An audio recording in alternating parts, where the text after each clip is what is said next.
So this is the broadcast tool here, ladies and gentlemen, as you can see in all its glory. You can see the notation. You can also see the engine evaluation next to each move, and also how long they spend. What I like is you can make your own moves on the board. You can check the alternatives to what the players did. And even for the moves you make, you get the computer evaluation here. Fantastic. I think you get it quicker and better as a premium member, such as yours truly. What I also like, there is a chat function. You can exchange things with people from all over the world. If you want to see something else, let's say you're watching a tournament and you want to see all the games at once, no problem displaying. I have no idea how many games there are, like 128 games at the same time. Can do even more. This is a team competition. You click on multi-board. That's beautiful. You can see all the 8 games going on at once. You can see the games and standings, which I... What we got? I'll click around. Games and standings here. Yeah.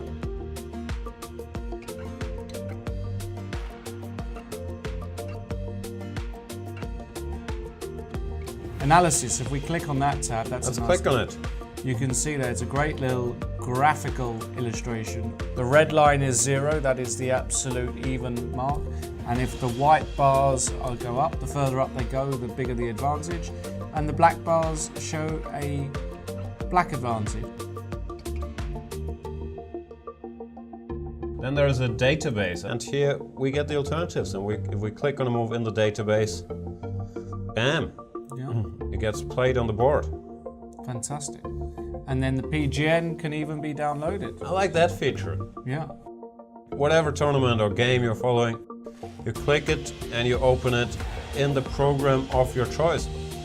Yeah, and one of the great things I like to see as well is when we get a video from the playing hall. I like to see them in their seats, nervous, you feel the tension, you feel like you're there, don't you? Chess is really becoming a spectator's internet sport. Great that we can see that. I also love to see the fact that we can get in some of our friends to join us during the broadcast. And it's all interactive, that's what we love. And a lot of overview functions there. A lot of great functions there, ladies and gentlemen. Make sure you take advantage of all of them. Let's get back to the commentary. Keep tweeting us, hashtag C24Live. We love to hear from you. Ask us anything, mainly about Lawrence life, but if you have other questions, they're also welcome. Also send us anything you like about Jan, hashtag C24Live. Absolutely. It's time to take control of your journey towards chess mastery. Magnus Carlsen introduces Chessable, the definitive solution for studying chess. Move Trainer uses the science of spaced repetition to identify your strengths and eliminate your weaknesses. There's no need to set up a board, remember which page you're on, or keep track of all the moves you miss. Move Trainer empowers you to go from the opening to the end game with confidence. It's a seamless, effective, and fun way to study chess. Choose from one of the largest online chess libraries in the world, with hundreds of titles ranging from classic books through to our exclusive Chessable courses, including over 100 free courses. Get expert insights from International Master John Bartholomew, Grandmaster Sam Shankland, International Master Christoph Sulecki, Grandmaster Simon Williams, World Champion Magnus Carlsen, and hundreds of other instructors. Get started now and join our growing community of over 100,000 chess enthusiasts at chessable.com. Chessable, take control of your journey towards chess mastery. Have you been wondering just what kind of chess player you might be? Tactical? Positional? Fast? Dynamic? Aggressive? What kind of chess player are you? Sign up for cochess.com.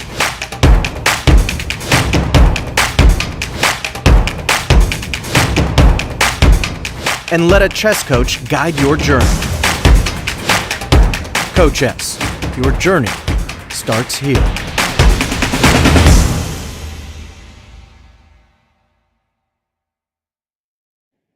Hello everyone and welcome back to Chess 24. This is our pre-game show of the Magnus Carlsen Invitational, and what an absolute explosive day it was yesterday. We got lots more action coming up today with two great matchups. not just player-wise, but also extremely important for the tournament, for the standings. We've got a Naka-Fabi matchup coming up, the All-American face-off. Then we also have Jan Nepomniachtchi up against Ding Liren. And this specifically is extremely important because Jan, if he wants any shot at qualifying for the Final Four to get into the semis, needs to score that big match win today. On the other hand, if Ding takes it all today, that would completely, well, more or less, solidify his spot in the top 4. It's also Hikaru's big chance to take over Magnus Carlsen as the leader of Magnus's bespoke tournament.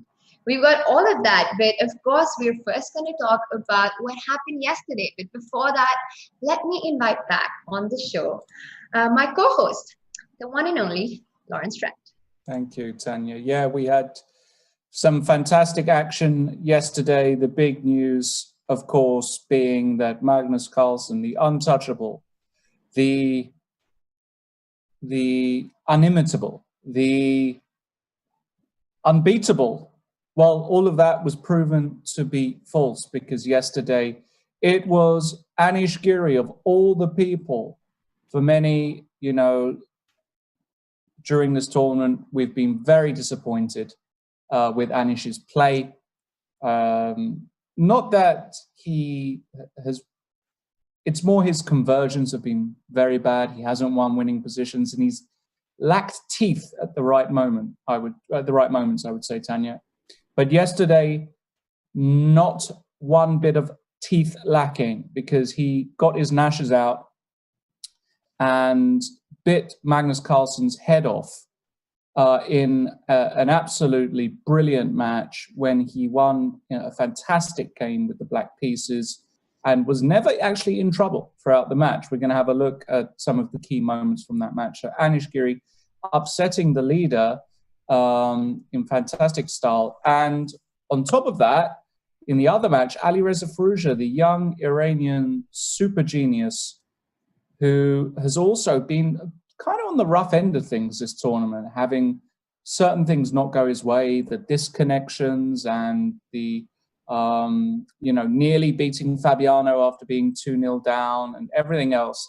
Things just hadn't gone his way until yesterday. He finally gets his first win on the scoreboard, defeating Maxime Vachier-Lagrave, and a very disappointing Maxime Vachier-Lagrave, who now, after losing to Alireza, is in that group of players who are in what I would like to call the danger zone, basically.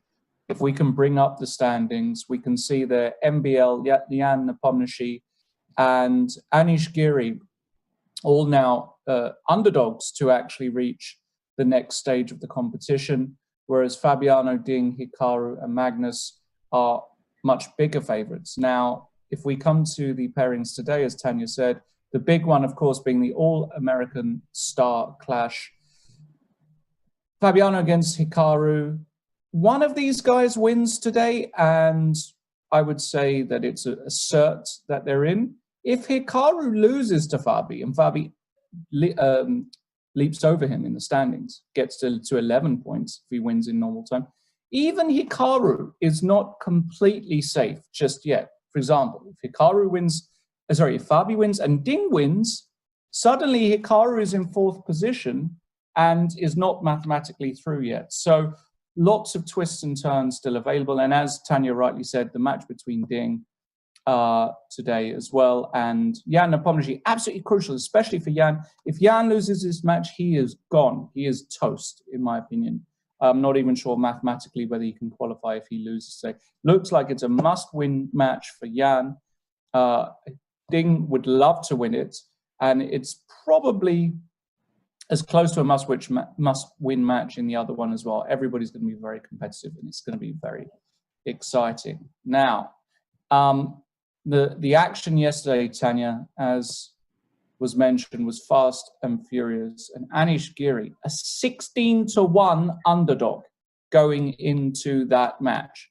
In other words, for all of you guys not used to how sports betting works, if you've never really followed, we've got markets now for chess, and they were offering you, for every one you put in, you get 16 back plus your initial stake.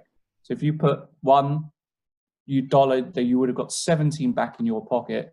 For me, that price was ridiculous. Anish Giri is a class player. Yes, he was playing badly. Yes, he was playing world champion. But I felt that price was way too long. And for perhaps more surprisingly, Tanya, Alireza Firouzja, 9-1 to win that match against a shaky-looking MVL, an MVL who's lost 2 bad Armageddon matches, an MVL who hasn't converted in certain game 4s.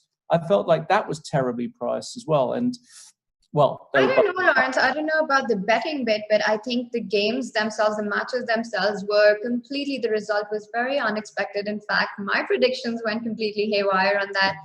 In general, it wasn't just about the difference in strength of these players in the given format, but it was also about the form. I think the odds were given just purely on how the tournament was going. I mean, until yesterday, neither Alireza nor Anish had won a single match, and Anish won his first game of the whole tournament, in fact, just day before against Liren. But everything's forgotten and everything's forgiven after his spectacular performance on the board yesterday. What amazed me was, yes, of course, a great win against the world champion, making Anish probably the people's world champion for a while now, but also the quality of play. It was, and without further ado, Lawrence, let's jump to the games and get our audience up to date with what happened in the games itself. Before that, I also want to tell everybody what this tournament's about and everything Magnus Carlsen Invitational. So we've got 8 of the world's best players in the strongest online tournament ever. It's a round robin. They all play against each other. 4 games of rapid, so a mini match between each of them, 15 minutes with 10 seconds increment per move. If they win the mini match, they get 3 match points. If there's a tie, which means a 2-2 score, they play an Armageddon, which is time odds for black, but score odds as well, which means if it's a draw, then black wins, but for that, they only get 2 match points. The most important thing for these players in this round robin stage, Lawrence, is undoubtedly to qualify for the semifinals. And I have to say right now, 2 of those spots for me, for all practical reasons, are already taken. I think Magnus and Hikaru are pretty much in, which leaves only 2 spots for Ding, for Yan, Fabi, and Maxime. Indeed, yeah. So today, very important, but before all the action starts today, let's take a look at what really happened over the board yesterday. And Lawrence, if you can pull up the games, let's just, game one was pretty uneventful. I think it was a very peaceful draw in 41 moves, and it sort of set the tone of what everybody was expecting, Magnus Carlsen show, until game 2 happened. And let's start with this game. This was a very sharp line of the Rogozin, which Anish chose. And in fact, this very opening had happened in Magnus's match against Firouzja, where Firouzja with the black pieces had gone for this extremely sharp line. If you just play on, as you can see, black moves his kingside pawns very early on. And this was all repeated in game 2 of Magnus Firouzja's game. Up till now, it's all been played in this very tournament. I think we should point something out here, that this is obviously very weird as well looking. If you look at this position and the configuration of the white pieces, you know, if you were to look at this from afar, you would think that this is an amateur kind of position, because, you know, why would you ever put your bishop on e3? But the point is that after bishop to g3, I think you can take on d4 here. This is one problem. Sometimes some h5 hits you as well. So they're going bishop e3, this forcing variation, as you said, Tanya, and now f5. Yes, and I think this is, I think when we had this on the board, everybody was extremely excited. And again, this position was also there in the Firouzja match with Magnus. Here, Magnus went for g3. So let's just play on till g3. And now this is where the game changed, because here in Firouzja's match, Alireza had actually gone for short castle here, which had continued with queen b3, bishop e7, and the world champion had played f4, just stopping the whole idea of black to create any counterplay on the king side with f4 himself. It was a wild game, Lawrence, but in the end, Magnus came on top and actually won this game. Here is the first moment where Anish had a prep move, a new move, and he went bishop d6 here. Now, of course, it looks completely insane, this position, and it only gets more insane with Magnus's next move. So bishop d6, the whole idea revolves around getting a successful f4. When Anish went bishop d6, which is already a new move, Magnus very quickly blitzed out rook g1. And you were talking about a crazy looking position which looked like an amateur position from a game earlier, Lawrence. I mean, take a look at this. This move, rook g1, was an absolute shocker, blitzed out by the world champion. If you had no idea that this was a game between Giri and Carlsen, if you had no idea about this opening and the dynamics of this opening, and you were just to see this position online somewhere, you would just automatically assume that these are two amateurs playing this. This just breaks everything that we have been taught growing up about chess, in classical chess.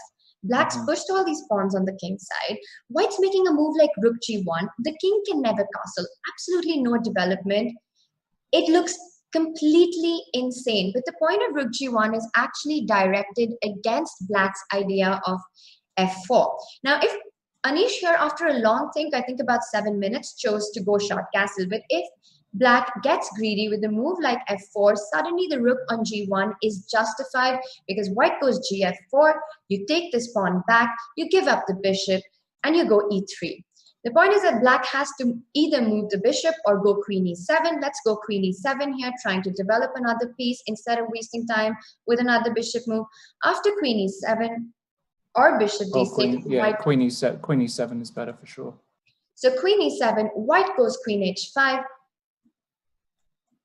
King f8 runs into queen f3, so you cannot actually go king f8 because you lose the piece again. And after king d8, as you're showing, Lawrence, queen d5, suddenly that rook on g1 makes a lot of sense. Black's king is in a lot of trouble for the rest of the game, and this is more than compensation for White. Things can get extremely dangerous for Black here. And just to show you another line, if you just back up, if instead of king d8, Black went king f8, queen f3 would lose on the spot. Also, what's very interesting, Lawrence, is if instead of queen e7, like you were saying, if Black goes back with bishop d6 in that position, just getting out of the way of e3. Let's back up a little bit. Instead of queen e7. Yeah. If you go bishop d6, the problem is still queen h5 check.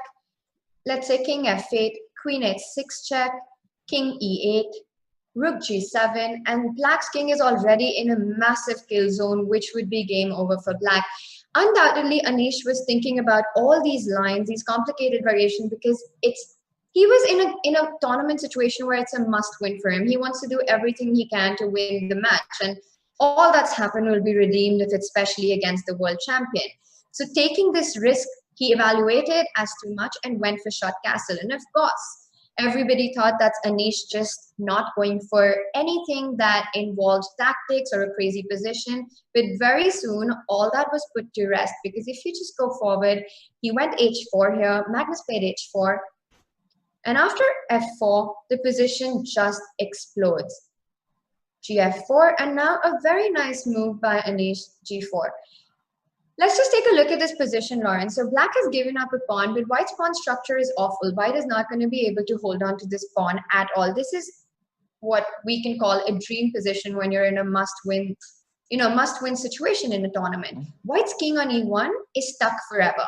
White's development is going to take a while. But of course, Black can't play super slow and must play energetically and put his pieces on the right square so that he doesn't let White develop harmoniously. Threats like c4, bishop g2, f5, rook b5 are all moves which will help White to complete development. On the other hand, Black wants to transfer the queenside knight to either f5 or g6, pick up either the f4 or the h4 pawn, and just say, I have a lot of initiative in this position, enough to fight for a win. Let's go on a couple of moves, Lawrence, from here, because I think this was well handled by the world champion as well as Anish. F5, a very nice move. The point is the bishop on e3 is dead as long as this pawn is on f4. If black allows c6, knight f5, or knight g6, or doesn't push this pawn, it's going to be extremely hard for white to develop his pieces. So the world champion decides to give up a pawn, which anyways was very weak, to open up the position a bit. Of course, if right now Anish takes with rook f5 or knight f5, the g4 pawn is on pre. If you take bishop f5, the b7 pawn is lost. So instead, he went for h5 here, just making sure that he grabs the f5 pawn with the rook, opening up the f-file, making sure the g4 pawn is not lost. And the world champion played another very nice move, bishop g5. You, of course, want to get e3 or e4 to complete your development. Now that the knight is pinned after c6, he went back and Anish went rook f5 in this position. Another very critical moment here, Lawrence, because this is where Magnus decided, this is where he went e4. He went e4, yeah. Yes, he played e4 here. An extremely critical moment for white here because you want to develop your pieces. And now I think Anish played in an absolute, I think starting from here, just what you call genius on the board. I think just every decision he took his time. He was down to already 6 or 7 minutes and he took another 3-4 minutes. But if he doesn't do what he did right now, I think his initiative would be a lot harder to play for. Here, Anish decided to sacrifice the exchange with rook g5. But let's take a look what happens if he plays a little safe here instead. For example, if he goes back with, okay, let's start with de4. A move like de4 with bishop c4 check followed by knight e4, white is able to bring a little more harmony in the position. And as you can see, it's going to be difficult for black now with that open king. If white is able to finish development, things could get dangerous with rook coming to e2, maybe a timely d5 break. It's going to get tough for black.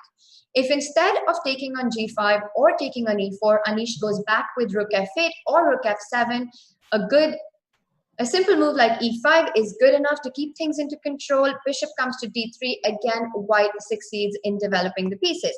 Instead, Anish was ready for blood. He made his intentions very clear with the next move and played rook g5.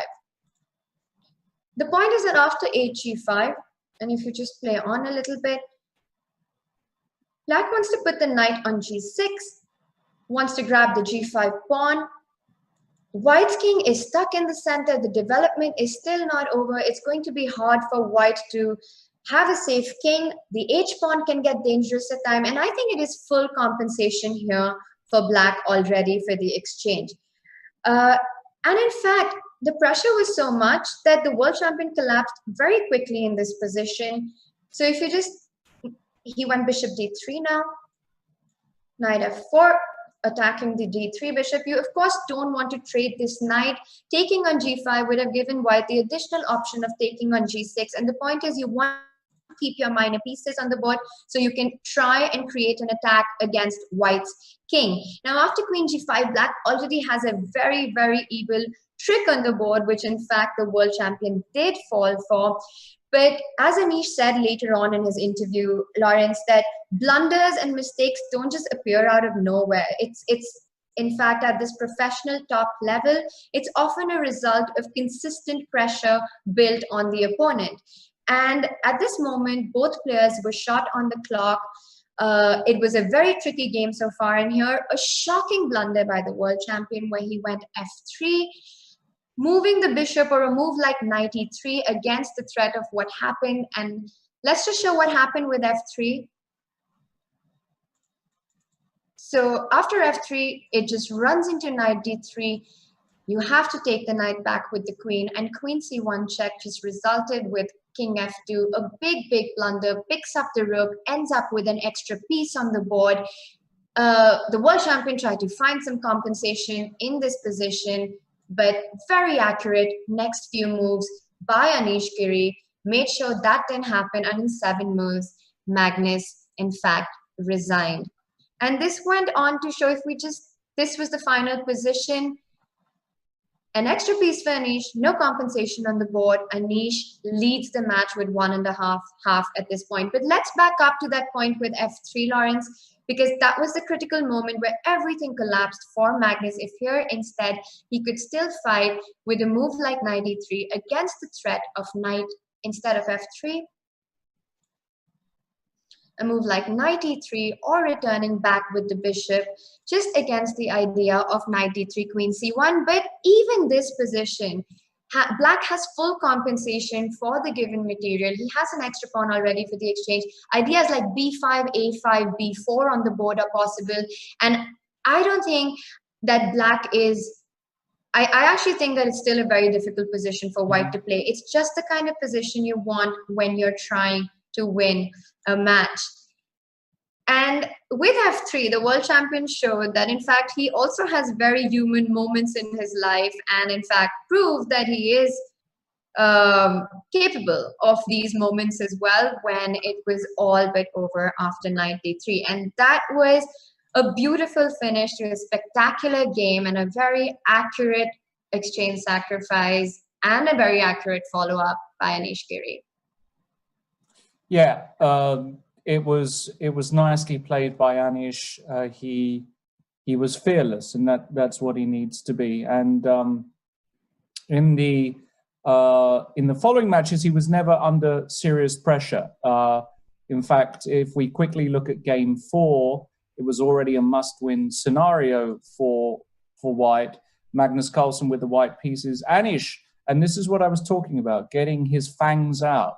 You know, a lot of people will say, well, Anish, you know, Jan will come on in a few minutes and say how much he belongs to the chicken chess club and, you know, is too afraid. But you know what?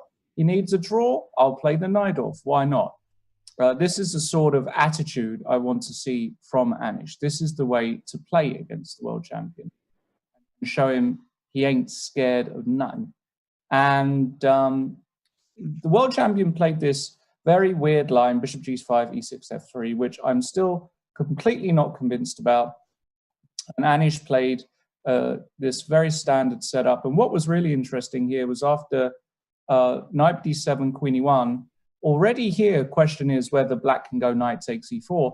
Looks like the tactic actually works for Black. Very well-known and very important motif to learn in these Najdorfs or classical Sicilians where the bishop is unguarded or a bit loose. Point being, after bishop takes bishop, you throw in this in-between check, Zwischenschach. Or if you take on e4 with the knight, after bishop takes g5, knight takes d6, and now a very simple move like bishop d5. Having the two bishops here is clearly very good for Black. Anish missed it here, but he didn't miss it a few moves later. So he got a second bite at the cherry, which you don't see too often. And actually, things were slightly different now, because after bishop takes e7, knight takes e3, b takes c3, rook takes e7. Magnus. And this position is funny, Lawrence, because also normally Black aims at getting this pawn structure. Black wants White to get this pawn structure in the Najdorf and often has to sacrifice his rook on c3, sacrifice an exchange to successfully get that. But here he just got it without giving up any material. And I think what you spoke about, giving this pawn on e4, probably that was just an idea that was overlooked by Magnus, because allowing that twice on the board was probably just went on to show that it was completely a concept which he was missing over the board for some reason. Exactly. Somehow it's been a bit of a blind spot for him this game. And in this position here, I think on reflection, Anish played a very good move after knight f5. Obviously, the rook is unguarded here, but he played the very forcing move, e takes f5. If he was in a must-win situation, there's an argument that a move like knight b6 might be preferable, where giving up the exchange to play against this very weak queenside pawn structure, with this knight already doing some serious jumping, d5, queen 8, all kinds of stuff in the air, may have been preferable. But remember, he only needed a draw, and he felt like e takes f5 gave him a more simple route to a draw after queen takes c3, threatening this c2 pawn. So you can't take, because queen takes c2, you end up losing actually. So you have to defend that pawn. And now the very nice move, knight c5 by Anish. Point being that after bishop takes f5, he found the gorgeous move, knight into b3. Knight to a4 also worked, but this was completely fine. The point is, of course, you can't take here. It's an immediate draw at least, going back and forth. And if you do something like king to a2, which is what happened, Anish found the brilliant knight c1 check. The point is that after rook takes c1, you throw a check in here on d5. Black is a full rook down for the moment, but after king b1 and now queen takes a3, it's actually black that might end up winning this position. Yeah, white has to go c4 probably in this position, but that at least you've got this, again, the perpetual with queen b3, probably bishop c4 is also possible. And knight b3, why king a2 was the move that had to be played, was because white's actually, black's just threatening queen a1 mate. And like you said, this knight c5, knight b3, of course, if the match situation was different, Anish might have chosen different moves. But knowing that he just needed a draw to clinch the match victory, I think he, again, played a very brilliant, flawless move given what he required. And with that, he won and beat the world champion. And the only thing that I think matched up his on-board performance was his off-board performance.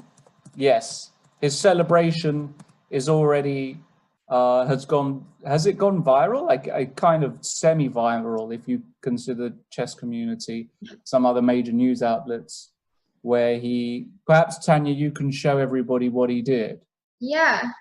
So, and in fact, this has a really interesting background to it, Lawrence. I think this happened in 2018 at the Sinkfield Cup. It was in fact Magnus Carlsen who was playing against Fabiano Caruana in the Sinkfield Cup. I'm not sure what round it was, probably around round 6 or 7. But more importantly, that was their final matchup before they were going to play at the World Championship in London in 2018. And in that match, Fabi had bungled up already, was in a worse position, and Magnus Carlsen, for the first time, enters the confessional booth and made this same shush gesture where he put his index finger on his lips. And I think this is a very common gesture and sign done in NBA. We've seen NBA players do it, where it's a way of sort of shutting up the crowd. And, you know, it's just a sign to show who's boss and quieten all the haters out there. Yeah. Magnus did that, but in that particular game, it turned out to be a bit too soon, because ironically, when he went back to the board, he soon made a couple of mistakes and actually ended up in a worse position and barely saved the game with a very resourceful move at the very end. And it was absolutely insane because he had to fight for a draw in the end. And in his post-game interview in that game against Fabi, he spoke about how that entire gesture just totally backfired. It was meant in a lighthearted way. And this time, Anish timed it really well. He beat the world champion. And there you have it. Who did it better? Anish Giri.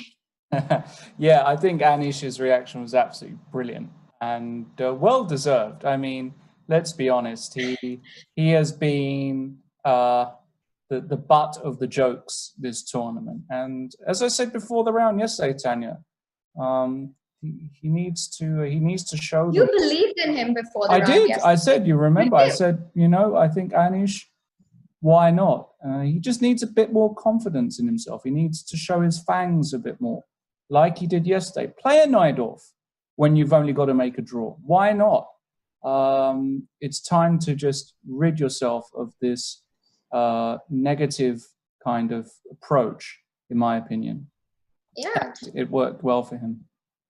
I think just all of it was absolutely brilliant to witness. I think the whole match and what happened afterward is definitely going to make it to the top 3 things that happened in 2020 list, Anish Giri.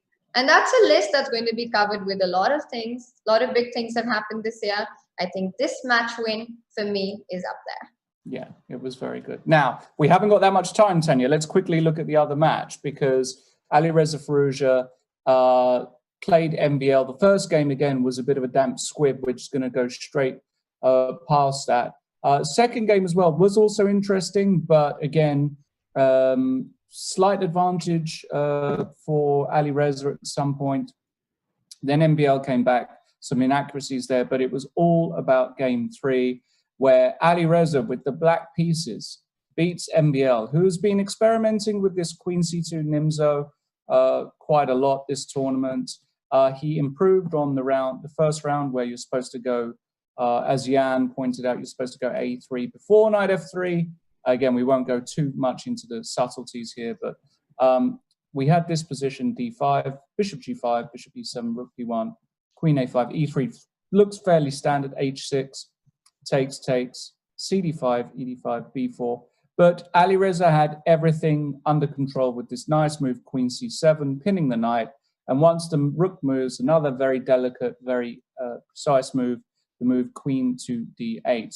Point is here, just a little idea, is that if you do something, let's say bishop E6, protecting this pawn, you run into a very nasty knight takes D5 shot, which is exploiting the unprotected queen. As Dr. Nunn said, LPDO, loose pieces drop off.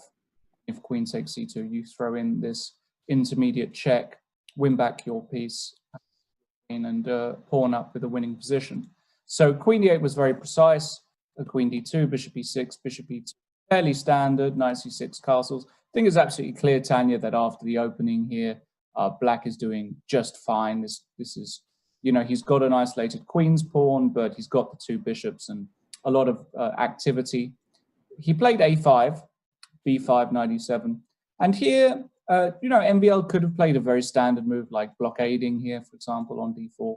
Looks fairly sensible for him. And he'd probably have a very slight pull. Move knight A4 wasn't bad either, trying to get the knight into C5. But of course, he spends 3 moves getting rid of this bishop to then play E4. This idea, of course, of loosening up the structure and then breaking with E4, very well known.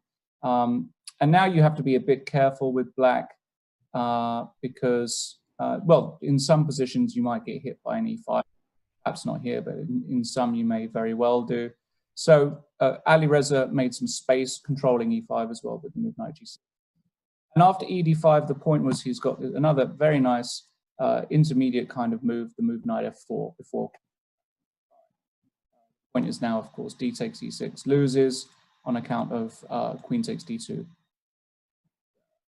Move the defender of this bishop and the whole position collapses.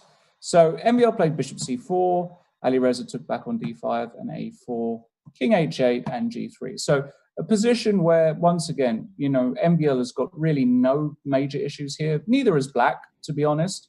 Looks fairly balanced with the opposite color bishops. Yes, there is this E6 pawn here, but it's fairly well defended and Black shouldn't have too many problems.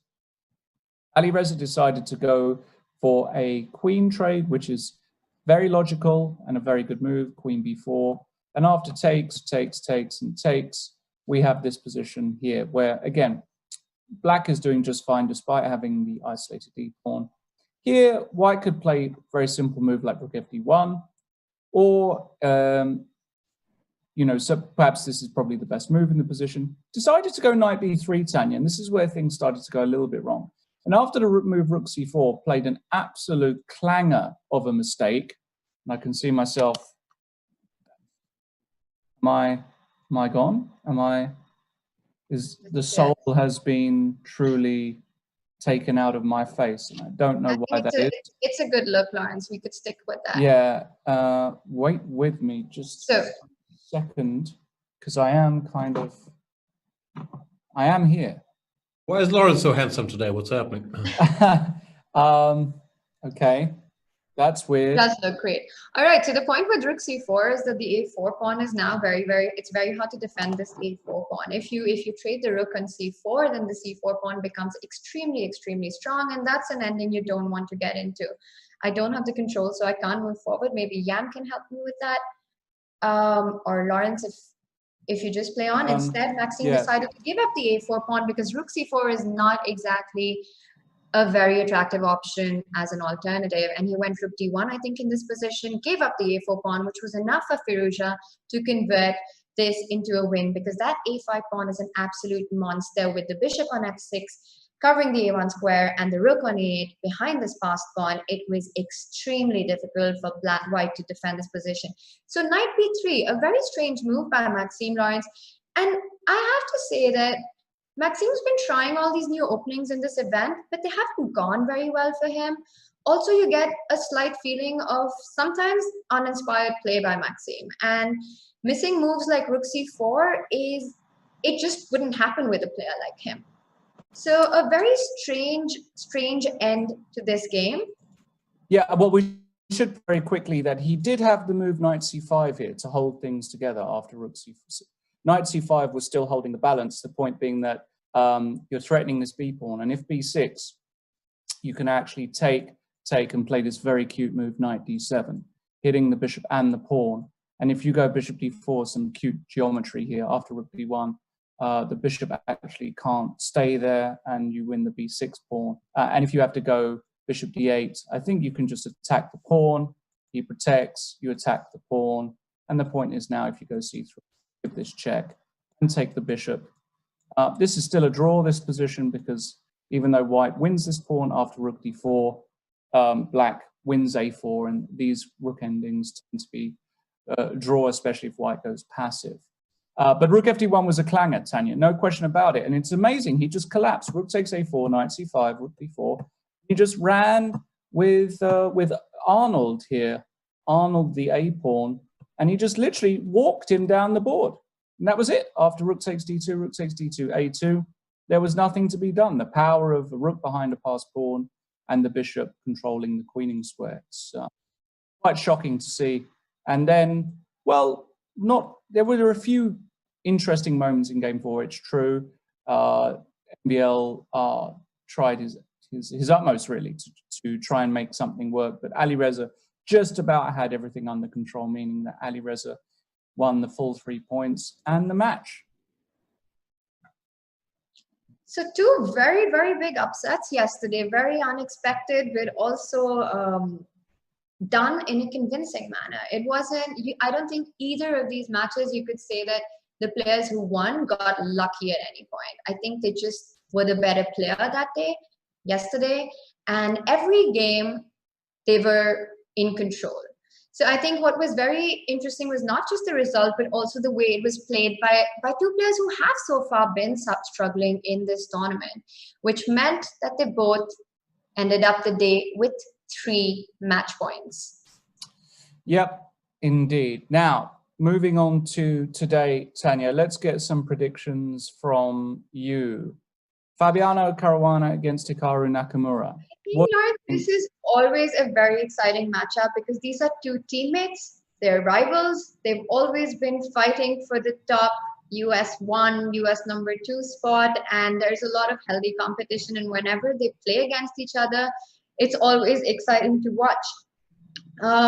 Also, the clash of styles. I think they both play extremely different styles, and Hikaru, known for his aggressive, fast play, Fabi, more solid, more strategic. Going to be an exciting match, but I think in this format, I would pick Hikaru as my favorite. And you know what the funny thing is? That if this was a classical tournament with a different time format, I would pick Fabi as the favorite, or Fabi would be my pick there. But given the format of this event and given the way the 2 of them have been playing, actually Fabi's also been having a good tournament. Both are in form, so that would make this match equally exciting. But I would pick Hikaru going into a rapid match. And for our next one, which is Yan, and Yan is up against Ding. Now this is especially important given the tournament standings, and almost must-win situation for Nepomniachtchi if he wants any shot at qualification for the semifinals. Ding, on the other hand, as we mentioned before, if he takes it away today, it would really make things easy for him. Probably almost secured a spot in the top 4. Again, this reminds me of the clash of styles that we spoke about with Fabi and Hikaru, because Yan has just been a speed monster in this tournament. He has been literally, I don't know, speed's will. He's been the too fast, too furious human version. And Ding has also been showing some good play, but it's hard to pick this one, Lawrence. And I would probably go with Ding for this one because Yan is just so unpredictable. He's often played super quick and ended up in worse situations. So yeah, so Ding would be my pick for this one. What's also very interesting is that if in the All-American Clash, Hikaru actually won his game, he would take the tournament lead going into the last 2 games of the event. As we can see here, and the games are about to begin shortly. We're going to be joined very soon by our commentators. I'm not really sure what's going on, but we're gonna have them back very soon. I also remember watching the chat just to keep this going while everybody comes on. I remember watching the chat when actually Anish won, and it was extremely fun because suddenly the trollverse went absolutely wild with how this is the subject I would very much like to discuss. It was time for MC to retire, and we are finally joined by Peter's here to save me. Yeah, I do. Yeah, I was going to ask if you wanted company anyway, but chat trolls is my specialty. Sorry about that. The green screen decided to fall on me, which was always fun. Yeah, I know how it feels, Lawrence. Do you? Yeah. What, the loneliness and the rejection? No, not how. Not you think it. Oh, feels not how rejected. I feel. I'm sorry. You No, I meant how it feels. I feel like the desire to hit you on the head when you least suspect it is. It's fun, isn't it? It's yeah, very difficult to combat at times. Peter, what are your picks for today? I would like Jan to do well because I really feel like the commentator's curse will be very hard to, I will feel very bad if instantly after my prediction of Jan qualifying for the semis, he just starts losing every match. And in general, I like him, and I think he's a very exciting player. And Ding is extremely strong, but with Ding you kind of know what you're getting, whereas with Jan we start every day guessing, which Jan will show up, and it's definitely part of the excitement. And in the All-American Clash, as we discussed yesterday, this is not classical. I think Hikaru starts as a favorite, not a huge favorite. Fabi is obviously extremely good at chess, so you don't really pick people against him as large favorites in general. But Hikaru has been the most solid of the two so far, and he has the added motivation of suddenly having a chance to go top, which I think he will very much enjoy, the idea of finishing the round robin ahead of Magnus, which now is sort of in his hands. Yeah. They already played each other, so if he does well in the remaining 3 rounds, he just finishes ahead of Magnus regardless of what Magnus does, and that I think will be a very attractive idea. Indeed, I think he's going to be gunning for Fabiano actually, and I think and obviously there is the internal American dynamic where Fabi, I think, is unquestionably the top American player in classical, but besting him on the day would still be a very attractive proposition for Hikaru.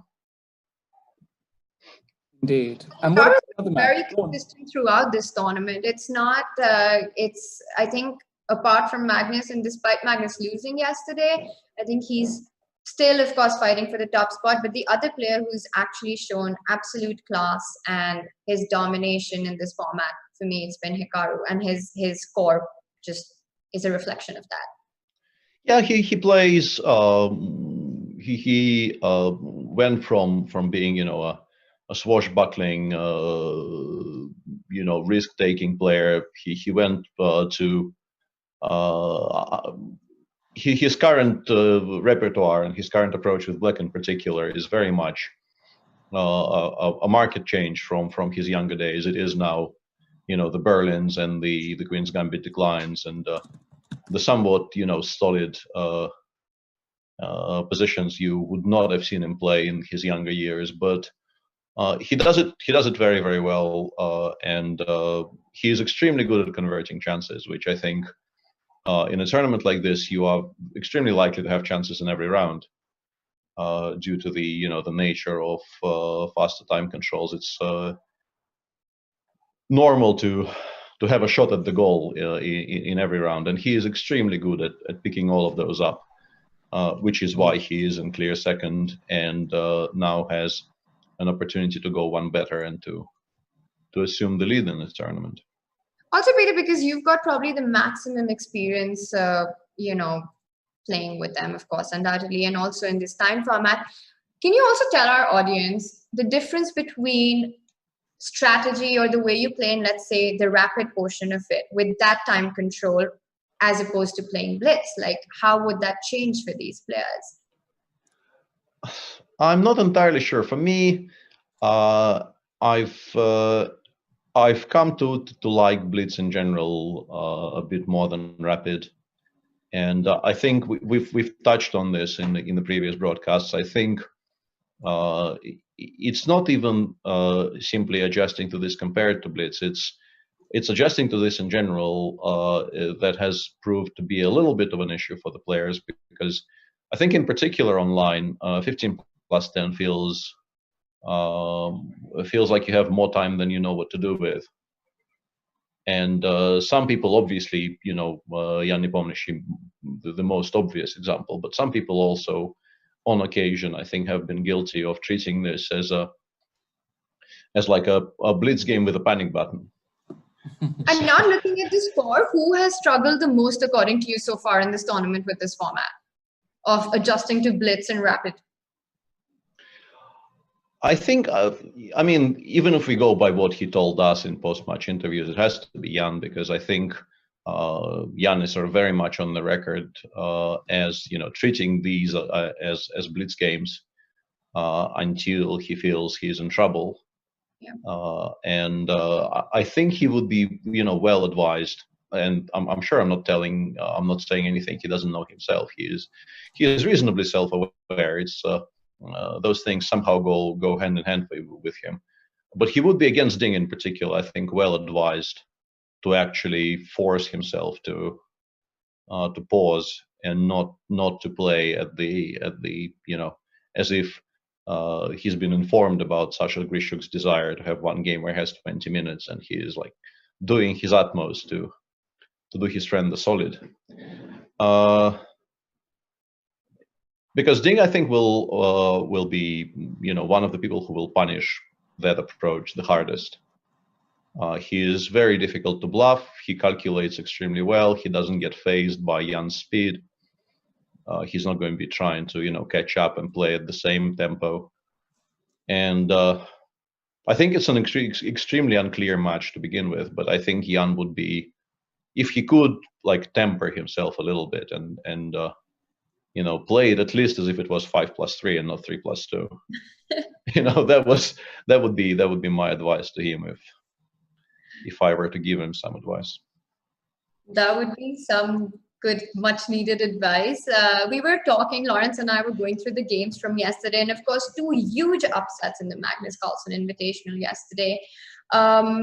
More because given the form of the players who actually won the match, which one, according to you, was more unexpected? Was it Anish's win against Magnus, or was it Alireza's win against Maxime? I think it's clearly Anish's win.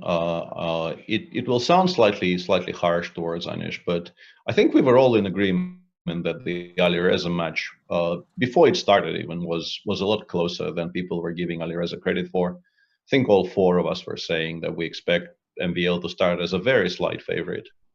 And honestly, if I don't I misremember things a lot these days, but if I remember correctly, none of us gave Anish a shot in hell of actually winning that. So I'm not going to revise my opinion because I know the results. I still think that Anish, obviously, games against Magnus motivate him to pull himself together, and he played yesterday the way we know he can play. So the level of his play is not really a surprise, but it isn't a surprise in the context of this tournament, where I think in some of the previous rounds it looked like he kind of mentally checked out already because of just how poorly he was doing. and at least some games looked like he's not really enjoying himself and not even trying to play his best chess. But yesterday was, from start to finish, excellent by Anish. Well chosen openings. He kept his concentration. He was faced with a very unpleasant novelty in game 2 and pulled through. Maybe, you know, the computer might suggest some better moves than he made, but in concept, his play was very interesting, very dynamic, very principled. So I think he has every reason to be extremely proud of his performance yesterday. You're talking about Rook G1. Yeah, but yeah, specifically about Rook G1. If you see, like, if this happens to you in an important match against somebody who is a good player as well, it's not just an opening novelty. You also know that person will not be making poor moves if you just decide to make some random move to take him out of preparation. This is extremely tough to face. So yeah, I think Anish. But we've seen it in the post-match show how happy he was, and I think he had every reason to be. All right, thanks for that, Peter. So we've just got a few minutes now until kickoff for today's action. I want to remind you guys that we have got a running promotion for the entirety of this tournament. That is a 40% discount of the Chess24 Premium membership. It is value, guys. VALUE. Get it. 40% discount. Use the code Stay at Home. You get access to the entire library on Chess24, hundreds of hours of video, training courses, openings, middle games, tactics, strategy, whatever it is. And in various languages too, if English isn't your mother tongue.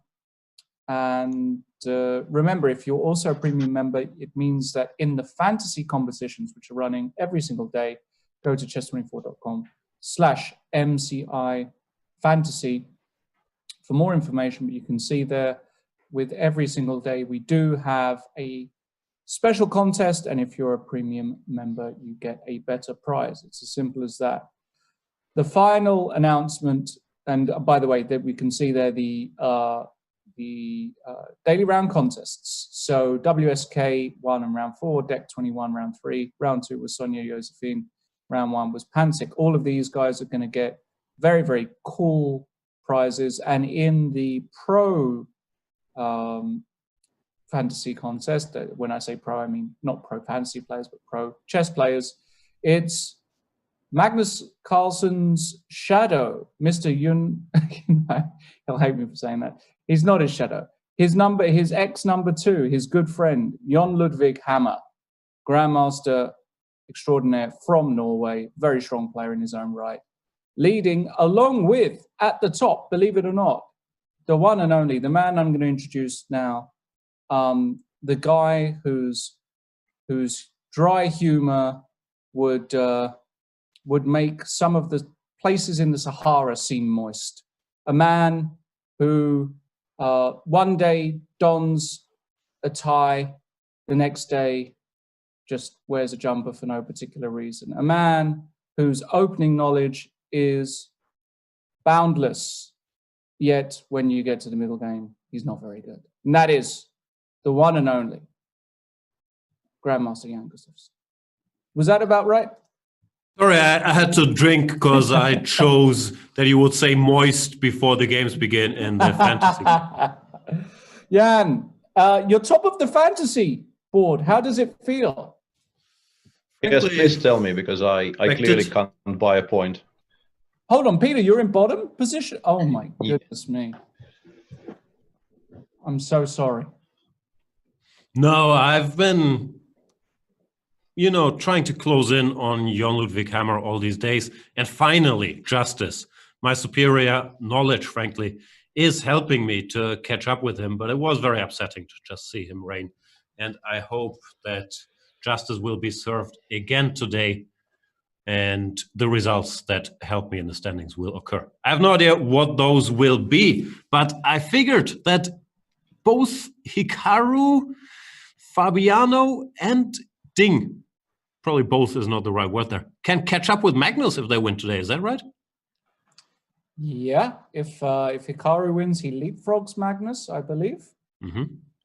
And if one of the guys on 8 points win, well, yeah, the other two would catch up. Yeah, yeah, they'd be tied. So could be a big day. Magnus may be knocked off his perch today. but in terms of the intrigue, as Sasha kept on saying yesterday, in terms of the intrigue, I think what we want probably is Hikaru winning and Jan winning, because then we will have our top two more or less secured, but an absolute pile up on 8 points, with three people on exactly the level footing, fighting for 2 spots. That's probably the closest in terms of results going forward we can get. If Ding wins, Jan is in a lot of trouble. Jan, I think, is more or less out of the race. Yeah. If he loses, so in terms of extremely exciting last couple of rounds, I think we probably have to root for Jan's victory, and then I mean the All-American Clash is less relevant for that. I think regardless of what happens there, if Jan wins, we will have tremendously exciting last couple of long days, because what is normally one day, it is 2 here. I'm, of course, only rooting for Anish Giri, so I believe what we need to happen there is Hikaru to win and Ding to win to knock out Anish's competition. And then Anish has to beat Fabiano in their match to have a chance. We should say thank you to Tania, who will be with us, I believe, the whole show tomorrow, because tomorrow it's Lawrence Trent's birthday. And as a gift to all the viewers, he's decided to take the day off. So Tania will be with us the whole show. Thank you so much, Tania. Thank you. I'll see you guys tomorrow. Bye. Cheers. Tania. Yes, tomorrow is my birthday, and I will cry if I want to, cry if I want to. How does it feel to be 29 for the last day today? Yeah, it's great. It's a great feeling. I don't actually know what I'm doing tomorrow exactly. I've just been ordered to be available. So that's how I do it. By she who must be obeyed, or? Yeah, by she who must not be named. That's really what she should be called. Yeah. I got in big trouble because I said I'm doing chess. And then I was quickly told, no, you're not, because I took a day off work. So we have liftoff. We have liftoff. Is Hikaru literally going to play this line every single game? We've seen it, I don't know. It feels like 6 times from him with the black pieces. This cramped position after knight bd7, c5. He did very well. And there's already an exciting mouse sleep on the board there. h4? Yeah. I don't think that's a mouse slip. I know, but why won't you play along for once when I try to make a feeble joke? I'm not entirely sure if this portends white actually trying to give mate on the king side now, or if it's just a general why play h3 when you can play h4, which is, I think, a very common theme these days. I'll be very, very excited to see what the follow-up is, because generally speaking, I think giving the black knight the g4 square should be quite bad if white just sticks. Like, if after this white goes back to playing normally, I think h4 is just a large mistake. So you do have to follow it up with something very concrete and something that justifies it. I hate modern chess. In the old days, h3, I was the first to play h3 in this position in like the year 2001. I was so pleased with myself. Now they go h4. In the other game, you see Nepomniachtchi has his pawn on h5 already. These computer engines and them pushing their h-pawns up the board are really ruining it for nits like me. Can't stand it. Fabian Caruana, in all honesty, though, is tremendously well prepared. You could argue he's the best prepared player in the world to me. It's usually between him and our boy Anish Giri these days. So if he does something like this in such a match, it carries some weight. Yeah, definitely does. And normally there would be a couple of other names in that conversation, but Vlad is now retired, and I'm still somewhat upset you are not listing Vishy in that list, but I can sort of relate. Am I not in that list? as what, best prepared players in the world. Yeah.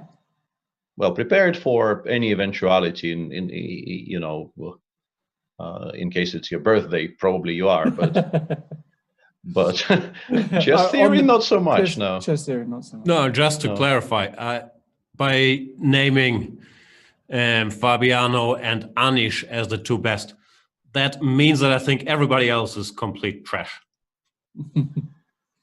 Wow, strong. Yeah, and you've had a lot of. Have you had your morning coffee? This is. I've had way too much coffee. You know, I have this capsule machine, and I'm on my 8th capsule for today. Oh my so goodness, it could get ugly. Wow. Knight e4 played by Nakamura, which is and quite quickly as well. Direction. Maybe he knows. Of course he knows. Of course he knows. So what's the idea? Take a knight g5? Take a knight 6. I mean, I'm not like take a knight e5 maybe. With the pawn on h3, you typically take and go knight e5 here. I'm not sure how it is with the pawn on h4. I think I'm okay with you. I think I'm okay with you taking it if it means you also have to give up on the a file, because yeah, obviously I mean I don't think you can take it with a queen steal on d1. So I think if you want it, you have to include a b, rook a1, queen a1, and then I think I will have enough compensation for the h4 pawn anyway. Yeah, cb6 exists, but also just playing positionally here is. Just humor me then. Why not make use of the h4 move if knight g5? Oh, you played knight e5, so.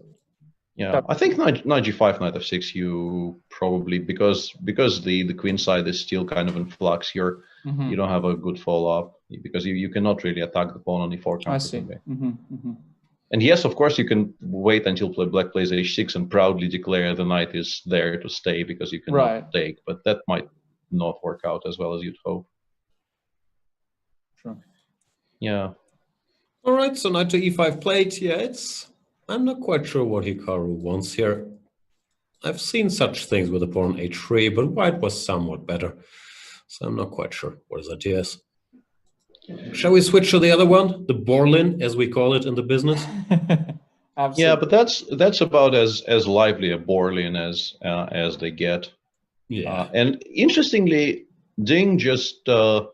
I wasn't here. I was in the Russian studio, and I wonder if you had enough time. I wonder if you had enough time during the game to actually cover the question of how white is supposed to react to b5, because Ding played b5 on move 8 against Giri and was winning by move 10 basically. So, is there an actual refutation that we've established? I know very little about the Berlin. Yeah. But 97 allows exactly what is happening right now, which I always felt like it's probably not a refutation of the entire system, but it is about as optimistic for white as it gets in these positions, because you do make quite some progress on the king side, and generally you get a position where it doesn't hurt your soul as much as in some other lines to look at what white is doing. Who started doing this? Is this Vichy again? I recall some London, maybe 2015, one of these years where they started playing these positions with some success. Fabi did it. Fabi as well, yeah. He was in the mix. Hikaru first. Yeah. in the US Championships. So, yeah, we have a very double-edged position on the board after a4. Both sides going hammer and tongs on the opposite sides of the board. And the big question, of course, is I vaguely remember Fabiano not caring about any of this and just castling into all of these pawns running down the board. Of course, Jan hasn't done that, but I do Oh, early co-host sighting today. Wow. She's missing her ball, which disappeared somewhere in the yard, and she's coming to check if it's here. Ich glaube, er ist nicht hier dabei, Nelly. Was? Ich glaube, er ist nicht hier dabei. Was? Does Nelly know anything about this opening at all? Wo war er? Nelly, gefällt dir die Berliner Verteidigung? Dem Springer? Ich weiß nicht. Weiß nicht so genau. Hey, no, that's the Besser right ist, answer, Nelly. besser ist A6 und dann Marsche, wie wir es besprochen haben. Ja? Yeah. You should. Yeah, that joke doesn't work. But. So Jan did play A3, but as I said, I do vaguely remember Fabiano just castling into this and saying, "And what, mate?" A3, of course, perfectly. A3, I think, actually signals that the king probably is going towards F1 and G2 now, because I think having gone A3, you no longer really have the option of castling into it. So this is where Fabi and Hikaru have often played moves like, I never know when to go F6 here with black. Do you play it here? I think you just don't. I think I think it's badly detrimental to your game plan, because you instantly I mean, if you could play both F6 and H6 at the same time, then there would be maybe some consideration to doing that. Yeah, that's what I was thinking. Can you just play F6? Maybe you can in this position, but in general, why do you need to touch your kingside structure at all? I'd be much more interested in playing. But then, yeah, with a knight on F5, your normal plan, I think, in these positions, and Jan probably will correct me if he won't correct me because he's muted himself. But C5 followed by knight E6 D4 is something that they normally aim for, and this is actually what Jing plays: C6 C5. But the problem with that plan is that the knight on F5 is so well established that white quite happily takes on D4 with the knight on F3 and just continues playing. Yes, the black structure gets improved by this, but white is more or less going all in here on the idea of eventually starting a strong attack on the king side. And the knight on F5 is extremely difficult to deal with. You obviously almost never want to play G7, G6 here because it opens up the H file with the pawn already on H5. And that means that the knight on F5 is allowed to sort of free reign over the black king side. So C5, I wonder if there are some situations where black could actually play for the C4 push, but I don't really see how. And I think Jan is really not that upset about C5 knight D4 happening. I expect something like king F1 here. King F1, king G2, rook H G1. It's a bit slow, but I think it progresses our game plan the most in this position. I have to say I don't like that. When the king comes to G2, I get very paranoid that he's just going to play C4, put the bishop on the long diagonal. No, I think we're assuming that by this point knight D4 is played and C takes D4 is played, and our structure is extremely solid. And yeah, I think you're making a good point. I think black probably holds off on playing knight D4 for as long as possible to keep white guessing. Another question we've sort of completely ignored so far is, why can't we take on E5 here? But he goes rook G1, so I guess we can move past it. Jan, do you have an answer to this? Like, I don't quite understand why knight E5 loses or isn't good. Even let's go even stronger. Why isn't this a move? I don't know. Knight D4, queen D4. We have bishop C3, queen F6. Queen F6. I thought, bishop C3 or even F4. I think is something I would quite welcome. G5 next move. It definitely seems to me like the move doesn't lose. And then it's a healthy central pawn, but probably we are missing something important. Rook G1 played. I'm curious, Ding started playing the Berlin pretty much in this tournament. He's been very much a 3A6 player. And this is one of the structures that me, as a non-Berlin player, I always struggled with the most, understanding the nuances. I wonder if he feels that way too, or if it's obvious to him what goes where. Yeah, and rook G1 is a move they often make here, and one of the things it definitely does is make Lawrence's option of playing F6 H6 more or less completely impossible, because you do now instantly run into G4 G5 the moment one of those pawns appears on the sixth rank. So I think this is why Jan started with rook G1, let's say, in preference of king F1 king F1 is not forced, but I think it's likely to happen at some point in this game. So I've had these positions with white the very few times I've decided to go in this line.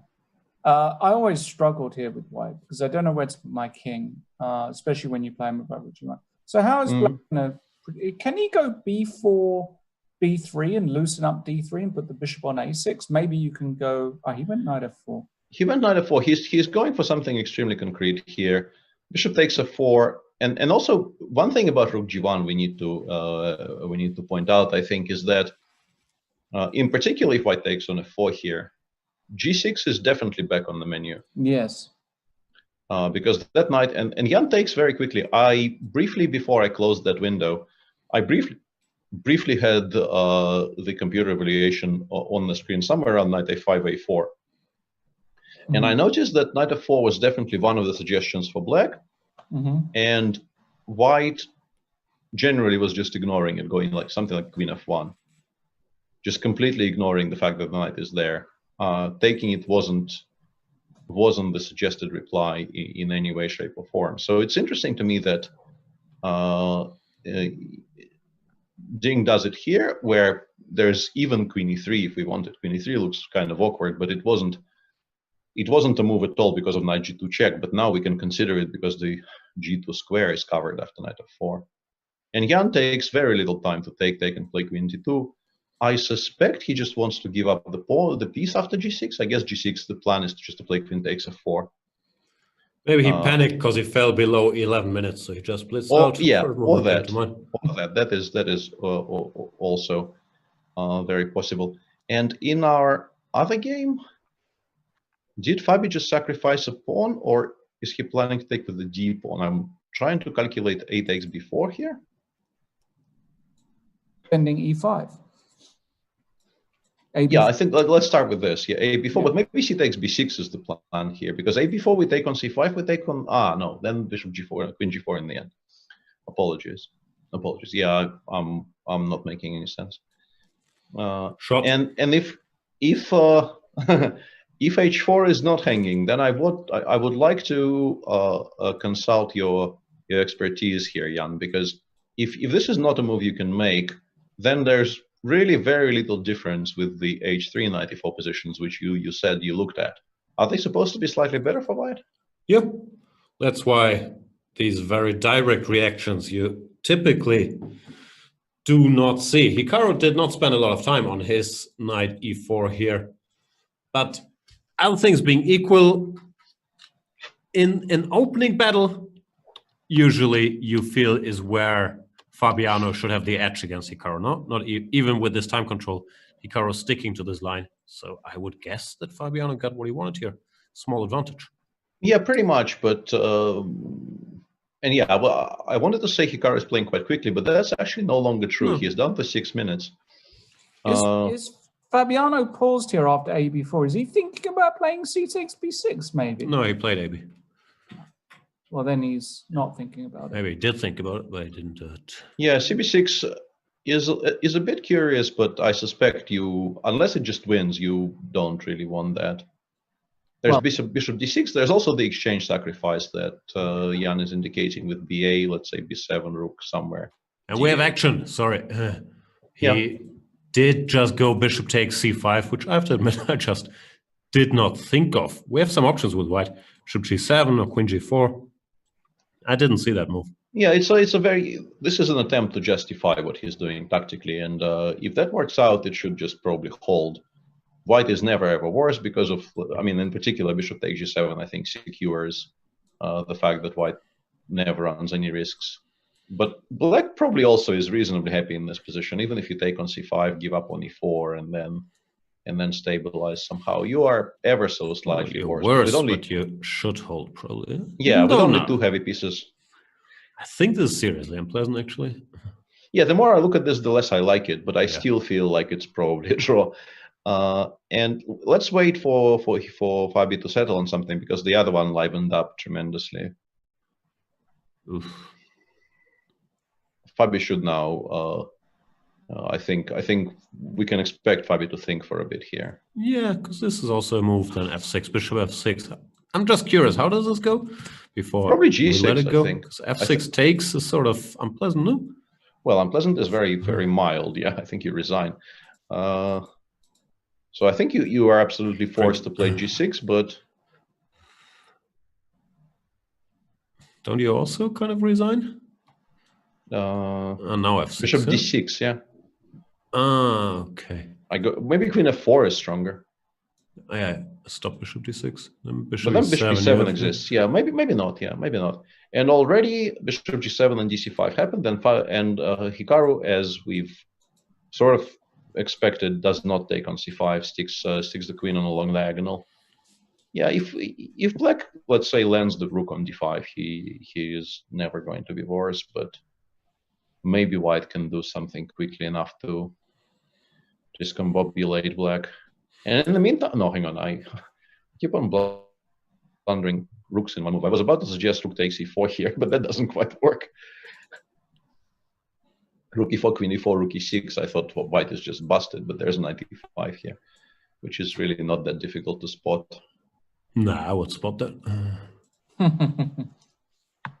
Yeah. So what's going on? White is a pawn up, but black has what we call two bishops.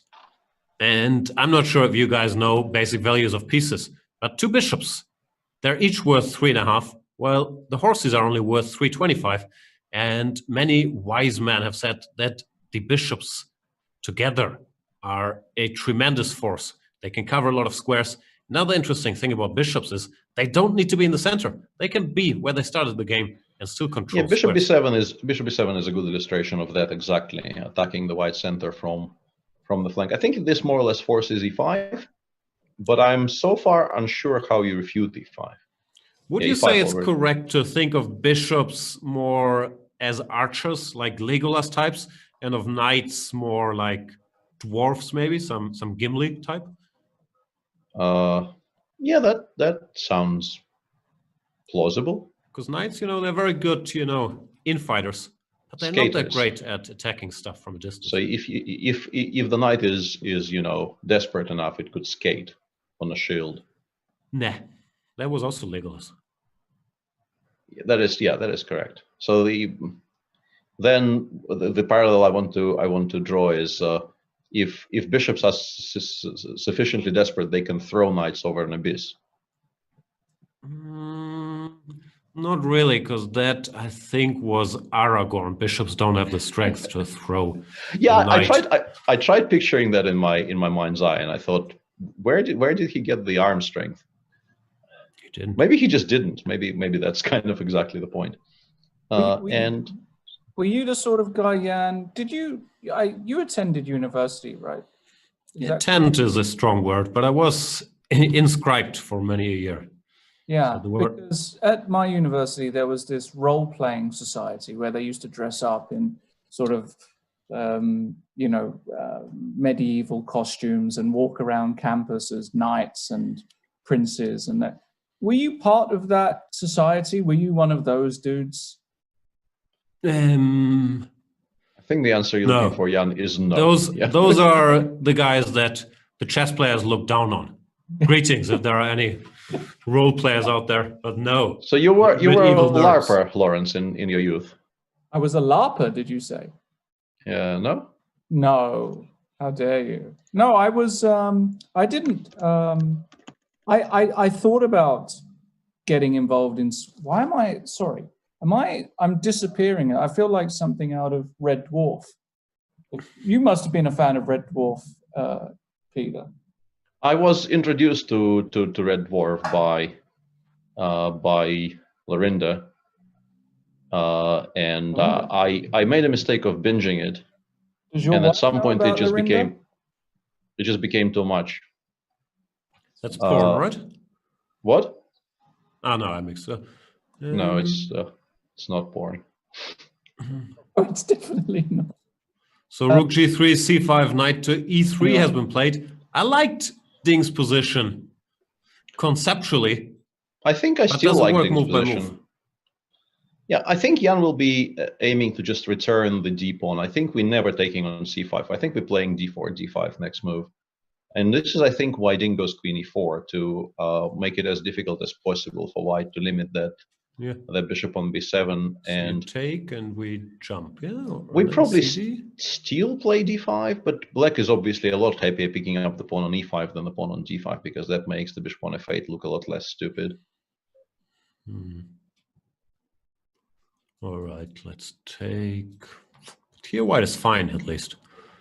Yeah, but also so is black, I would say. I think Yeah. long castles, which is probably one of the latest long castles in the history of long castles, and black goes something like g6 to make sure the knight doesn't get to f5, and then the second rook goes to d6. I think if anybody is better here, it's black. Maybe that's why he starts with c3. Yeah, c3 Trying is to quite hang on to the principled. pawn. Yeah, very principled. But now I guess some kind of takes, and b4 has to be looked at. It blunders the pawn on c4 though in the current position, so probably not advisable. f6 is maybe a move you could consider, continuing to undermine the structure. He takes on d4. Well, Jan will take with the pawn because giving up on e5 doesn't look right. And maybe f6 here. CD, CD, f6, definitely an option. I'm wondering if there's slower moves like some rook to c8 to prepare c3, but maybe not. Yeah, absolutely. Rook c6 or rook c8 is also very much an option, but it gives white some time to prepare him. Like the move knight d2 maybe comes to mind, and maybe white reestablishes control. f6 is very, very direct, although it's maybe possible to ignore it. Well, ignore it is maybe not the right word, but if after f6 played, if I castle here, if I castle long here, I think you are not supposed to take on f3 and on e5 because it activates my rook on d1. But something like c4, c3 or b5, b4 looks quite scary. Yeah, I'm not really enjoying this very much. Now it's time for Antonio the a-pawn to run up the board. Antonio and Hikaru is actually a pawn up in their game. That's an interesting development there. Instead of like my idiotic suggestion of taking on e5 on c5 and move 20, Hikaru went queen e5 and then picked up that pawn for nothing. So that's a lot smarter, I would suspect. I'd want to keep it. He could though. I don't know. Many an option taking on a8, rook c1. But Hikaru probably was ready for that. Yeah, I think white is still not worse because of the relative king safety, but I don't think he has much. He went king h8 to stop queen g4 check, king h8, g3. Somewhat odd move if we do care about pawns, like rook c1 or queen c2, whatever keeps it. But I didn't care. We don't seem to be respecting wood in this episode. There's different types of wood. Absolutely. And yeah, rook fd8 played, I think, in preparation of meeting, any rook to the 7th move with rook d7, because I think, quite clearly allowing both rook a7 and rook b1, b7 would be fraught with this danger here. And as I said, because the king on g1, g2 should in general be a lot safer than the king on h8, g7. White, I don't think, runs any significant risks, but in my Pioneer's Palace, we were told in heavy piece endgames, and these are all heavy pieces, king safety is the most important factor. Your Pioneer's Palace was a place of wisdom. Absolutely. Did you get dressed up there as well, or was that just normal attire? Just the regular Pioneer's Palace uniform. Striped shirt, short pants, sandals with socks. Yeah, scouts everywhere are, birds of a feather. Meanwhile, Jan Nepomniachtchi is running Gareth up the board. Yeah, Jan is not stopping for anything. He continues choosing what appears to be like the most aggressive and the most forward-thinking, if that's the right way to describe it, moving in every single position. It's quite impressive. It's also down to 7 minutes. Yeah, there's a fantasy question today of whether he will be down to less than 3 in any of the rapid games, and it's already looking quite rosy for those of us who picked yes. G5 can be and has been met by bishop takes f3 and fe. I feel like black is just doing extremely well here. Positionally, we want d5, but it feels like we can't keep control, can we? e4. Yeah, no, I think you not. I think you must, because otherwise, well, maybe you can make an argument for castling long. Maybe it's not that bad. d5, I thought bishop c5 followed by rook f8, and I'm most assuredly picking black in that position. As we learn, I want to get. there's so I wanted to get one pair of rooks off and then start bringing the king closer to the center, and the bishop on c5 will be an absolute monster. Yeah. Long castles, I suspect, still holds the balance, because white has weaknesses on g5 and h5, but they're not that easy to attack. And if you take on d4 in particular, the queenside structure for black might also come under some pressure. Yeah, Ding Liren doing well. And what is happening here? Caruana is throwing both his rooks up the board. Rook b7, rook d7, and rook a8. Cute. Yeah, cute, but No cigar? I mean, rook b7, rook d8, king g7 is exactly the same position as the one he could have gotten without the fancy play, but with the rook sort of closer to the center, which I'm not sure if that's an improvement in anything apart from, style points. Laura, do you think Caruana suffers from what in the business we call fancy play syndrome? No, actually, I don't think Fabiano does suffer from that. I think some players do. They just can't help themselves. If it looks pretty, they just have to do it. And no, FPS, I think, is a very common affliction. Yeah, and I think all of us have on occasion been guilty of that, but some people more than others. Yeah, I would agree. But no, Fabi, just plays the best move. And somewhat surprisingly, the fact that Fabi chose this setup instead of a rook on a8 means that black is currently threatening queen a1 check. Well, there will be rook d1, but if not, queen a1, rook b1 would actually be very strong, because the queen on a1 still controls the long diagonal, so the king on g7 cannot be checked by the queen. But of course, you can just go king g2 and diffuse it completely. He did that. Yeah. Looks like this. White cannot be worse with the black king being no. White is never ever worse. Can he be better? Yeah, this is the big one. This is the big one, and I'm kind of still oscillating wildly in reply to that question. Like queen a4, e8, rook c7 played, and in particular now, queen a4, queen e8 feels like it might be quite annoying to face, actually. But the king on h6, the thing is, black can just play king h6 when forced, and it's not that easy to create direct threats against that king. We go king h6, when it gets checked, we go rook g7.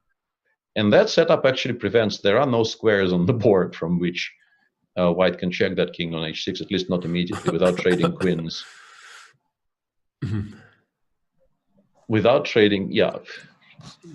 Add some other qualifiers, please. Or blundering queens, yeah. That should be, or blundering rooks. Now we're talking. Yeah, and rook c7, queen a4 played. As mentioned, I think it looks like black could just start pushing the c-pawn down the board, because as I mentioned, it's not really queen e8, king h6 is safe. But once you force the black rook to the g7 square, you could just play rook d8, c8, and start aiming to pick up the c-pawn whilst continuing to create threats against the black king. I think I'm about to land on the this is a lot more unpleasant for black than I originally thought, and black needs to be very careful to equalize. I'd be scared shirtless here. Yes. I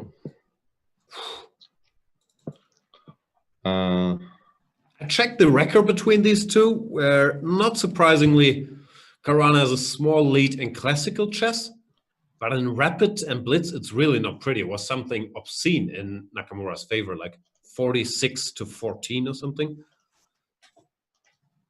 Yeah, you can buy that. Although I do have very fond memories of when Fabi beat Hikaru in their showdown in St. Louis. When I also recall that. That's why I was a bit surprised the numbers were that serious in Nakamura's favor. Is Jan doing quite well now? I mean, E4 maybe was. I mean, ED4 was very natural, and C3. I was a bit surprised by E4 specifically because you're allowing Rook F5 and you're making White's position a lot more connected. I think this has been misplayed by Ding. He could still have things reasonably under control, but yeah, I would not have played this position this way. And now Rook E1, all of this, Jan back to blitzing out every single move, which is going to be quite scary. I think you play A3. I think you need to first of all get the A4 pawn off the board, together with the B pawn, of course, to make sure your queen side, there's nothing on the queen side for future endgames. And also you want to make the king on B1 as uncomfortable as possible.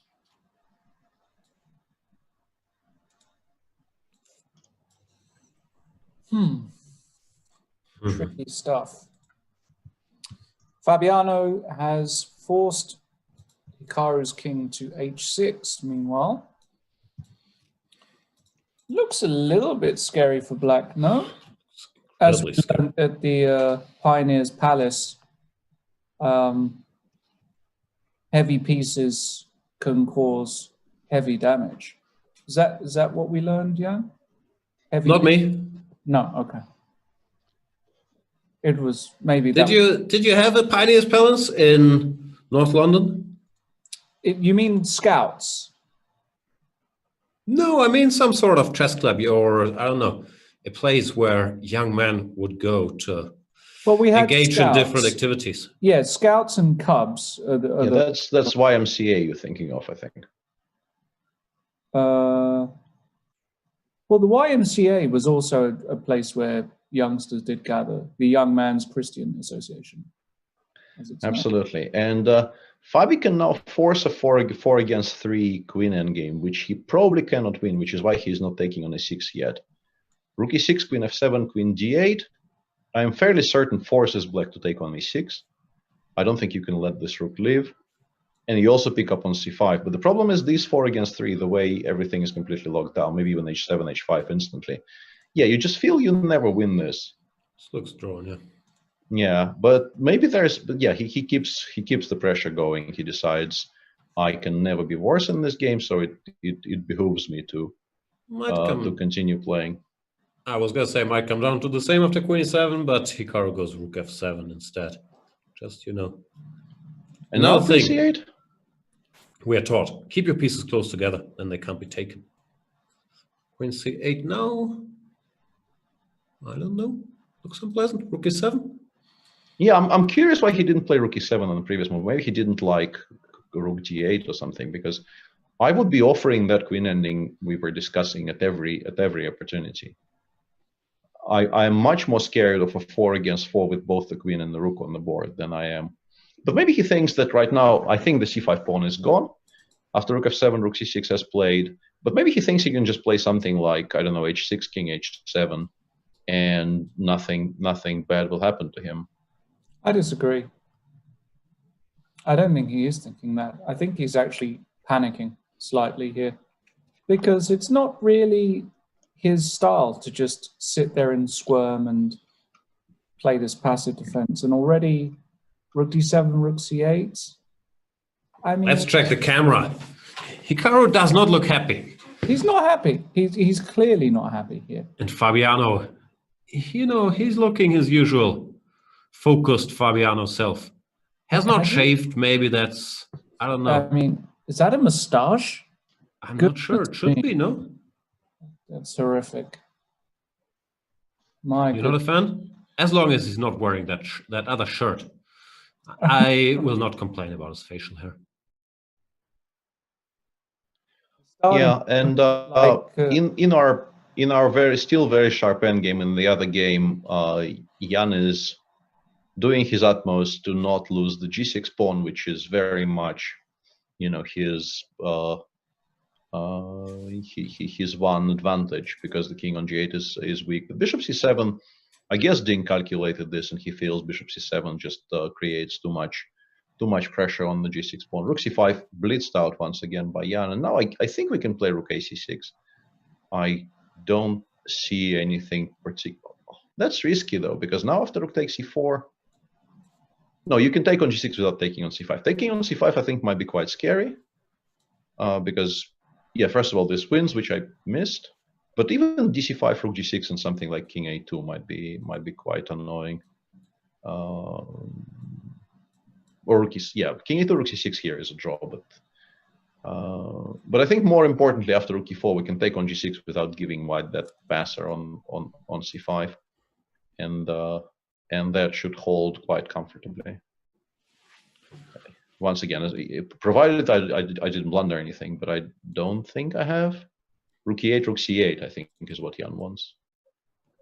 Yeah, he's There's a good theory, by the way, in the chat about Fabiano's new moustache. Sionin is saying it's to hide the lip sweat, which is his one weakness, the tell that Fabiano has.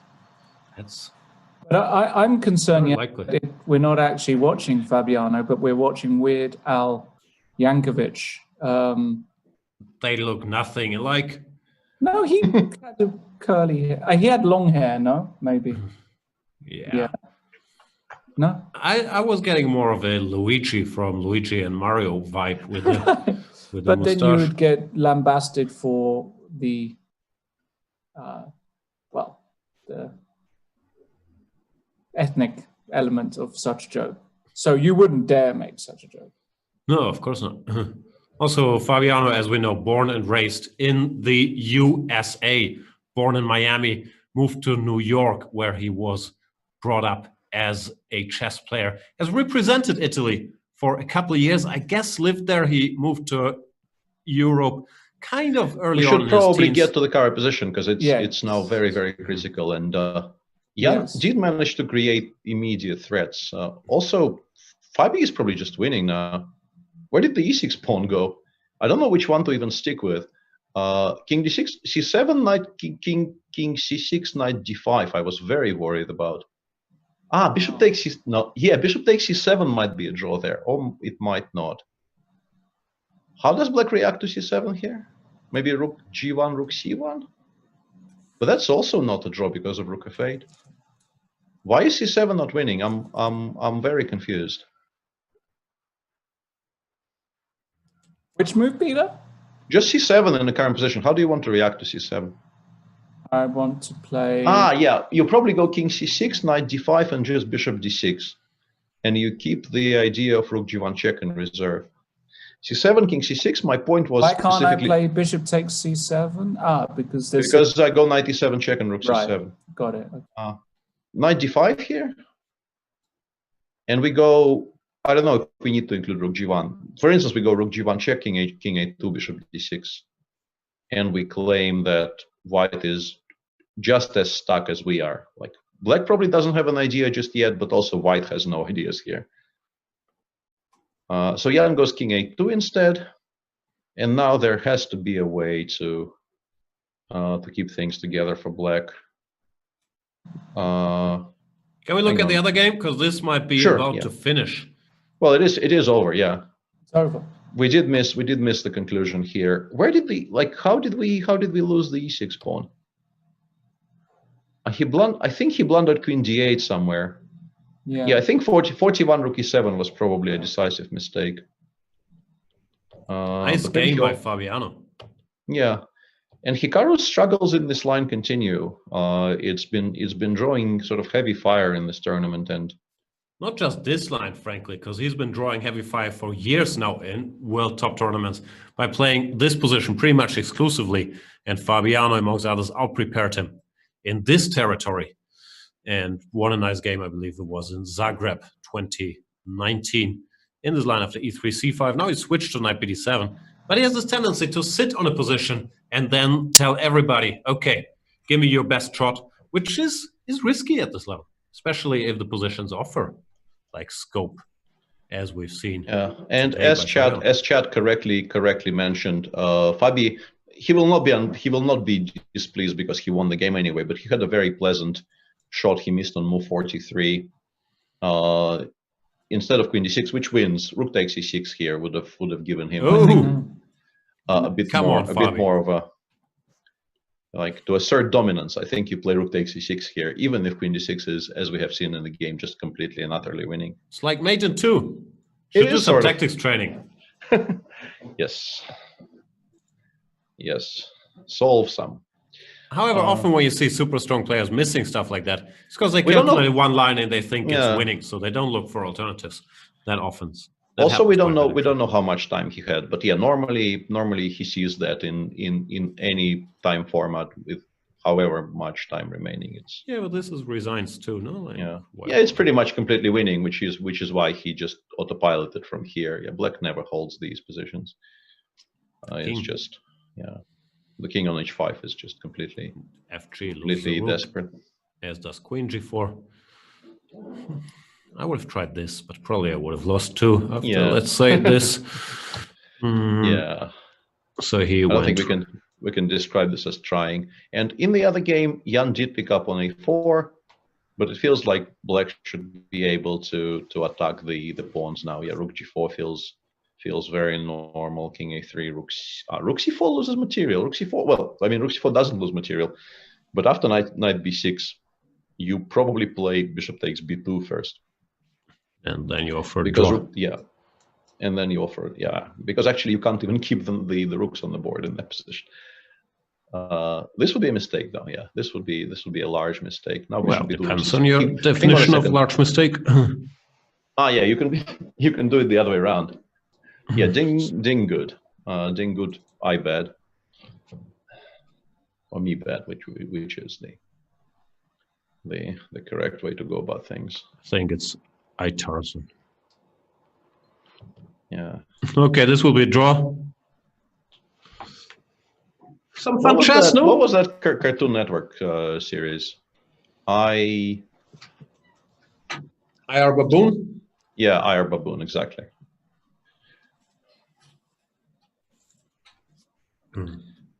We have just such a depth of knowledge.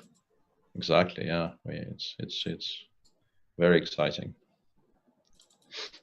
Draw agreed here because a sole knight cannot checkmate a king. Therefore, Fabian Caruana wins his first game. I chose Fabiano in the fantasy because I was getting a good price. And in Nepomniachtchi Ding, I think I went with Ding because Nepomniachtchi, frankly, has not impressed me in this tournament. He's a favorite, I guess, due to their rapid previous results. But Ding is the world number 3 in rapid. Has looked more stable to me in this event. So I went with Ding. I'm not sure the numbers bear that out. Void Seeker NZ is saying, I am Weasel. Of course I am Weasel. IR Baboon. That was fantastic. I am Weasel and IR Baboon. Absolutely. Brilliant. Yeah. I still, whenever I end up in a hotel with Cartoon Network in the original language, I instantly memorize the channel number, and it becomes my standby for an evening's entertainment. There you go. Lawrence, what's your preferred channel of hotel television? Well,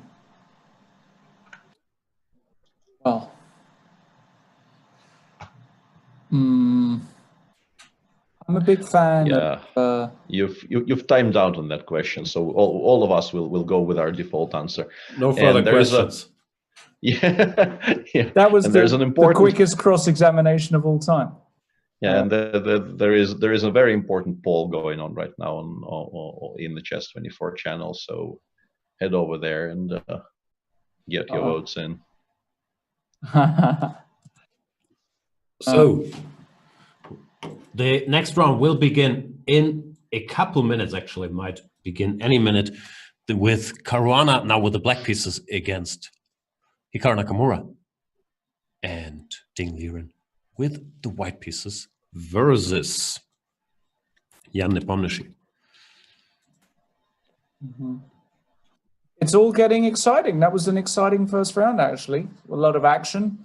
Big win for Fabiano. Now he's monster favorite, obviously, in this match. But 3 games to go. Anything can happen. I think specifically because of an early victory allows him the luxury of just playing his normal repertoire and going for safe positions with the black pieces. And as Jan has already established, he is second to none in terms of opening knowledge. It will be not that easy for Hikaru to get anything out of the opening with white. And if he continues playing this Queen's Gambit, as we've seen so far, the only match in which it has done well was against Nepomniachtchi, and he scored 0 out of 2 against Magnus, and could have easily scored 0 out of 2 against Alireza. And yet, it appears as if he still has faith in it. All right, let's have a look at the chat. There are different shoutouts being given to Cartoon Network series. No one mentions Johnny Bravo, which hurts my feelings just a little bit. Yeah, Johnny Bravo is excellent, but I think the biggest thing that the Cartoon Network did, and that's a very good segue from Johnny Bravo, right? Was to introduce me to the existence of Gennady Tartakovsky and everything that he's done. And I'm not into classical music, so you lost me there. Samurai Jack and many other really, really good things. And he had a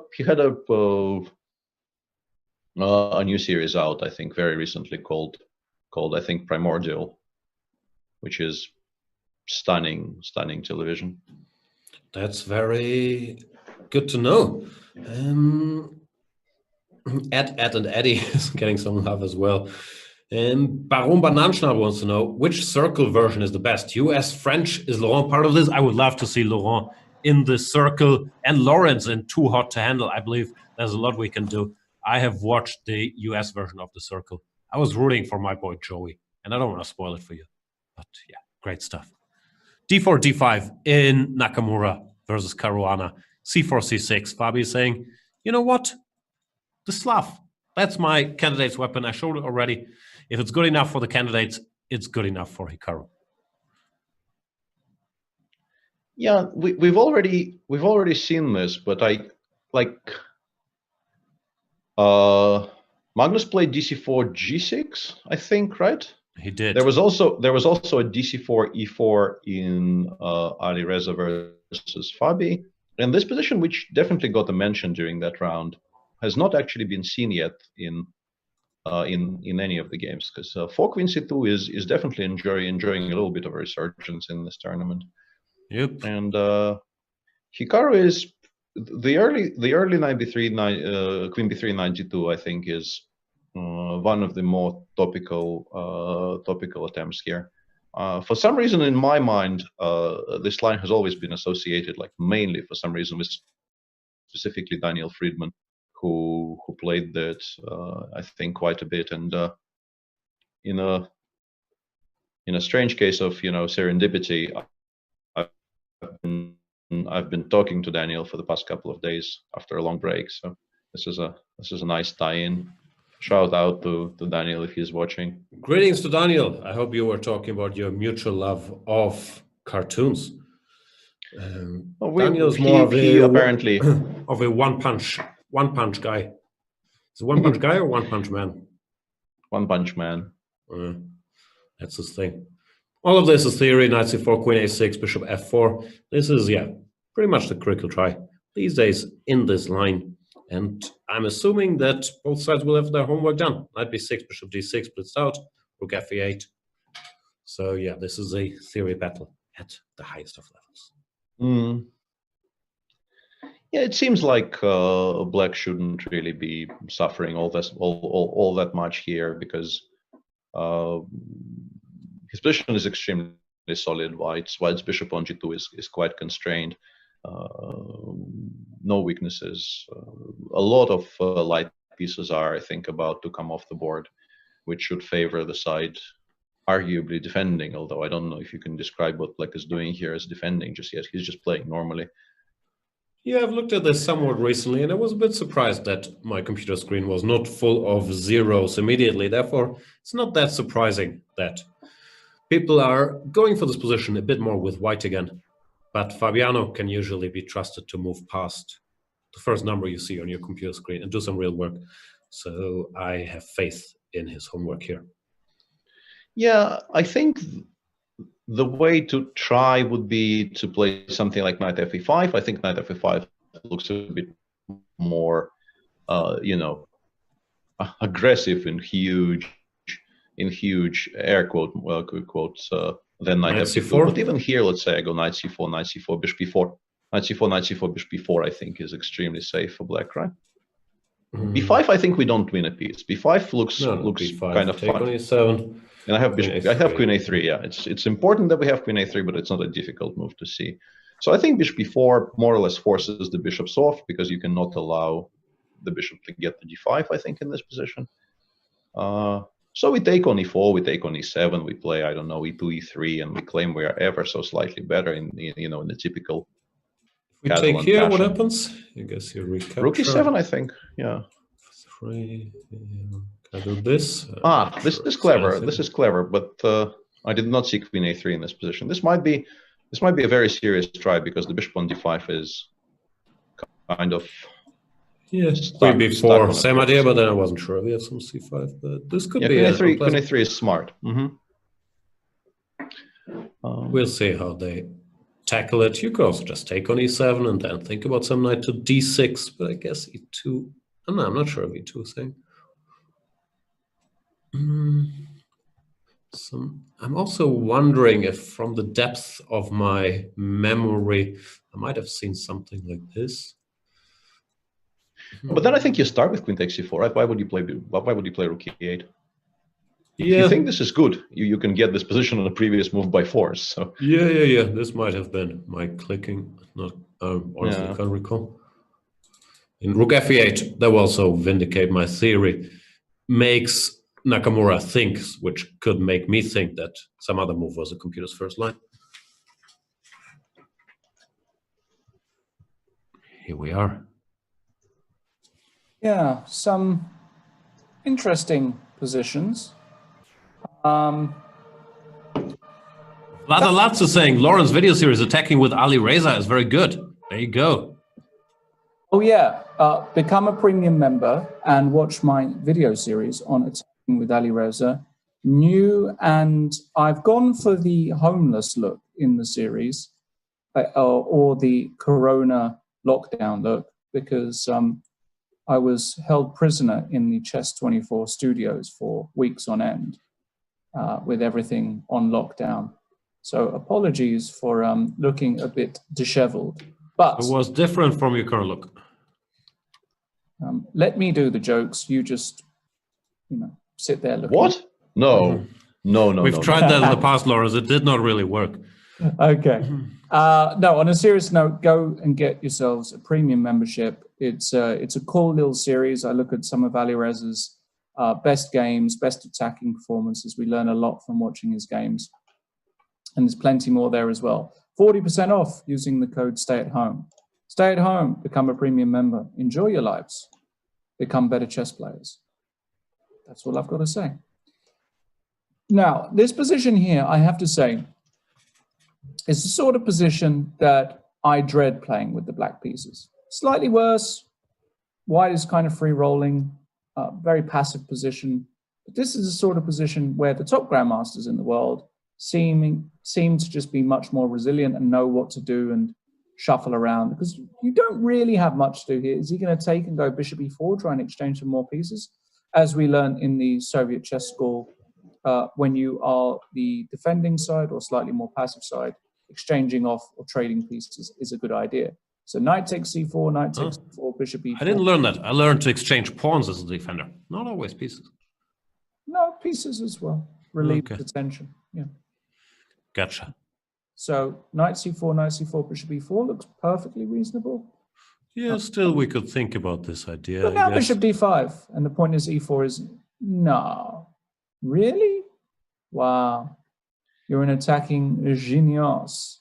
Yeah, goes to show you paid close attention earlier. What about takes e5? You want to go e4, yeah? Yeah, e4 is a problem, and they're actually heading towards this position reasonably, like full steam ahead. Although Fabi will actually have a bailout after f3. After f3, you can still play bishop g6, which also doesn't look quite right, but might be a better option because of how strong queen a3 is. I genuinely can't figure out how to meet queen a3 in that position. So yeah. I think you might have to do this, but then you So are, you're I somewhat think, worse, no? Like bishop rook of d1, rook a c1, bishop f1. This is not, and Hikaru just blazes past it. This is the surprising bit, because I would have taken Hikaru to spot that tactical idea. Yeah, well, maybe it's us missing something, but this looks less scary without the bishops here. You could still be slightly worse, but you can only be in that much trouble in this structure. Yeah, I think you clearly won those bishops on the board. White still has the slightly freer structure, and it's not altogether equal. But and actually, Fabi disagrees. I mean, Fabi's move might just equalize on the spot. This is a very important detail, which once again reinforces potentially how much of a chance was just missed. Bishop g2, king takes g2, and c5 played straight away. Yeah, now black is just completely fine. dc5, queen c6 check. Very strange decision here by Hikaru not to. And in the other game, we have. I'm very tempted to start consulting my files, because this is one of the messiest positions in the entire Grunfeld. Oh, business. Yeah, very much the business, but also queen c1 is. There's only really two critical moves in that position, but queen c1, I think, is arguably very, very firmly the second most popular of the two. So like a runner-up. This is the stuff you gave this in your Grunfeld series, right? Yes, this is very much the Svidler video series, and I've always been more of an f5 guy, but this is the critical line. I think this is the absolute central line, knight b5, king b1 specifically, and they get here extremely. I think normally they get here by a different move order. Normally, I think black goes rook g8. d5, a6, there shouldn't be much difference, but yeah, d5, queen e8. And here queen e1 is what, let's say, Levon Aronian played against me, I think, 2 or 3 times in a row at some point in the like 2015, 2016 region, maybe even slightly later. And queen c1, I definitely also give in the series, and I think knight a7 is what I ended up recommending.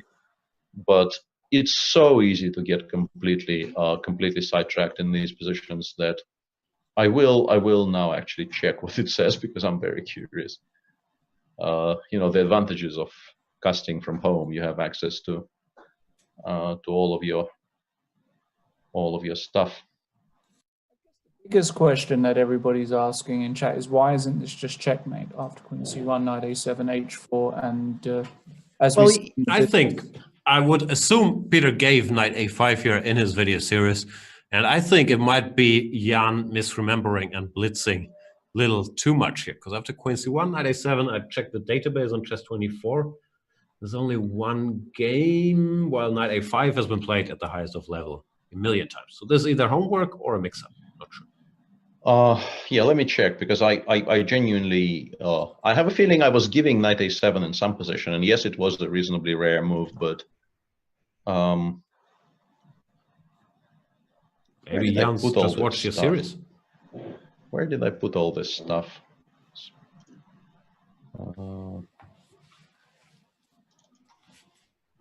I understand should probably stop clicking, but I'm very curious. That's not it. Okay, it gets postponed for now, because I seemingly can't. This is a very usual occurrence as well. I just can't locate anything on my hard drive. I should at some point actually get my files in order, but as long as you apologize, it's okay. Yeah, clearly. Got it. So which one is Baron it? Bananenschnabel is saying this is in the new book by Ciparino, Knight A7. Okay, I'm way behind the times, it looks like. Oh, you guys are giving this because I had looked at Knight A5 in the old days.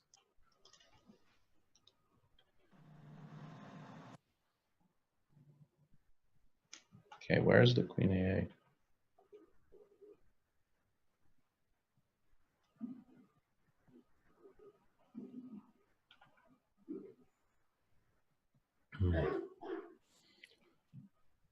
Hikaru is not looking thrilled about his game against Fabiano Caruana. Caruana just went G5, not allowing any back rank mates.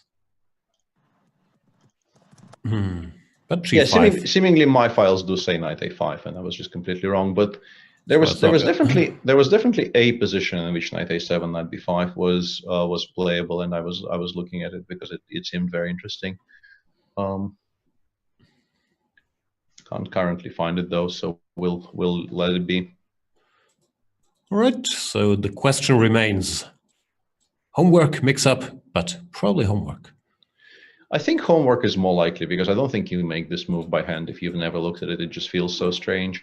And Ding replies in the most direct way possible, starting with the H4, H5 march, which must be extremely attractive to white here because if you do get H5, HG, Bishop H6, and you are actually often close to delivering mate. And yeah, it's interesting to see how black deals with this here. I think normally you try to include E6 as early as possible, and Jan does play E6 here. The point being that not only you are undermining the white center, you also, if E5 happens, you do get the Bishop F5 check resource, which is incredibly important in very, very many positions. So yeah, white now needs to find some attempt or way to reply to it. Ding just blitzes out H5. It's interesting to see. Well, we will never know, I guess, but it's curious to speculate if Ding also looked at this. Apparently, E6 is still given by Ciparino.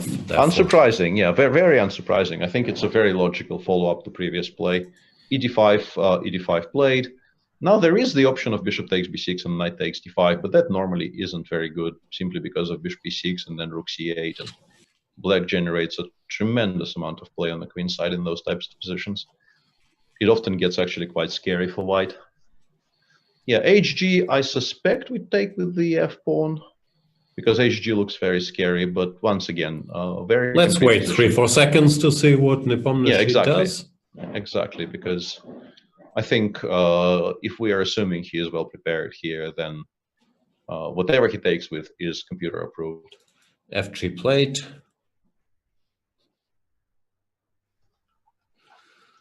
Even though he did take a break for like 10-15 seconds, which could mean that he had to think for himself.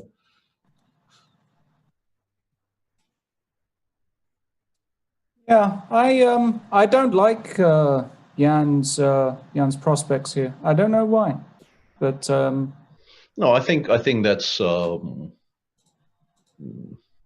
I generally I've had some troubles with this line. I think I lost. Have I lost any games in this line? Maybe I haven't, but I definitely had bad positions. But also out of the entire Grunfeld complex, these positions most assuredly offer the best chances of genuine victory prospects for black. So I think you feel quite excited if you get this on the board with black.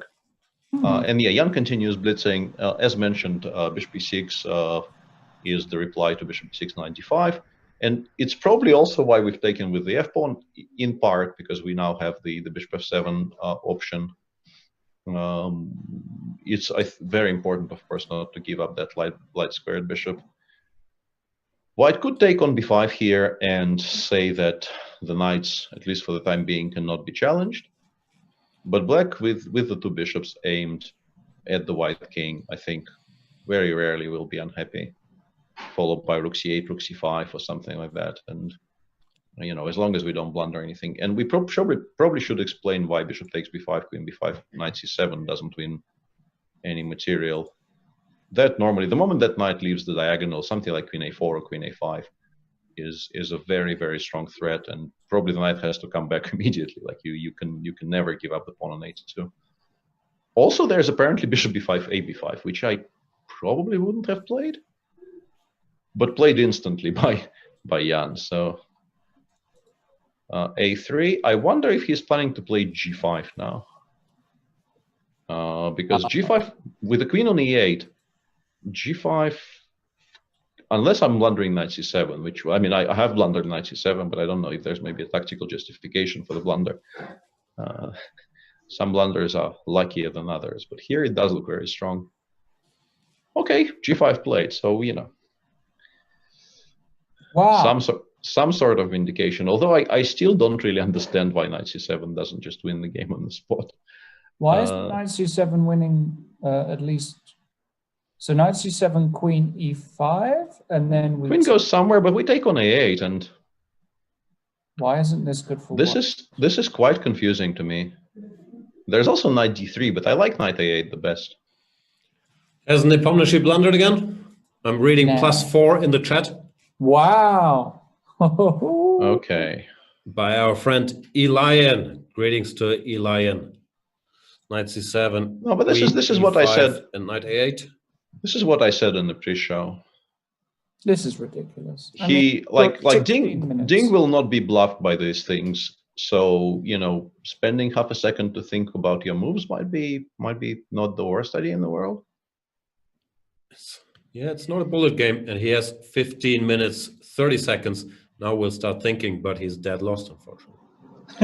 Well, I mean, the hope has to be that this is some kind of a brilliancy which the computer doesn't spot at first. But honestly, I don't see it. I think it's just some kind of a weird mind blank. It didn't register for him that a3 was solving the issues along the a file, and knight c7 is now a move you can miss. This is just painful to watch because this was such an exciting position. I think it was probably quite playable prior to that happening. Let me just briefly check. Yeah, black after rook ac8, black is just completely fine. In fact, I think he just misremembered, or maybe just made some kind of a weird, you know, over the board. I think this is a surprising type of a misclick which happens over the board more than it happens online, I think, where you make the second move of a variation. First line there is rook ac8, queen e3, g5. You know, I'm reading the chat, and I spent the last 2 minutes secretly being upset at FIDE-Master Phoenix, who said, Jan autopiloting it again. And I thought, doesn't he know I have various tasks and responsibilities, so sometimes I'm distracted. Then I thought, maybe, just maybe, he's not talking about me, but about Nepomniachtchi blitzing into it. No, but this is just so upsetting. Because, honestly, I have a feeling Jan actually was quite well prepared for this game, and he just didn't stop to, you know, consider if the move order he is about to execute is maybe slightly off. Because I think if you've ever seen this position on the screen with the pawns on b7, b6, and b5, you kind of remember it exists, and you also remember the evaluation. So I think it's extremely possible he got here, he knew he's okay, and he just refused to stop for like 30 seconds to consider. But also he stopped for like 30 seconds here, and once again, I haven't analyzed this, but from what I read is that HG is the computer move in this position and not FG. So it could very well be he got into this mood, which we sometimes see from him as well, where he knows theory, but then he doesn't stop thinking once he's out of theory and just keeps blitzing. Yeah, but yeah, as a friend and as somebody who you know would very much like him to continue in the tournament, and you know, this is just not very nice. I would like to see less of this. Doesn't look good. If he loses today, he's pretty much out, I think. Yeah, and in the other game, I think Hikaru made significant progress. I think it's possible we called this as completely equal a bit too early, because I have a feeling maybe it was completely equal, but rook c7 on move 22 looks like a mistake to me. If we go back to move 22, after the c-pawns got traded off, Hikaru played queen a3 here. And I think rook c7 was just autopilot by Fabi, missing knight d6 after takes. You take on a3, you play, I don't know, rook d7 or king f8 or anything. You're just not worse, right? I don't know why he was here. You think he missed his 96? Jump. Maybe he underestimated how annoying rook c8 is, and this is quite nicely done by Hikaru. Hikaru has many great tacticians, incredibly strong in these simple-looking endgames. He's just so fast calculating these lines. Might still be okay after something like a3 here. Maybe it holds tactically, but you definitely run some risks here as black because a3 played. Your point is b3, knight d5, and we hope to actually, get to well, why are we not e4? worse here after e4, knight c3, knight b4, knight e4? Maybe you're okay. Maybe you're okay.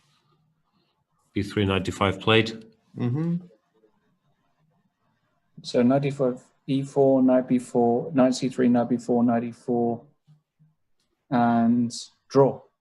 Well, not draw exactly. I start coming in with my king, and black also, of course, goes very quickly. King e7, king d6, king c5 there, and yeah. But honestly, I think if you don't play rook c7 on move 22, the game is just there's no game. Just take on a3, go rook d7 or king f8. Okay, Peter, but at some point you have to let it go. This move 22, frozen style. Yeah.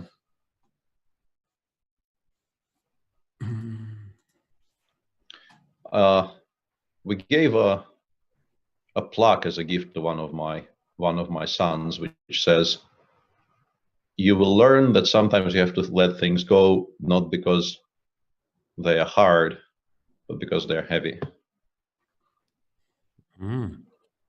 And it has a pride of place above his working desk. I don't get it. Neither do I. It's okay. Please explain. We are very stupid. Perhaps also I misremember what it says. It's also a possibility. But I mean, the last part I do remember, but maybe I've slightly misremembered the beginning. f3. What kind of move is that? Good one. Possibly. Yeah, we are now e4. creating a threat of e4, and if knight e3, knight takes b4, I think we are much happier giving it up in this edition because king f2 is now a threat. Yeah. He might be. Fabi probably very worried here that his pawn stash will get decimated. Yeah, no, it's not an easy draw for black, I feel. It would be an incredibly important victory for Hikaru if he actually gets a full point out of a position he had in the opening here, getting the match back to even. But in particular, because I think both of them were more or less resigned to moving on and playing game 3. Yep. This is a weird round, and Nepomniachtchi, of course, keeps the game going. He's probably just dead lost now. Yeah, I mean, the queen on b4 just stops all counterplay. You can start going rook c1, rook c7 if you want. You can just start picking up the entire queen side. Like queen takes b5 followed by queen takes b6. Doesn't look like a bad idea at all. Yeah, rook d2 is Ding normally converts such things just mercilessly. I haven't really seen him stumble in such positions. Yeah, but it's just so difficult to generate any kind of counterplay for black. Like, what are you even hoping for here? How do you create a threat? The threat is not resigning. Yeah. Rook c8 played. I think you could also make an argument for something like queen e7. Just start offering queen trades and, you know. And if queen g6, then we will take on b7 and probably some queen trades will happen anyway. Yeah, queen e7, queen g6 played, and yeah. It's just a very bad position. Eliang is rightly reminding me of Ding versus Firouzja, where Ding let one of these positions go. Not today, though. Yeah. Also, we have this theory that Ding gets weaker. I can't recall when that happened against Firouzja. That Ding gets weaker in the later rounds because he's playing very late. In China, the matches start at 10 p.m. his time. So often he has to play the decisive games past midnight, which is probably not ideal. It was hard to find a time zone that suits everyone. Because for the Americans, it's what, like 10 a.m., depending where you are, which American time zone? Mm-hmm. Yeah, queen b7, rook c6, and now we can play rook c1 for instance. Okay, it's gone. Gone, baby, gone. Thrill is gone. Thrill is gone away for good. Or something. What's that, Wu-Tang Clan? Yeah, in a way.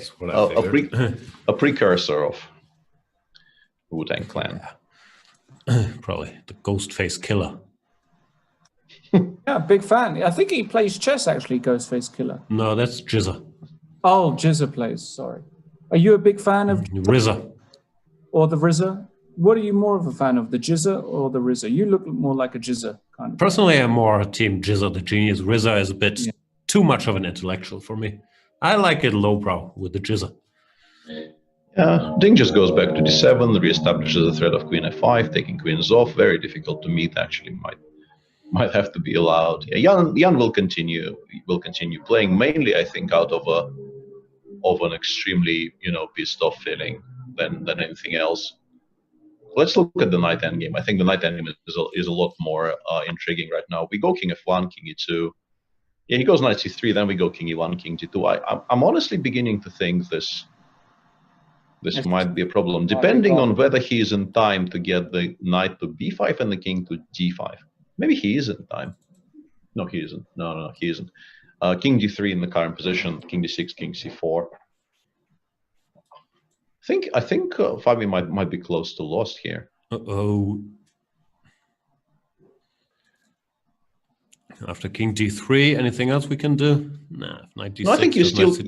I I think you still go king d6, king c4, knight c7, knight c2, knight d5, and you hope to pick up something on the king side. I mean, these endgames are weird because you do have to spend some time picking up the weaknesses that Black created, and in that time, that knight starts jumping. But maybe it gets lost on it. Yeah, you are in time to play king e2, king e2, and king f2, g4. Yeah, maybe it's not lost. Maybe there is still life in the old dog yet.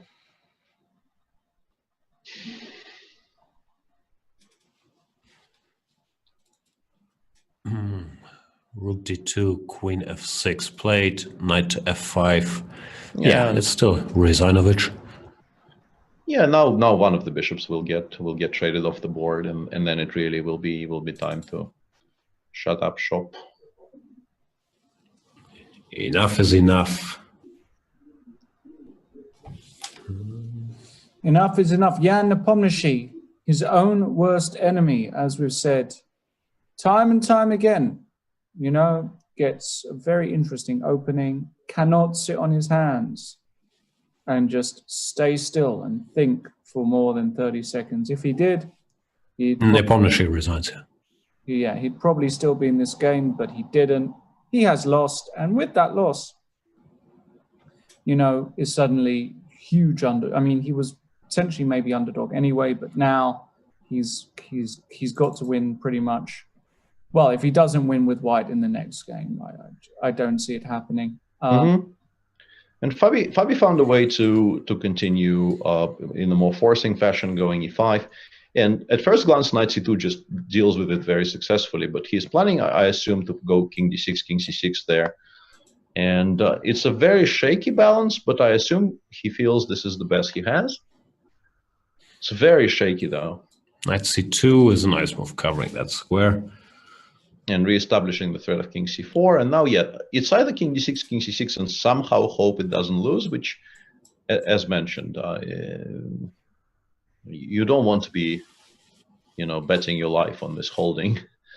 Or king e6, as I was about to mention. King e6, king c4, knight d6 check, and just start something in the center and on the king side. But that also feels like it shouldn't be in time. King e6 played, king c4. Now king c4, knight d6, king c5 should be extremely strong.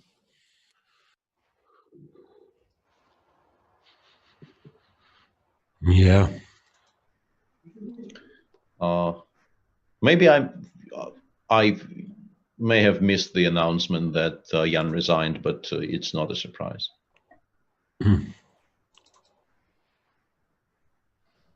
So Yeah, we do have Ding ahead at the halfway mark, winning the game with white, and Hikaru should be favored, I think, here to go back to 1-1 after losing a painful game in his beloved Queen's Gambit declined. Yeah, that's how he does it. And I just can't help returning to this moment of move 22. When instead of rook c7, why not just take on a3? To make a draw. Move on. Nicely played, sir. It is true as well. Yeah, I mean, I understand I was banging on about it, but it's not entirely unreasonable. Yeah,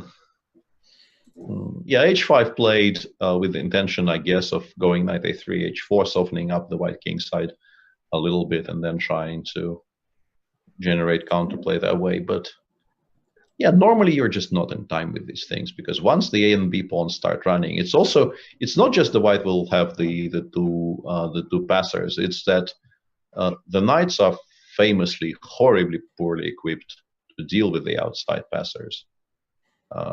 So black will have to dedicate a lot of time to just not allowing the A pawn to queen. And he goes g4, which I can sort of understand, but also this makes his clock on the king side so slow that I think you never save this now. And guys, you have to be very strong now. I have to leave you alone for a while. I'm not sure. It will keep the show going, because let's face it, it might end up in mayhem. But I shall be back, Lawrence, with a heavy heart. I hand you the controls. See you guys later. Wonderful news. Do come back. And in this position, I mean, apart from f5, f4, black doesn't really have any source of counterplay. But the problem is f3 is not enough of a threat. And also, if white wants to, I think f5 can be met by knight e3, and even playing f4 will be quite difficult, because the pawn on g4 will be constantly hanging. Yeah, f5, and yeah, we'll see what Hikaru opts for, because I think both approaches are perfectly valid. I think just a4, a5 is the cleanest, and if black does play f3, we will play knight e3 then.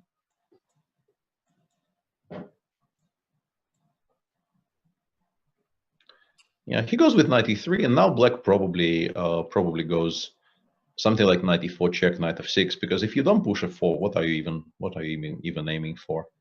But that, I mean, that clearly is never going to be fast enough. Now we start pushing our guys f4, knight f1 here, and yeah, it's sad. Yeah, I think it's quite obvious that that counterplay never really gets there. Yeah.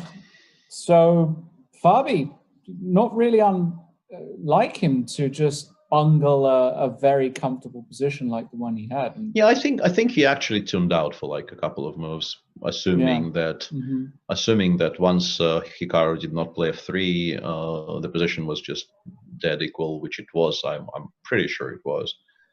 And he was in the let's start the next one mode, and then the next one didn't start, and he had to switch back on. And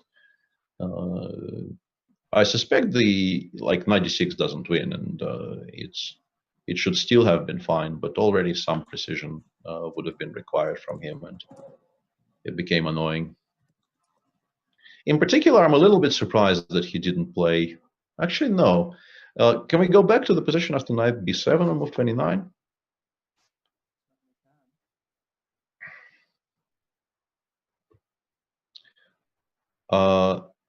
I thought at first, why wouldn't you play knight d7 here?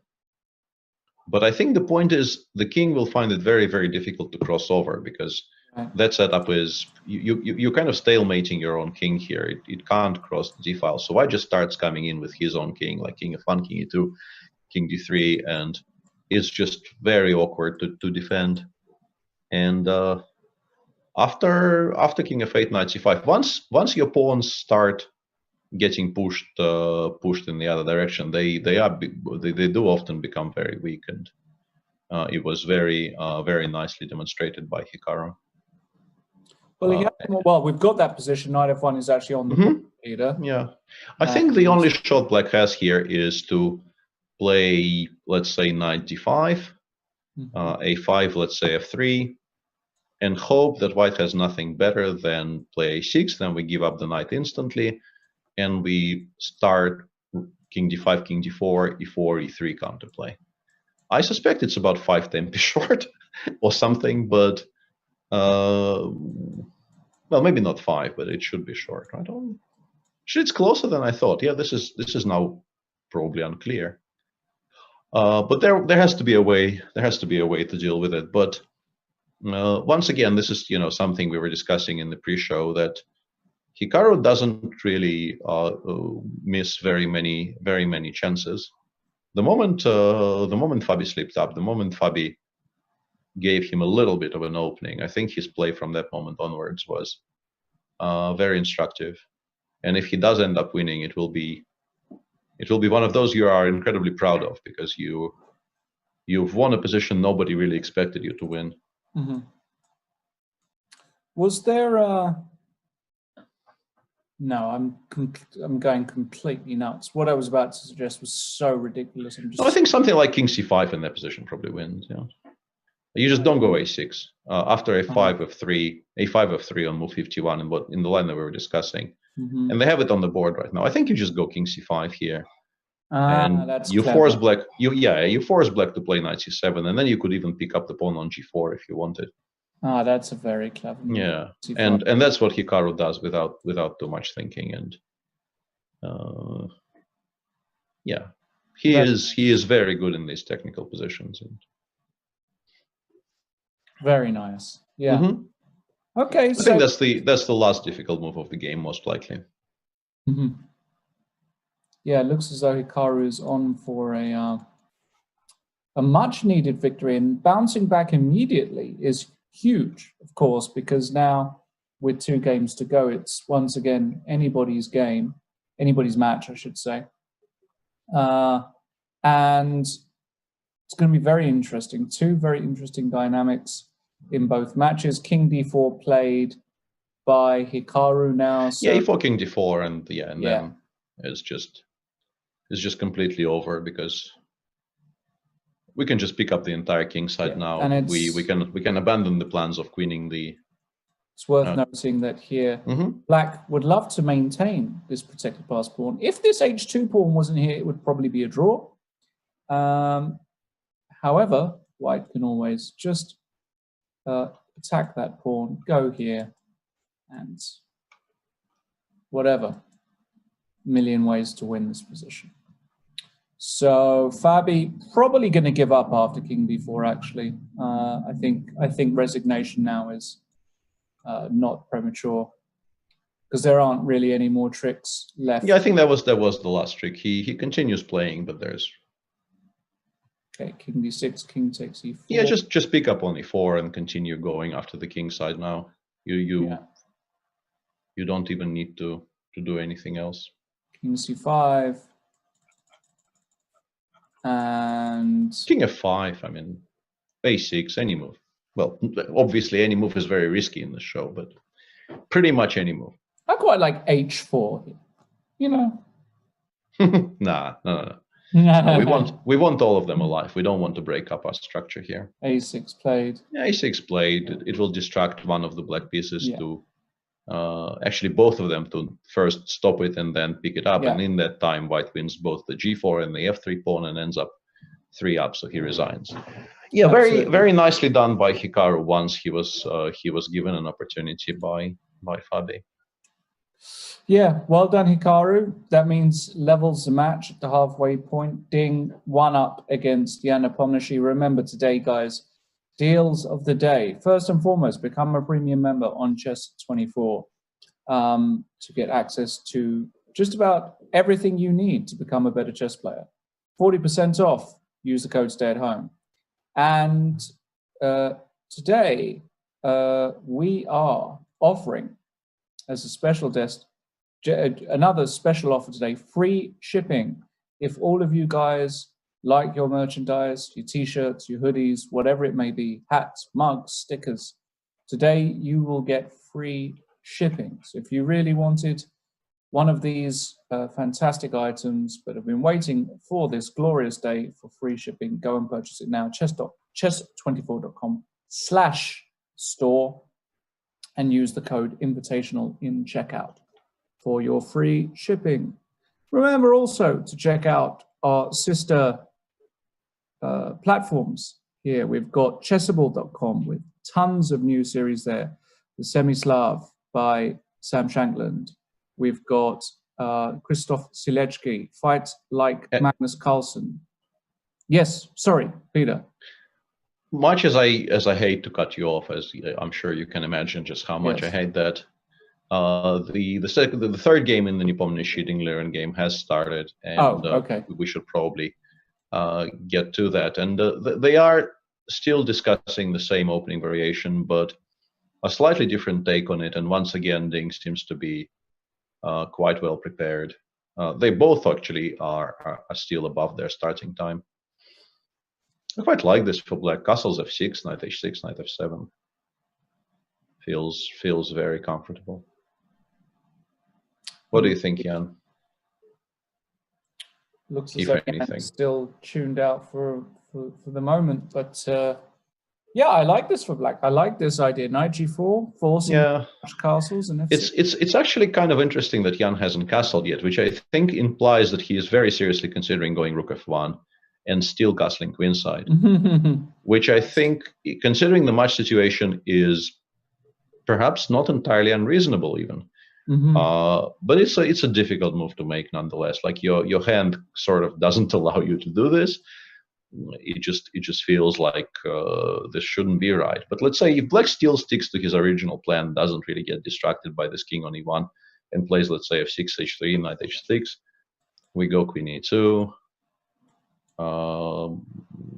I think we could maybe reasonably hope to get a similar position to what we got in game one. Although castling queenside, of course, with the pawn already on a4 will be a lot more challenging, because the queen side will start getting opened up instantly. Black probably always reacts to white castling queenside here by playing b6, b5 as his first reply.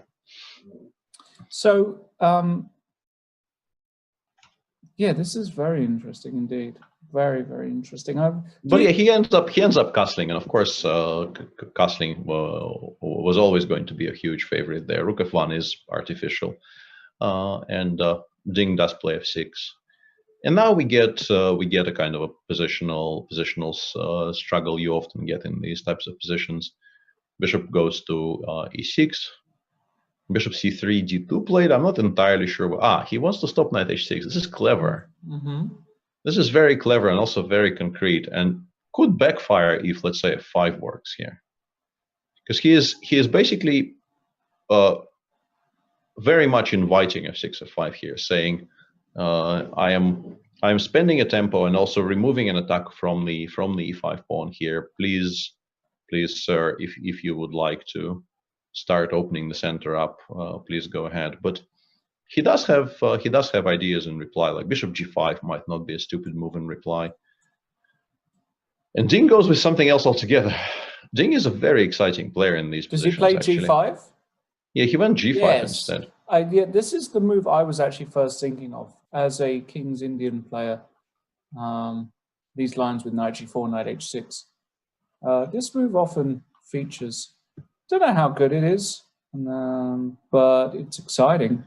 It's exciting, and also, you know, it looks like an offensive move, but I think it at least a mixture of offense and defense, because White's plans very often in the structures will involve trying to fight for the f4 break, and you know, placing the pawn on g5 as early as possible is, you know, very loudly stating, I am not allowing f2, f4 in this game. White does have the option of playing bishop b3 here. I think maybe even bishop f8 is fine. I was trying to figure out if I want to play something, you know, connected with g5, g4, but that's risky. I think he just goes bishop f8 and then c5 and says, I have now established complete dominance over all of your potential pawn breaks. Thou shall not pass. Very interesting. h4, yeah. Yeah. Jan is clearly in a must-win mode in this game. I think this is correct. I think hoping to beat Ding Liren with the black pieces in the final game was always going to be a bit of a long shot. But h4 obviously could backfire hugely after even something simple like knight f7. That's what he did, knight f7. I mean, there were some other opportunities for black as well. I mean, you could go a lot more adventurous than this. But even this, it's very possible that it will be black who will be attacking on the king side now. Hg, fg, and now black will play g4 and h5 and say, the tables have turned, sir. Defend yourself. On guard. Defend yourself at all times. Yeah, knight h2. Jan still blitzing out the moves, barely. It's a very logical move though, because as I mentioned, if you allow g4 and h5, your prospects are a lot sadder. And now you're hoping you will get queen h5 and knight g4 in, which is why I think rook e6 might be clever. And this is what he plays. Rook e6 intending to always meet queen h5 with rook h6. Very clever. Yeah, and Ding, somewhat surprisingly, either he's looked at this at some point in his life, or he actually got slightly lured into the trap of keeping up with Jan's tempo. Yeah, what are your thoughts on that, Peter? Because there are a few players that I've played in my life. One player that comes to mind is Jack Rudd, international master from England, who plays pretty much a tempo. I mean, barely spends a minute.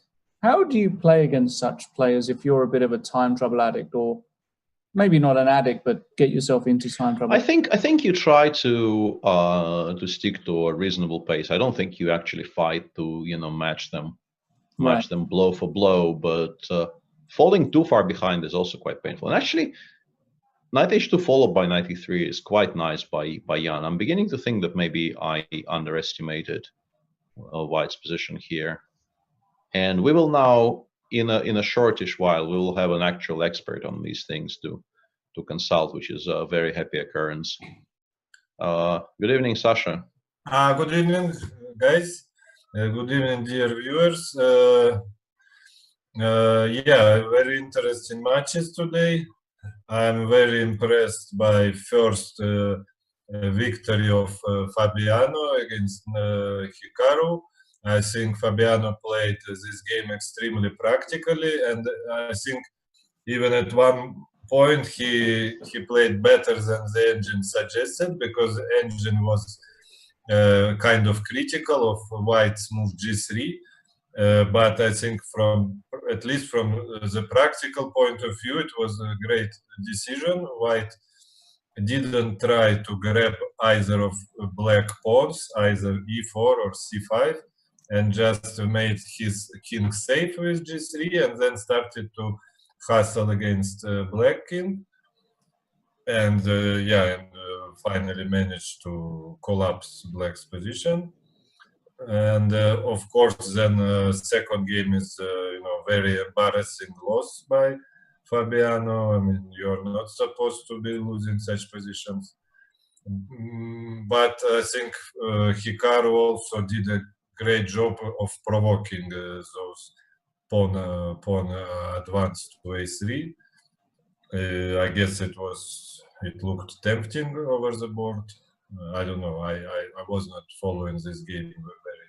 Yeah, I think just avoiding that endgame altogether. We don't want to return to that material, because I think we bored our audience with that already. But yeah, there was absolutely no need to even allow this knight d6 tactic, which led to the knight endgame. What do you think about this anti-Berlin? Who is better and why currently? No, it looks like my White is much better, no? Well, very much depends, I think, on if you have like h6, queen d7. I think you play queen h5. I think Jan's point is if you play h6, it weakens. Can we get the current position on, Lawrence? Yes, queen g4 played, correct. Yeah, so h6 followed by queen d7 looks extremely strong. But I think the point is you play queen h5 here, and because the g6 square is now weak, you get the tempo. But honestly, I'm not sure White is doing so well. h6 played. Queen h5, we can play king g7, which I think forces White to play g4.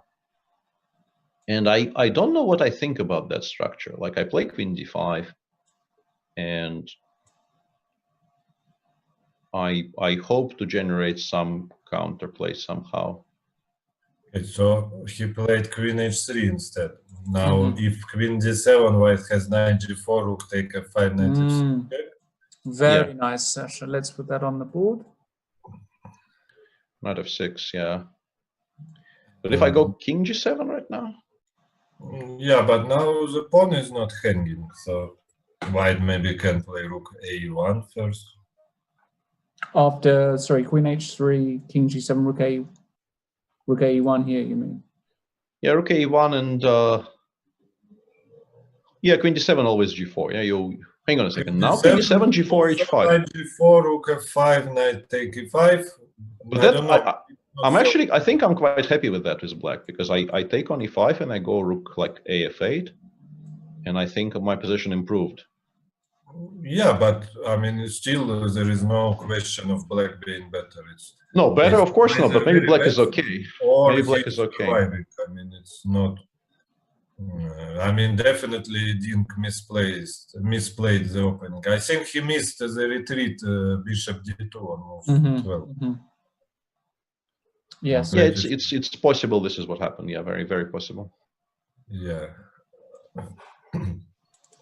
Indeed. Okay, just give me 1 second here, guys, because I'm getting the... He played queen d7. Is he planning? He's probably planning to give up this exchange. Yeah, just queen f5, queen f6. No, I think he just blundered. Let's look his face. Wow. Yeah, he just blundered. Unbelievable. No, maybe he wants rook d6. No, but that's clearly wrong, because f6 seems to be very strong in that position. Goodness me. No, I think you now have to play queen f5, queen f6, but yeah, the rook will come to e4. And... Oh, okay, he blundered. He blundered. What? That's actually quite shocking. Wow. Like I don't think I've seen Ding blunder this much in one move, maybe ever. Possibly. Wow. And we have a theoretical discussion of the same position in the Caruana Nakamura match, where a very curious thing happened, if we can bring this up. White lost the pawn on h4 and black lost the pawn on a5, which is a funny bit of symmetry. And they are both at around 16 minutes. So clearly Fabiano probably intended this even in game one, and Hikaru has done some repairs. I'm not sure, because it looks like Hikaru took more than 1 minute on his rook fa8 on move 16. And in return, Fabiano took 43 seconds on cb6. So they just played so quickly up to that point that... And I don't know, at least according to the engine, instead of bishop c7, queen g4 is just pretty much winning. Just getting the same position, but with the h4 pawn alive. Yeah, actually, this is quite bizarre. Why wouldn't you play queen g4 here? Like, what's happening here? But I think, you know, it's always when your opponent plays instantly, it's very difficult. Very difficult to not, you know, it's like, how it's called? Monkey sees, monkey do, or what? Monkey yeah, sees. That's exactly what it's called. I was gone for a while. Did they not start that Nepomniachtchi Ding game? What's happening? Yeah, we have to go back there, because this is absolutely shocking. Let's just look at this final position here. So basically, but this sequence of queen d7, rook f5 is shocking. Like unheard of. Yeah, just unheard of. When has Ding last blundered a queen? And like, that's not even 2 moves; it's 1.5 moves. I mean, it just doesn't happen. Sasha, have you ever blundered a queen like that? A queen? No, I mean, I'm sure I have blundered some amount of queens, at least in blitz, you know, and bullets. But I think my most how to say, remarkable blunder is, of course, bishop h6 against Fabiano. Yeah. Okay, that's clearly some sort of blackout, but not like this. No, but the point was I prepared it with queen c1, yeah? I really liked comment on some, I don't know, maybe on Chess Bomb, that Grishuk should learn that queen cannot X-ray. Yeah. to illustrate. It was something like this. Yeah, It was a different opening, but this is exactly what happened. Yeah, Queen C1 preparing Bishop H6 and then playing Bishop H6. And I think I even saw. I think I was commentating on that tournament, and I saw your face after Bishop takes H6 happened, and it was a sight to behold. Yeah, but I actually rewatched the footage. I resigned within 3 seconds, maybe even faster. Yeah, but I mean, yes. What else do you do there? It was a very fast sequence. Bishop H6 takes and handshake. Yeah, I was there too. No, so the thing was that the look of Fabiano after Bishop H6 already told me I probably did something wrong, because he looked at me like some very ill person. Yeah. I had this happen. This is a discussion I've had with various people over the years, that luck in some strange way, whatever luck there is in chess, is very much a function of youth. And sort of it happens in a good way to you when you're young, and then you start being that old guy who blunders things to people who are now young. And in one of my first Russian championships, Sergei Ivanov, my fellow St. Petersburgian, played very confidently. He at some point played Bishop E2, G4, to which I replied Bishop C8 takes G4, and he kind of reached to play Queen takes G4 and then realized his queen is on D2. So the game ended. And yeah, at some point this just stops happening to you. When you hit like 25 or something, it just. Although, I mean, Fabiano was older than 25 when Sasha played Bishop H6, so maybe my story doesn't hold water. I don't know. Yeah, also, way older. It never happened on the good side, even when I was very young. So. Yeah. Sorry to hear that. For some people it stops to happen, and for some it just never happens. That's fair. That's how I see the world. I was a remarkable luck box in my earlier years. What's happening here? Caruana, is he better, or who's better and why?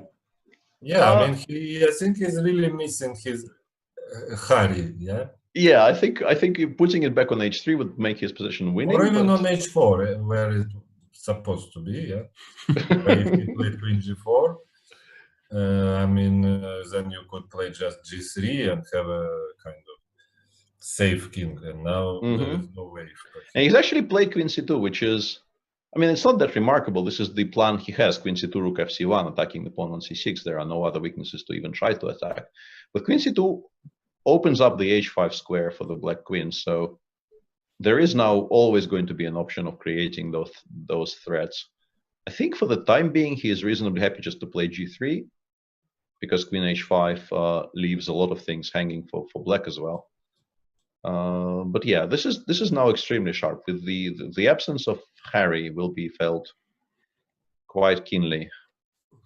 It's like the United Kingdom. I was about to mention that it's an ongoing problem all over the world.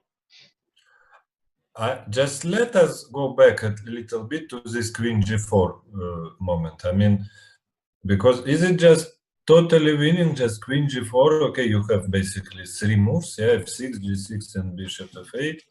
Let's say you play F6, yeah, the most natural, I guess. Bishop C7, F5, I guess, but like Queen H3, and then yeah, it looks, or Queen G3 even, yeah, it looks completely busted, yeah. Rook A6, let's say. No, I don't like Queen G3 because you. Yeah, Bishop D6 is a tempo, yeah. Yeah, good kick. Yeah. So Queen H3, Rook A6, take. Now I want to just play G3, Rook F_C1, Queen F1, and Queen F1, yeah. The game, but with this pawn, and I will play G3, Rook F_C1, Rook C3, Queen F1, Queen C4, Rook C1. Resigns. I mean, maybe you can play Bishop D8 now. Maybe it's not so simple.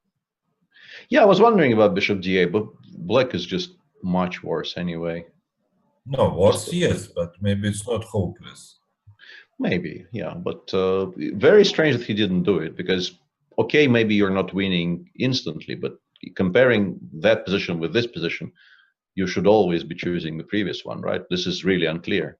H4, H3, like you have to seriously start considering king f1, king e2 maneuvers here, I feel. It's just not safe on g1. Maybe, what about some queen e2? Yeah, he played queen e2. I think he goes rook a c8, a8, because I think you want to keep the bishop on a5 for as long as possible. Rook c5, no good? Yeah, that was my idea. But I guess maybe black goes for Queen a3. b3. Yeah, queen b3, and hope I pick up enough while you're trying to mate me on the other side. Stupid bishop is too far to checkmate. To mate now.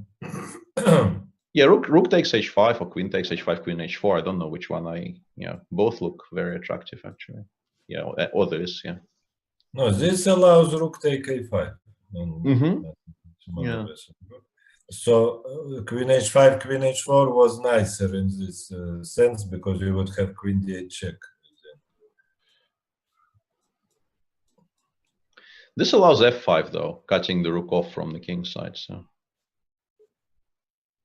No, I mean there is a lot to think about here. Yeah.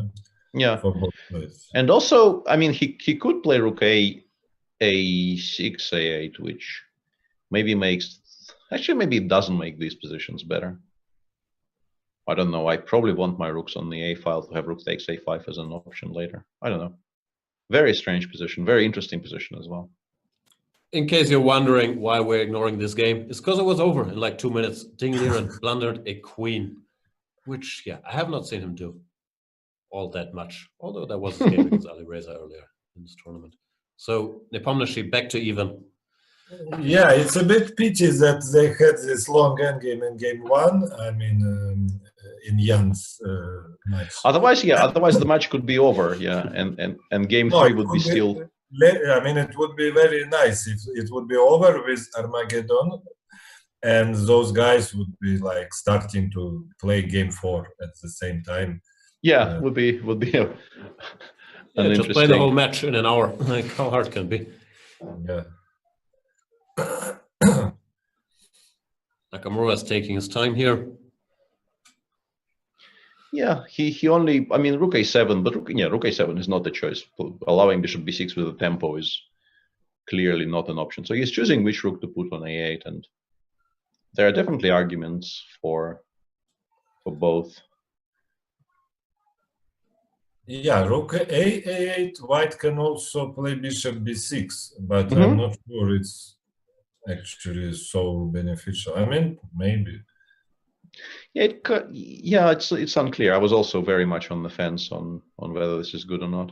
Maybe it is, because bishop c5, bishop e7 might be actually an idea to get it to actually participate in the defense of the king side. Yeah, who knows? I like white's position. No, also it's very interesting from the openings viewpoint. I mean, this h4, at least a very new idea. I wonder what is the problem to play bishop b7, yeah? Bishop a6. Or bishop a6, yeah. Here? Because for slow play, this pawn on h4 is pretty much useless, so I guess you have to take and play b5. And we these get lines with those lines, but you have pawn on h4 instead of h3. Which, well, yeah, what's the current standing of the h3 line? Is supposed to be a draw, right? It's fine for black. Yeah, I don't know, but Hikaru is not going for it. It may be a draw, but he's not playing. He's playing h3, h6. Yeah. I don't know. Yeah, maybe this is the point. Like h3, h6, he's actually intending to play something crazy. No, h4, h6, maybe. I don't know. Rook g1 or whatever, or the immediate g4 or something. But although I think black is just too solid for this. Yeah, I don't know. This line makes for a lot of exciting novelties, like Yesipenko Aranyan. There was some fantastic idea for white. I mean, at least on the surface. What was that? That was knight h5? Or knight h5, and he played Bishop d3 takes b6, c6, knight b8, knight e5, bishop d6, a3. Yeah. And Lev actually knew this. Lev had it on file and remembered something, and actually, well, Andrei misremembered his notes and was much worse after move 15, 17. What's the point? Bishop e5, d5, knight takes c6, queen h5, and you try to give mate. It's a very exciting position. Oh, really? Okay, and you just run Harry, do you, basically? And a3 is just a useful move because you need to be able to, you need to never think about knight b4. Very nice. When was that? CA played by Nakamura. That was Isle of Man last year. Okay. I don't remember that. Yeah, rook 8 played, and yeah, rook c5 is definitely very logical here, but it's a very committal decision. I don't know if Fabi feels he needs to. But the more time you give black to develop something on the queen side, the less in control you are. Also, it's not so easy to nominate the second idea here, right? Apart from rook c5, what else do you do? Maybe f3? Queen c2 is very tempting, no? Well, I mean, if you don't lose the endgame in game 2, I think queen c2 is incredibly tempting, right? But having lost the endgame in the previous game, you are making Armageddon extremely likely. But Soviet chess school advises making a short draw after losing a game. One loss even. I thought after 2. Yeah, normally after 2, but maybe you can stretch it even further. Yeah.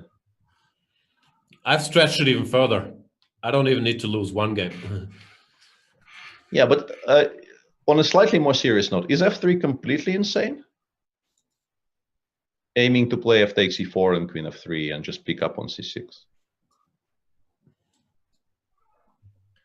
But like maybe you are, maybe you are changing, how to say, Shilo for Milo, Yeah, it's a untranslatable play on words, as they say in Russian subtitles. Plays with f5 and, F5, I was planning to play queen c4 and say, haha, I traded queens. Ah, okay. But he does go rook c5. Wow, action. Yeah, exchange sacrifice. Yeah, going for the throne. Yeah. You gotta. And he takes with the queen, queen a3, I think is very logical, because what else do you even do with your 2 rooks stuck on the a file? And you're not being mated just yet, so I think you need to maybe queen a3, rook g5 makes sense. I wonder if rook g5 is a move you could consider here to make sure that f5 never happens and your rook always participates in the attack. And maybe I want to play bishop c7, bishop e5 one day. Maybe it should. Yeah, it might be interesting. I think probably f6 with the rook going to a7, a rook going to a7 is a reply black should be going for here, making sure that the g7 pawn is instantly as protected as possible. Which a rook? Probably the 6th.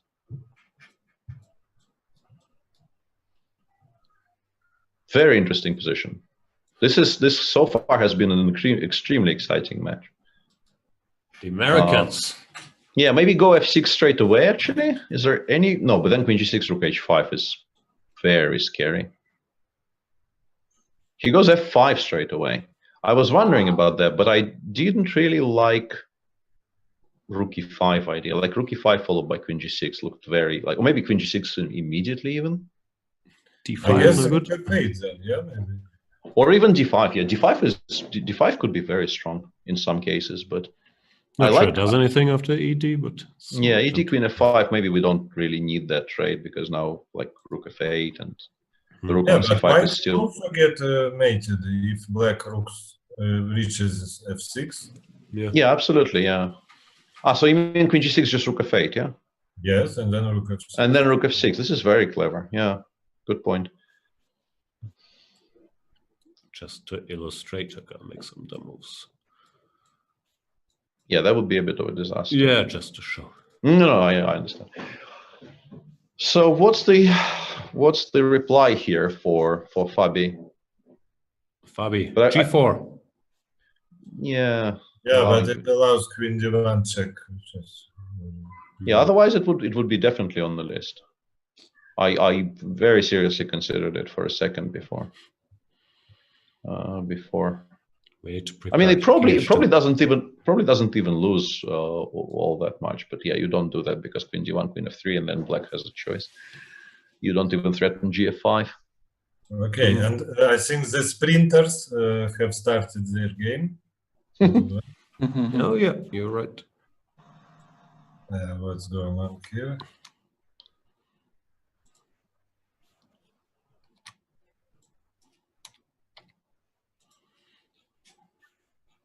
And judging, whoa, okay, yeah, you were not joking about the sprinters, yeah?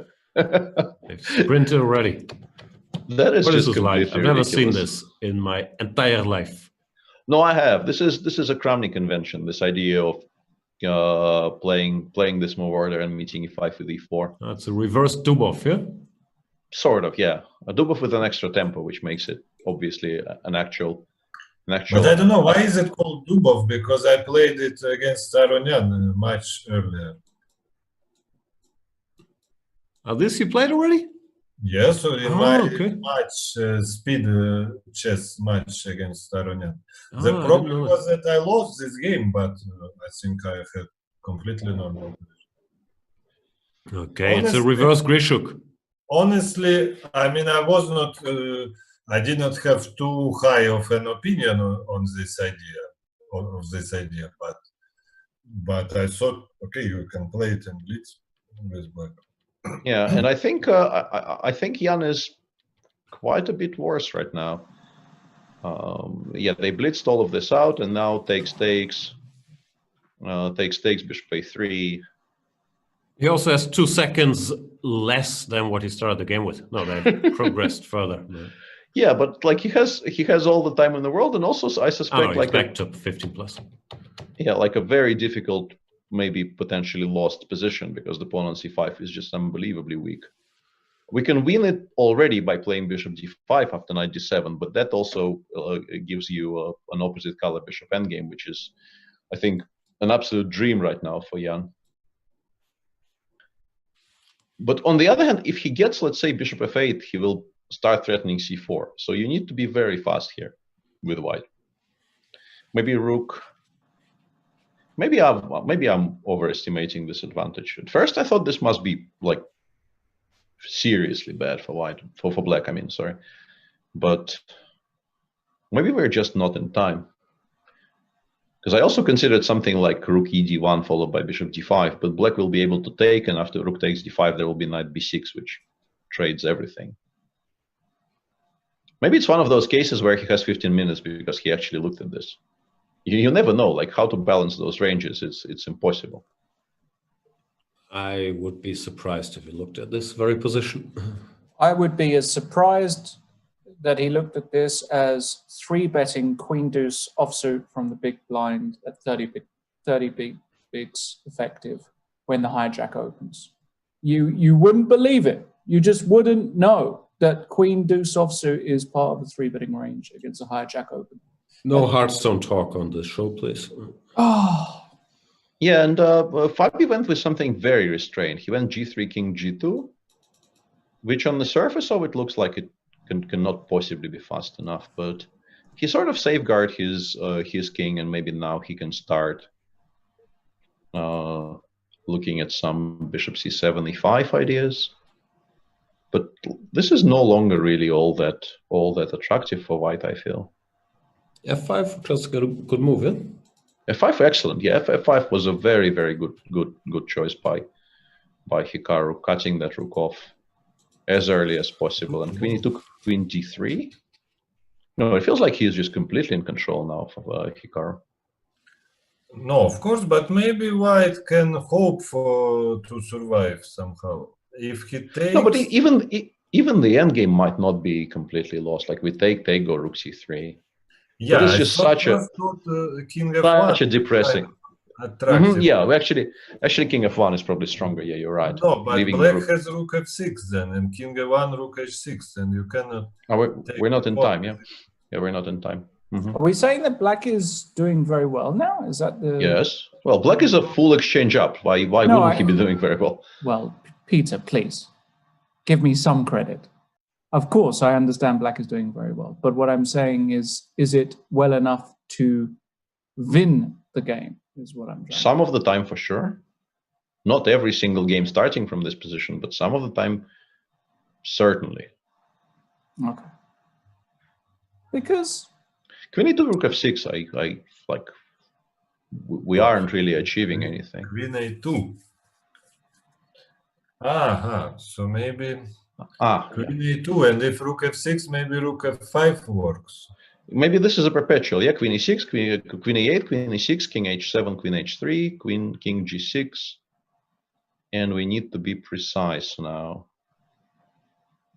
But yeah, this could be a draw. Queen g4. Looks like a draw, no?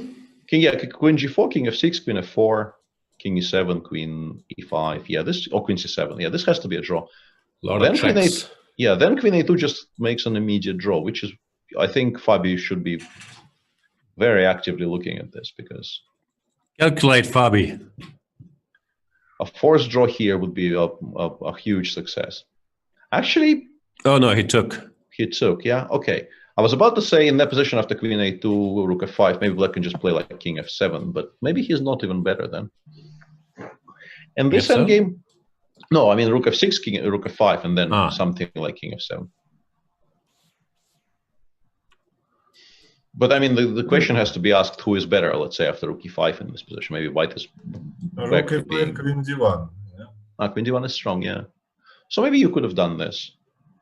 Yeah, now Hikaru clearly is the side playing for a win. I don't know if it's enough, because the white structure is so unbelievably solid. Dangerous, no? Shouldn't he, how to say, block the bishop on a5? Maybe try to bring the king to d7 as quickly as possible. Or even maybe play rook c8 first. Or Hikaru looks super focused. Well, this is a huge moment for him. If Hikaru converts this, he's in the driving seat, isn't he? He can just play very, very sensibly in game 4 and probably secure victory. So this is massive. This is a massive chance. G5. G5, maybe G4 now. I think I would play G4 here. Yeah, I think it's like allowing G5, G4 would be.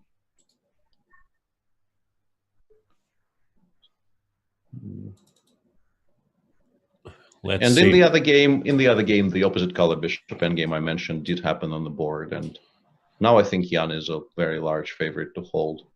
Yeah, no, I want them to start Armageddon before Fabian and Hikaru finish it.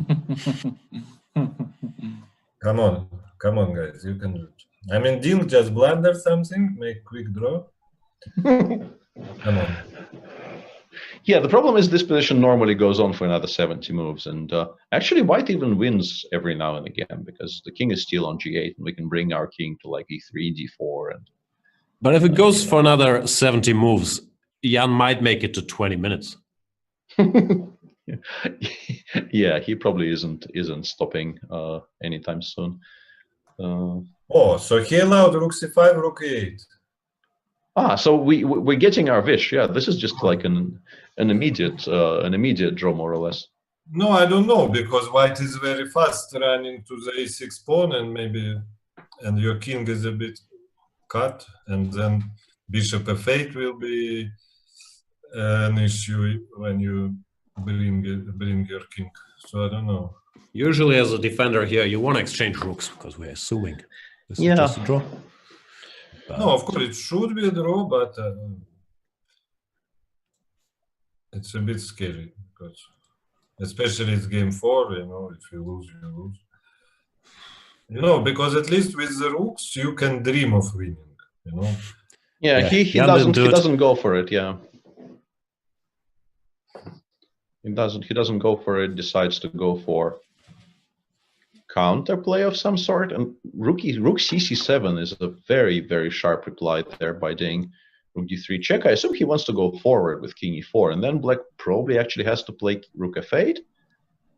And then rook e5 wins. No, it doesn't win. Rook d8 exists. I got very excited there for a second, but this is an interesting choice by Ding, because and Jan Rook d2 blitzed out. Yeah, just as quickly just says no, not interested, not giving up, not defending f7. What's this trick? Rook e8? Aren't we losing to rook takes f7? Rook f7, rook e8, king f5, and then the king runs towards h3 and g2, and you lose. What is he doing? He was short of time. Oh no, wait, sorry, I beg your pardon. I misread clocks. Maybe it was a pre-move. Maybe he was trying to make it to 20 seconds and expected king f2, and he just pre-moved rook d2 check.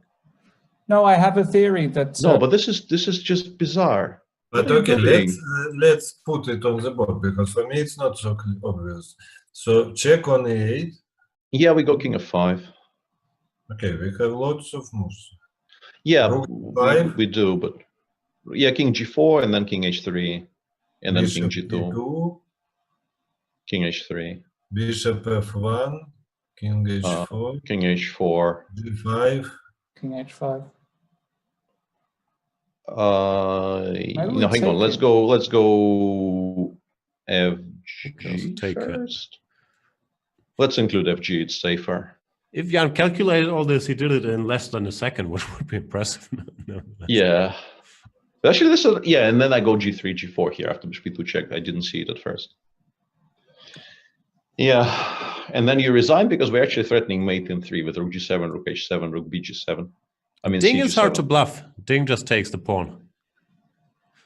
Maybe Sasha and Jan are the yin and yang of chess, you know, with their time management. Maybe this is what Jan is actually trying to do is keep the celestial equilibrium, you know, in line. Because yes, but that's what Yuri Dohoyan was telling when he was our coach of our national team, that if you combine me and Jan, you would actually get a very decent chess player. Actually, after bishop d3, check king g4, if we don't do anything, I mean, we obviously do something, but rook g7, king h8, now white will for one move not have a check. So I was wondering about something like rook takes h2 here, but I suspect it just doesn't create enough threats like rook g7, king h8, and something. Yeah, f5 sadly allows mate in 2, which is why you probably shouldn't play it, but... The hand wants the f-pawn. The hand very much wants the f-pawn, but bishop e2, rook f2 is mate in 2, which is kind of regrettable. The hand wants what the hand wants. Otherwise, it would be very strong. But yeah, the feeling is like currently I think there is no threat, so we just need to make a good move here somehow. I understand it's a difficult task.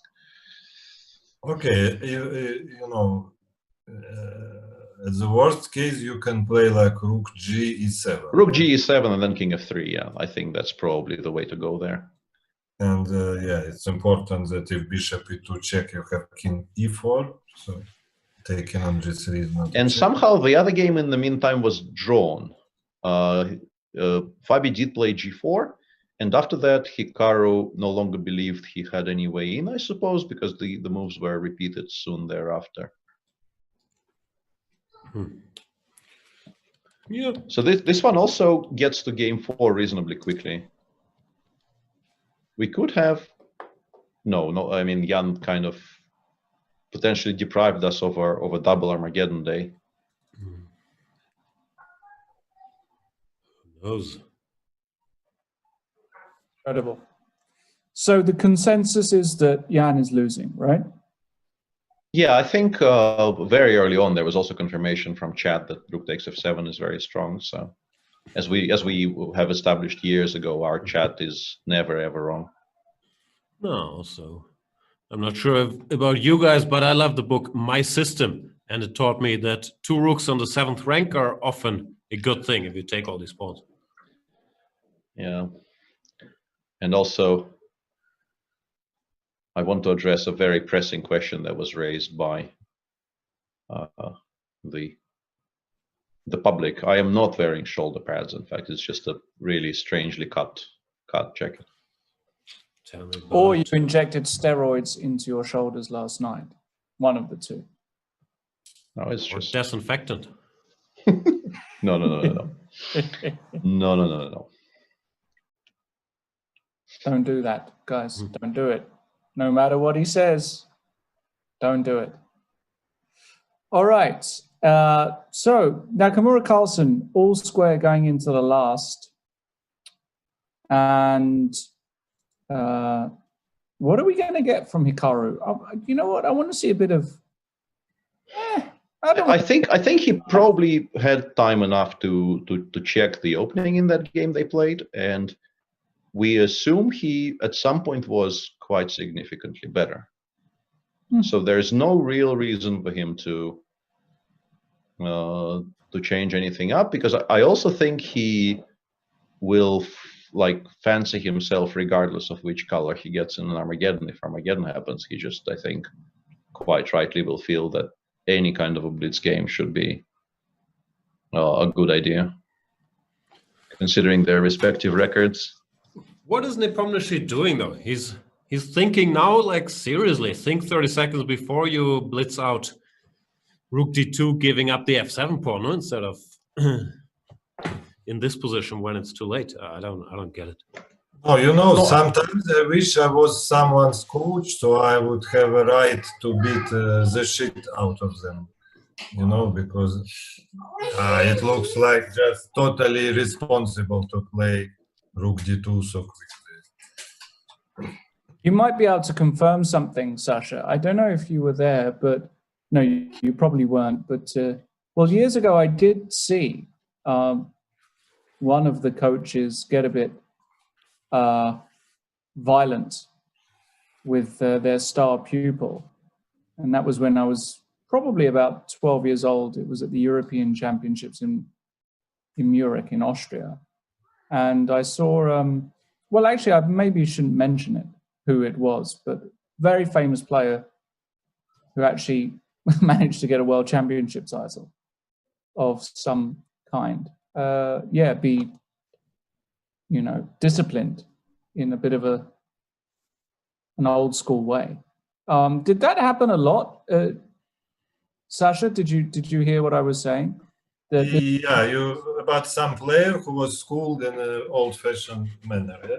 Yeah, this was sort of 98, 97. Was that still quite common with the Russian Eastern European coaches that they could do that? Or was this just a very isolated incident? I don't know. I think it mostly done by fathers, if anything. Maybe that was it. Yeah. It was quite shocking to me. Who hurt you? I mean, in some sports, maybe. I think we have a great coaches. We have great volleyball coach, Karpol. Mm-hmm. And also... Yeah, but he I think is, at least I'm hoping that his violence is almost exclusively verbal. It's unbelievably violent what he says, but I'm really, really hoping this is where it stops. Are you into ice skating in Russia? You must be, no? Yeah, they love it there. Well, not the coaches me there, personally, they but used to have quite some fame, no? Like. And also Terefilov in handball. Of course, Lobanovsky, the football coach, was very, at least verbally violent. Mm. But the funny thing is, after this incident, which happened in round 2, said player went on to win his next 9 games and win the tournament clear first. Now, I'm not obviously saying, but that's how it was. Well, it was just very shocking to me. You're such a tease, Lawrence. Who was it? I don't know if I really should say, actually. Yeah, and Jan eventually does go with Bishop D3, Rook H2, which we suspected was his best shot. But yeah, Rook G7, King H8, and as we've discussed, Rook G7 is a good bailout. But Black actually gets some hope there, because you take on E7, you take on A2, and you say this is now only 1 pawn down in a. This looks like MVL Giri, no, only that Giri at the with the bishop on E7. Yeah, I mean, it has to be completely lost objectively, but these positions have not been won in the history of chess, at least. So the obvious idea is to reposition that bishop on the long diagonal. So bishop, yeah, exactly. bishop c5, bishop d6. Something like bishop c5 or bishop d6. If black actually has no threats, and I suspect black has no threats currently, it would be very attractive to me to try to make a quiet move to get the bishop to the long diagonal, and then the game just ends. But you need to be very, very sure you're not blundering some kind of a weird mate somewhere. Let's make sure. Bishop d6. Yeah, let's try playing bishop d6 in the current position and see if we can come up. Oh, I'll have to control it for a second. Any sequence that creates a threat for black. So bishop d6. And that's what he played, actually. Yeah, it's very logical, isn't it? Yeah, he's just, and once again, coming back to the fact that it really is pretty much impossible to bluff Ding, which makes it even more striking. The amount of self-destruction Jan managed to get into the two black games here. Shocking, really. Yeah, like the g5 move in game 2, and then this sequence in game 4. Interspersed with very well played white games. Like I think he played game 1 quite interestingly, and he also won clearly he will, Ding blundered the queen, but Jan played game 3 quite well, I think. But it's very difficult to give somebody like Ding, a 2-point head start in a 4-game match. Yeah. Very unnecessary. This was today, if Jan loses, and he's like, this was a very unnecessary loss today. Very unnecessary.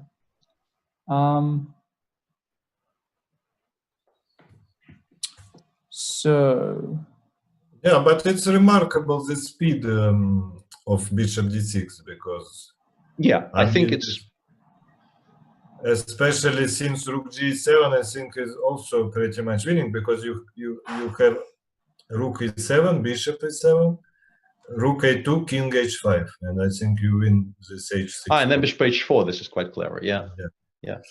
No, I think the reason it was played so quickly is that Jan actually tanked for quite a bit before playing bishop d3 check, and Ding also established that bishop d3 rook h2 was the only way to go, and he had basically spent the entire time Jan spent thinking about bishop d3 check, looking at this position and this position only in his mind. So, because otherwise, yeah, bishop d6, you take more time. He spent like half a minute or maybe a minute on it. We need so is it just game over now, or is there some at least trick? Maybe take on a2. Bishop b5. Rook g8. Rook g8.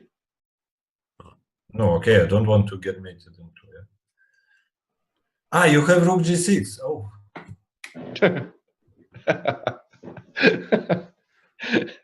I didn't see it at first either, but Jan started mousing over the correct. I got a hint from the mousing over Jan was doing there. I also thought, wow, I blundered rook g8. Now the rooks are getting traded. Yeah, it's a bit of a problem. Rook f2. Ah, very clever. Bishop b5, rook takes e5. fe, bishop f5 check. Winning. Winning by unpinning. Probably Ding will spot that. Ding regret now his bishop d6. But there's still no threat, right? So we can now make a move of some sort. Ah, no threat at all.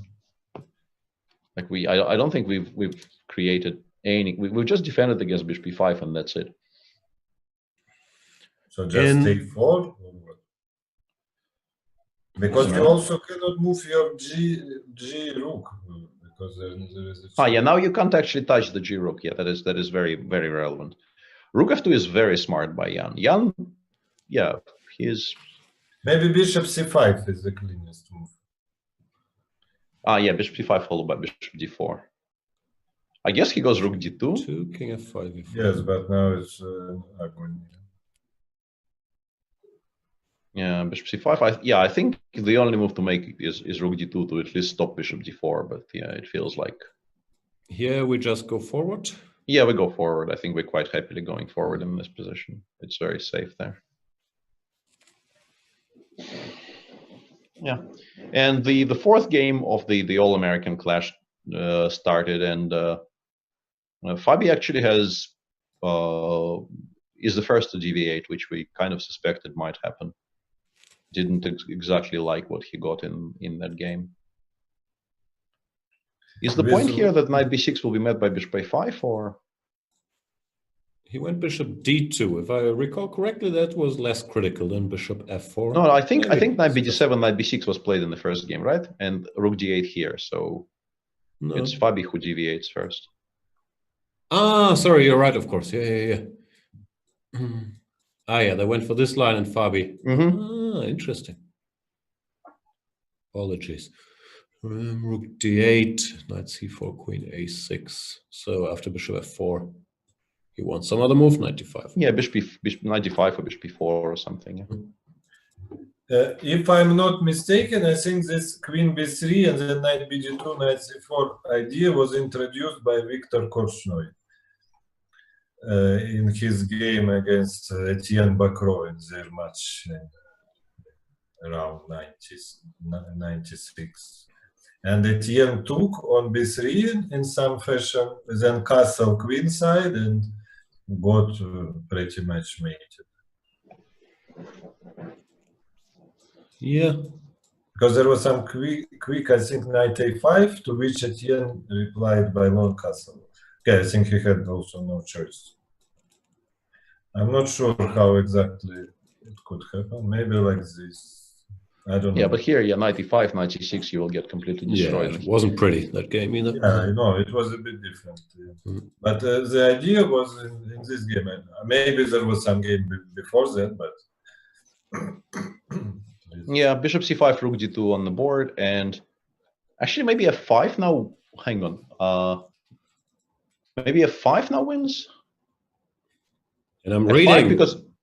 F5 because after bishop b2 check, we now have king h4 followed by g4. And f5 does establish a threat of mate in 3, so it's a strong move in that respect. I'm reading international master Greg Shahadi, a close friend of Lawrence's, in the chat is telling us that rook d8 is from Sam Shanklin's Semislav course on Chessable. I would guess that Shanklin is very high on the list of people that Fabi would like advice from. So maybe he's checked it in the break. And obviously, as we've been mentioning, you know what that means. You've got to go and get that course. Get over to chessable.com/Sam. If it's good enough for Fabiano to play in this level of tournament, it's good enough for all of you chat pros. So get yourselves over there. Learn this system. It's solid, it's good, it's sound. It's everything I wish I could be. Yeah, and Jin goes bishop b4, and now after rook c2, yeah, rook c2 is clever because rook takes c2, you obviously take the rook on g7, not the rook on c2, and the game, you know, despite being completely lost, the game sort of continues. So Jin decides to go for a technical win over some kind of a forcing win, but he is just clearly 2 pawns up with a better position. So I mean, there's not much really going on here. Not much hope for black to hold this. Maxime won this easily with 1 pawn on the queen side against 2 black pawns, no? Yeah, king g6, now we go rook c6 check, and then we... Then king h5 just wins, no? Yeah, that's not bad. Also, no, if he king h7, you probably include bishop c3 check, but yeah, just a lost position, and king h7, king h5 followed by g4 if you give a check from behind. Not much going on. Tournament. Yeah, clearly not Jan's tournament, and today it's just so unbelievably self-inflicted. Today, I think more than on maybe any other day. This just feels absolutely self-inflicted. He lost 2 games with black by spending 0 seconds on a move in a complicated position.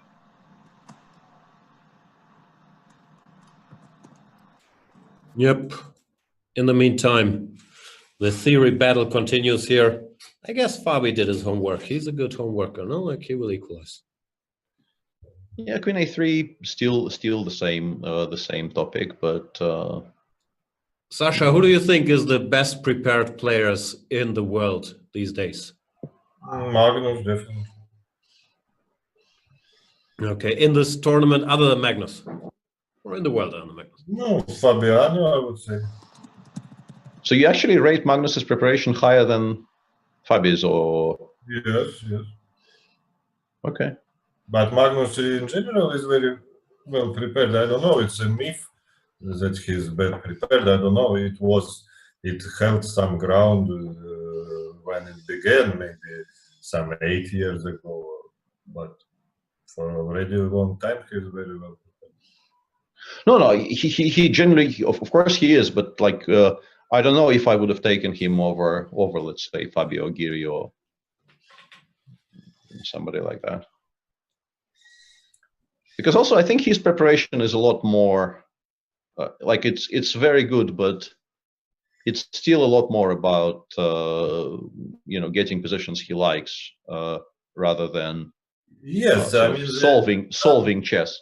Yes, some difference is that he sort of prepares from the position of strength. So he basically doesn't want to just force a draw with black. He just wants to get a normal position, and that's it. But he is not trying to deny white a fight. Yeah, I think that's a very valid point. He actually welcomes fight. Yeah, very much welcomes it. Yeah, and yeah, the Ding game still continues, but there's no life left there. White is now 3 pawns up, and yeah, you just Jan obviously. Yeah, Jan obviously doesn't want to resign, but it's not a mistake here. Drink, and now King G5, Rook G3, Rook F6 check is actually, I think, maybe not.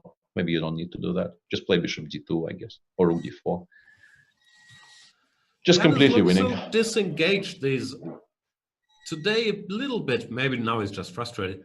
But also the other day I noticed he doesn't show as much emotion as usual. Is he just tired? What's going on there? I think yeah, and he finally resigned now. I think he is kind of not in the best. I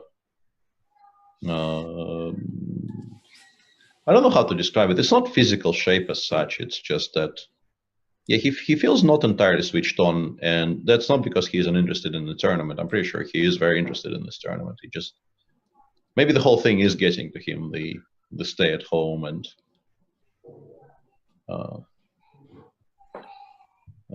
the quarantine situation might be. Yeah, that was my theory too. I think we even asked him about it. He said, yeah, not different from the other guys. Hard to say. Well, yeah, he hasn't really been. Yeah, I mean, he kind of denied it when we straight up asked him. So you never know. But that means Ding Liren moves to 11 points. 11 points, right? Equal with Magnus. Yeah, catches up with Magnus, and yeah, depending on the outcome of Hikaru's match, it will be a very interesting race for the first. And also Ding is, but how safe is he? I was going to say he might be very, very safe now, and it's like a straight shootout between. If Fabiano wins this match, then basically the race is almost over for top 4. Yeah, I was about to say it actually locks up things pretty much. Yeah, with Magnus on 11, Ding now on 11 as well. If Fabi wins, he goes to 11, and Nakamura is on 10, and the closest pursuers are on 5. So yeah, the Fabi victory more or less secures the top 4 for everybody. And if Fabi loses, then both MVL and Jan will have still a shot of qualifying. In particular, I think Jan plays Fabi.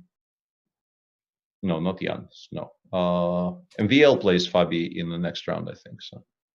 MVL. Am I the only one who's surprised that Ding has 11 points?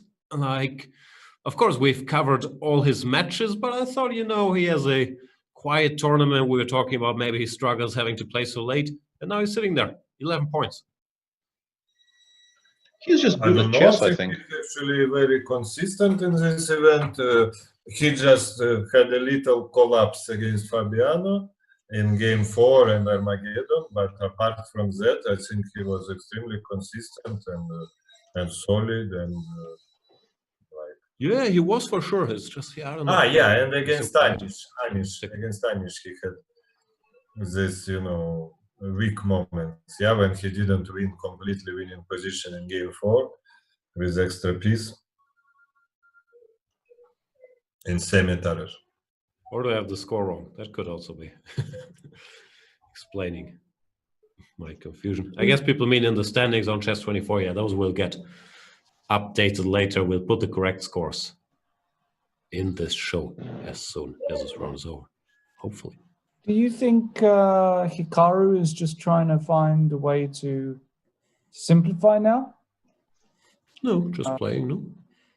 But when you say just playing, it's suddenly... Do you even prefer black slightly here? Because I don't see what white's supposed to be doing here. I think you take on c5. I think in Catalan very often you establish a setup with a knight on d3. He probably didn't do it because maybe rook takes d3 is a move here. Because otherwise, I think quote unquote culture demands that the knight be placed on d3 in any kind of a Catalan setup. Are we scared of this? This looks good for white now. Yeah, I'm not sure we are. Yeah, knight f2, even maybe king g2, and then rook c3. Yeah, we're not worried. Jumps. Yeah, there's knight d6 as well. I missed that.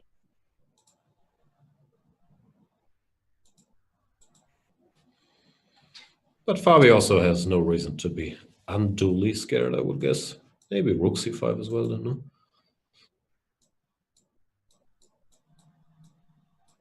He took on e4, knight c takes e4, I guess, because he wants the other knight to come to d5.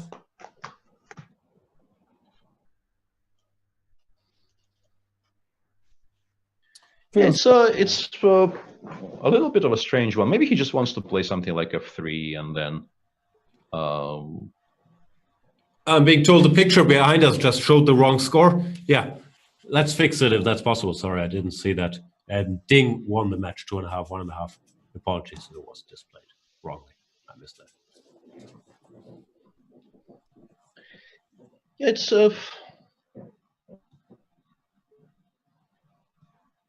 I don't know exactly why we're doing this early. Maybe he wants f3 and e4, which is, I would say, if anything, slightly over-ambitious, but maybe it works out on a tactical level. And if white does get king f2, king e2 in time after that, he will be okay. But what it also is a bit of a draw offer, because obviously after knight c takes e4, black never loses. But after knight f takes e4, he sometimes is slightly better, I feel.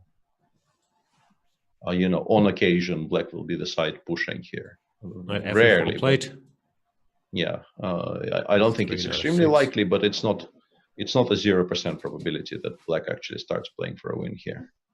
And Fabi, after some thought, opts for the more quote unquote ambitious line. King f2 played. Yeah, he starts with king f2. You never go nuts here and go b5, knight a5, b4, and knight c e4 check, right?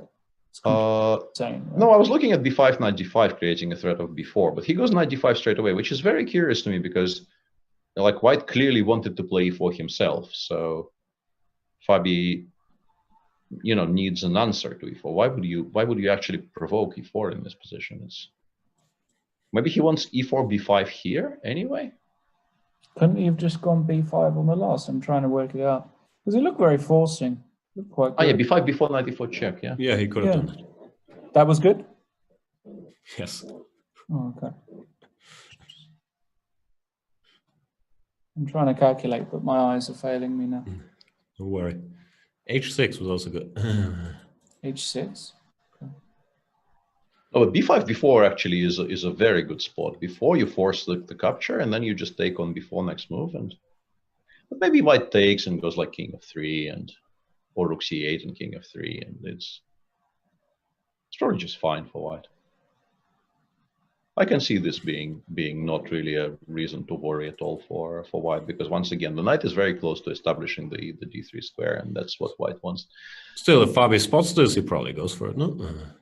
No, let's put that last position on the board. If we're discussing it seriously, it's because it's curious. I mean, it's a tactic you would expect Fabi to see, and if he turned it down, it's but after knight e5, you go a5. Ah, okay. Yeah, that makes more sense. Yeah, that forces bishop takes b4. Yeah, no, that will be fantastic because you actually do pick up the e4 pawn in those lines.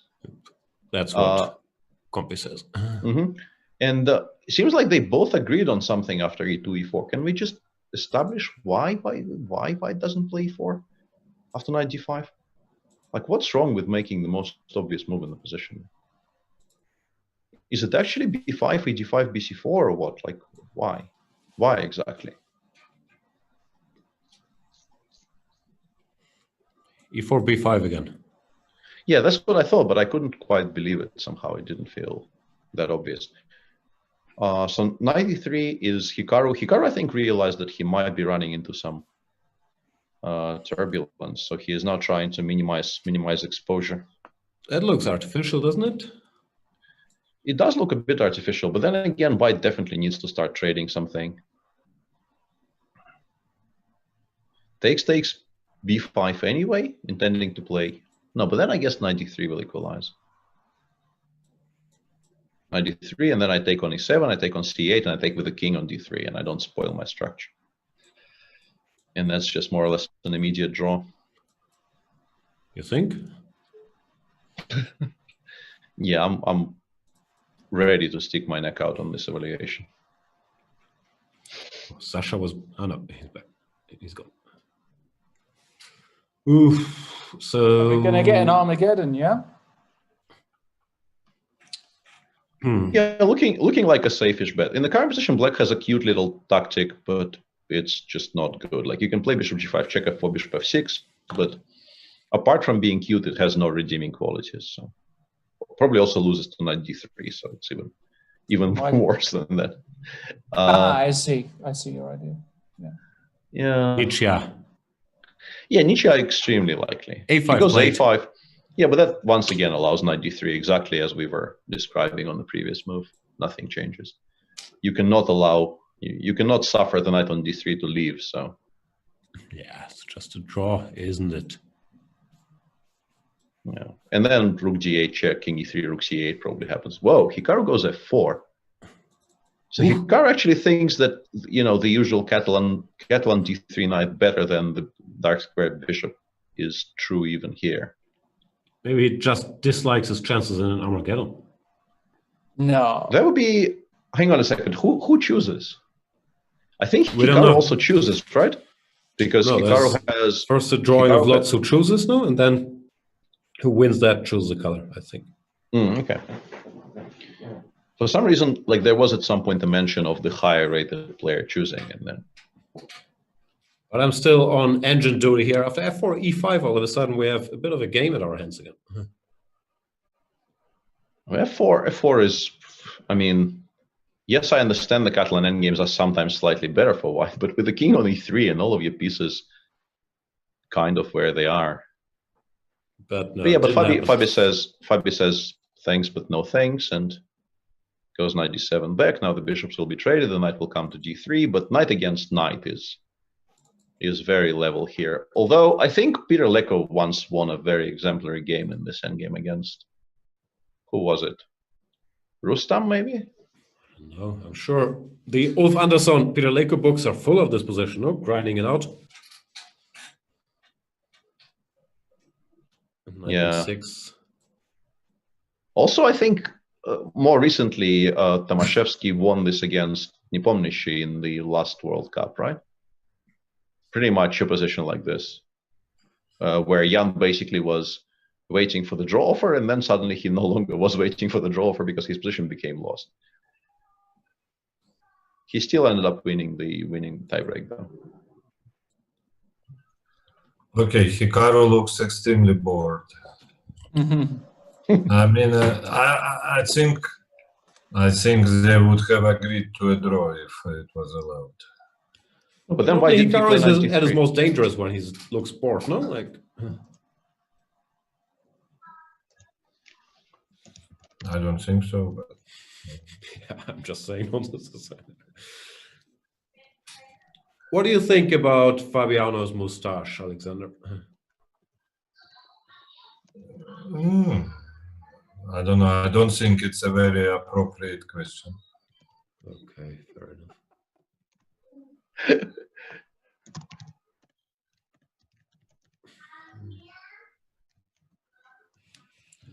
All right, so does White have any winning chances here? Looks equal to me. But why White is the strong side here? I don't understand.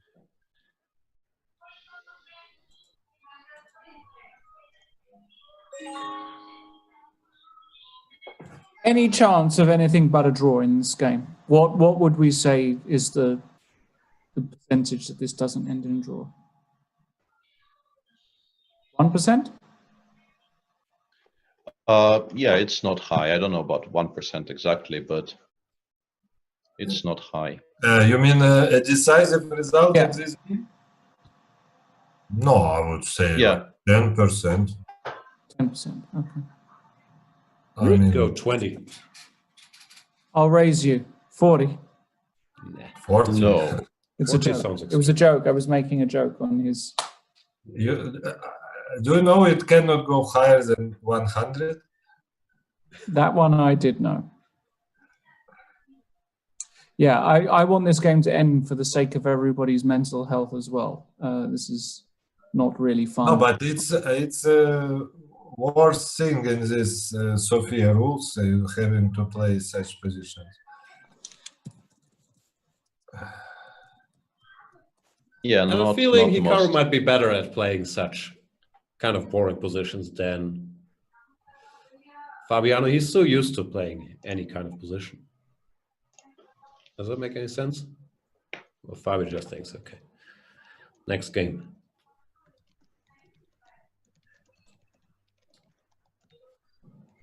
So now if we go E3, we blunder everything. I'm bored. I'll ask more inappropriate questions. that, Alexander, yeah. if you had to be quarantined with one of the participants, who's your choice? You know, as Botvinnik once said about whether he wants to be on an island with Kasparov or with Karpov, he said, "I would rather be alone." But I'm kidding now. I'm kidding. I guess I would take Maxim. Everyone chooses Maxim. How popular is MVL at this? Yeah, Fabiano Maxim chose is an incredibly popular Peter chose choice somehow. Maxim. Lawrence? Now, Lawrence, you took Fabiano, right? I can't. Yeah, I think I took Fabi just because, you know, I have actually been in quarantine with the guy, so I know it's survivable. I think we're about to get our wish, though. I think the king side, the queen side is about to disappear, and then this game will finally end. Like AB, knight b4, rook cc8, a5, knight d2 check, and then everything disappears.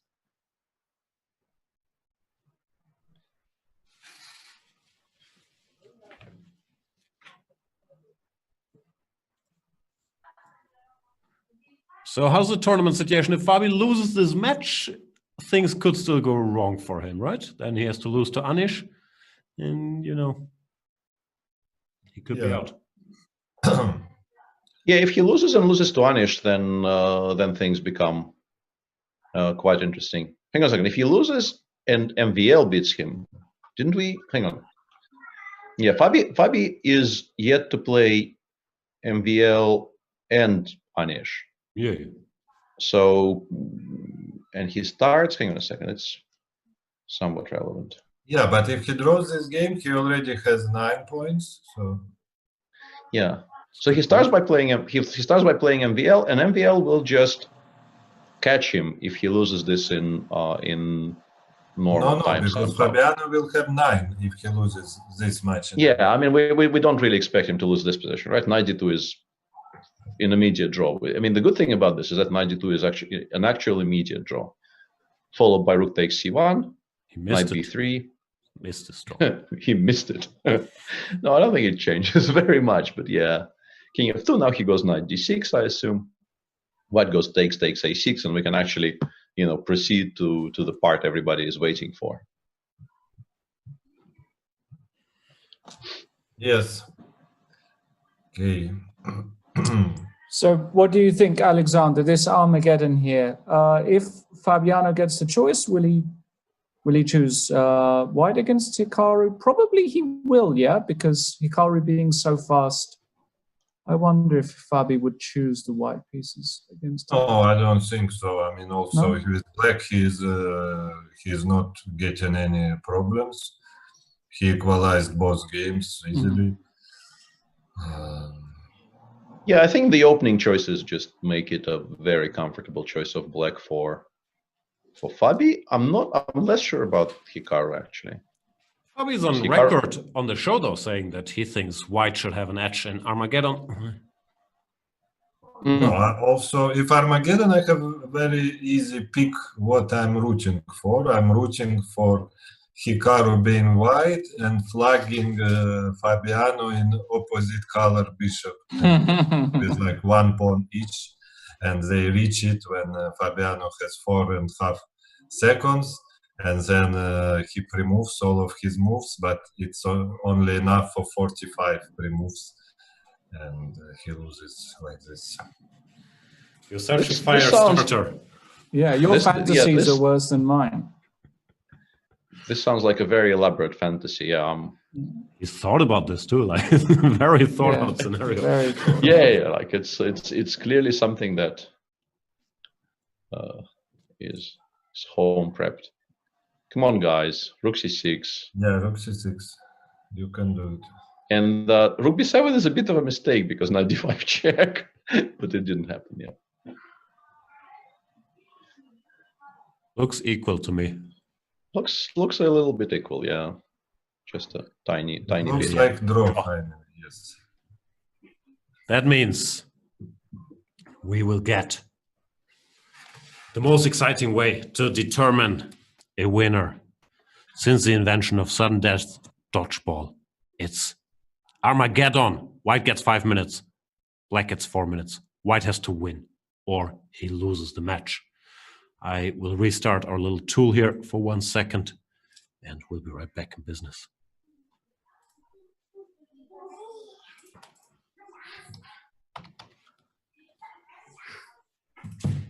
What's happening in Moscow, Alexander? How are the news? Are they discussing reopening? What's going on? He's gone. Ah, everyone's gone? Yeah, it's just us, man. Just the two of us? You can make it. If we can make it if we try. We should try. I'm confused here.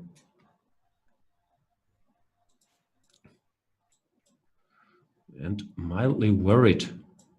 But I'll figure it out. Tell us a story from the old days, Lawrence. Are we live? I don't know. Everyone just left. Idea. So you never know if we're live or not. Could be anything. Serious? Everyone's muted. Disappeared. I have no idea. We don't know. So I guess we'll just talk and assume we're live. now this is stuff blocking my face. Oof. Alexander's back. He's back, but we lost Peter. Well, Yeah, so I guess we will have again. some kind of little break now, yeah, before we begin, because they need to make this drawing of lots. They did already. Nakamura won the coin toss and he chose the black pieces. That means So Caruana as white white is has to win. not coming through. I guess it's a little break, but the coin toss has already happened.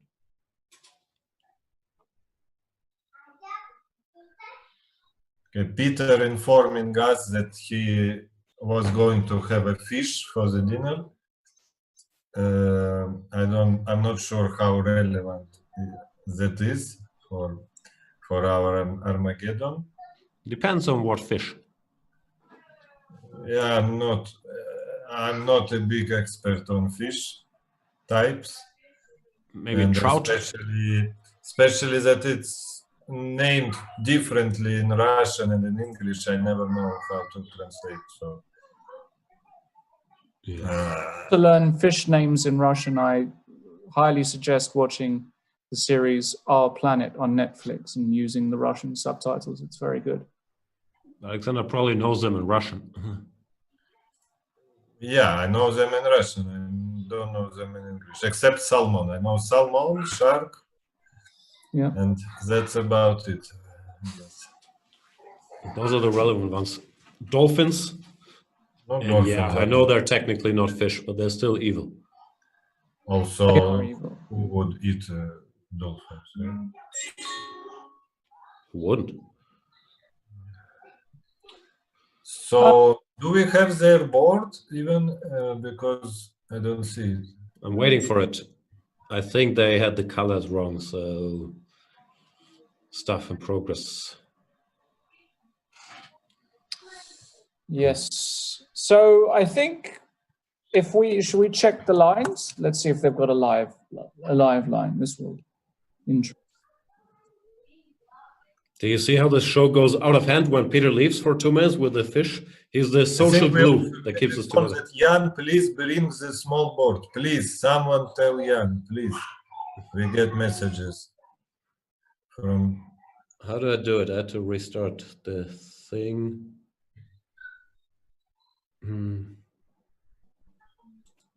Fabi is 21 to 10 or 2.1 to 1 for this Armageddon, and Hikaru is 3 to 10 on so inverted 10 to 3.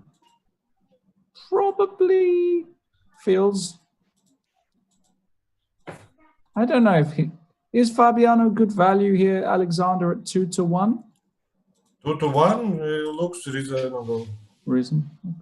I mean, especially since he is posing problems to Hikaru in the opening. Okay, I will give you 2 to 1. Okay? But who is going to take it? You're going to take it. Oh, why? Oh, you don't want it? Oh, okay. I thought for 10 rubles. No rubles. Okay. The lines come down. He's now 9 to 4. It looks like there's some action on this. I'm reading it's supposed to start 1905. They made a mistake with the colors, but...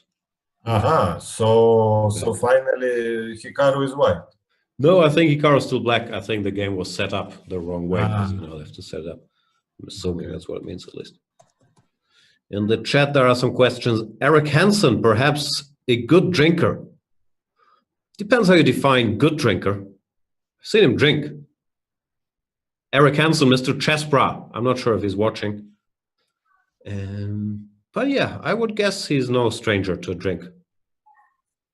Lawrence, have you consumed alcohol ever? And if so, with Eric Hansen? Yeah.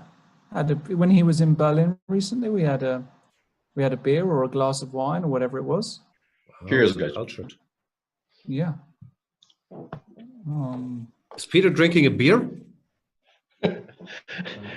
I mean, this particular fried fish just cries out for something to wash it down with. What kind of fish is it? It's called smelt, apparently, in English. Smelt?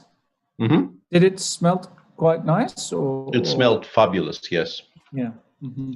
Smelt, even I don't know. Smelt fish. What is this? It's a kind of a small fry, which is very crunchy. Like a sardine? No, not like a. What is this? Smelt. Like a sardine, but tastier. Basically, yeah, that would be how I would describe it. Yeah. Mm-hmm. All right, I see the players on the camera, so we probably are about to lift off the Armageddon between the Americans, Fabian Caruana, the world #2 in classical chess, and Hikaru Nakamura, who is a specialist of rapid and blitz chess, legend on the internet.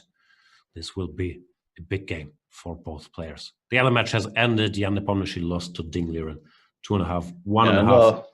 Are you sure the board is live? Because I think the game has started. Yeah. I'm on it.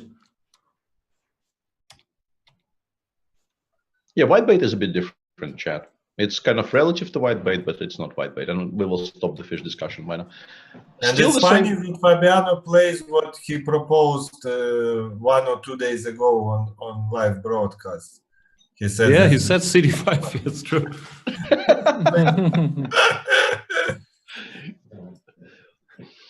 He said, why not play CD5 here?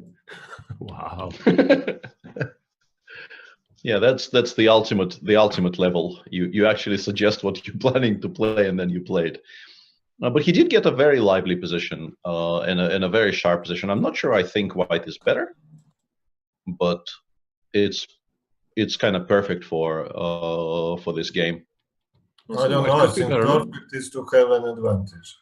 I mean, having no advantage whatsoever is not perfect. No, but I think in this position it doesn't really matter what the evaluation is. It will remain sharp until it concludes. Okay, at least he's keeping his extra minute. Okay, so maybe he will flag. Okay, there are lots of bishops alive, so there is still hope for this opposite color bishops. Takes on g4. How do we recapture h6? Yeah, now there's fewer bishops alive, and he probably wants to go bishop d6 next move, right? Yeah. Yeah. So it's only one bishop alive. So what to do now? Take with h pawn, I guess, and bishop d6. Okay. Yeah, he put the rook on b7, which is understandable. But yeah, it but feels I now that there's no problems whatsoever. Just play whatsoever. G6. Yeah. G6. Yeah. On knight f8. I don't mind knight f8, actually, very solid. And pushing e4 will be almost impossible, but without e4 it's very difficult to see what we're doing here with white. Rook a4, rook e7, rook db1, I guess we start with. And then we go somewhere with the queen. I start with queen f2.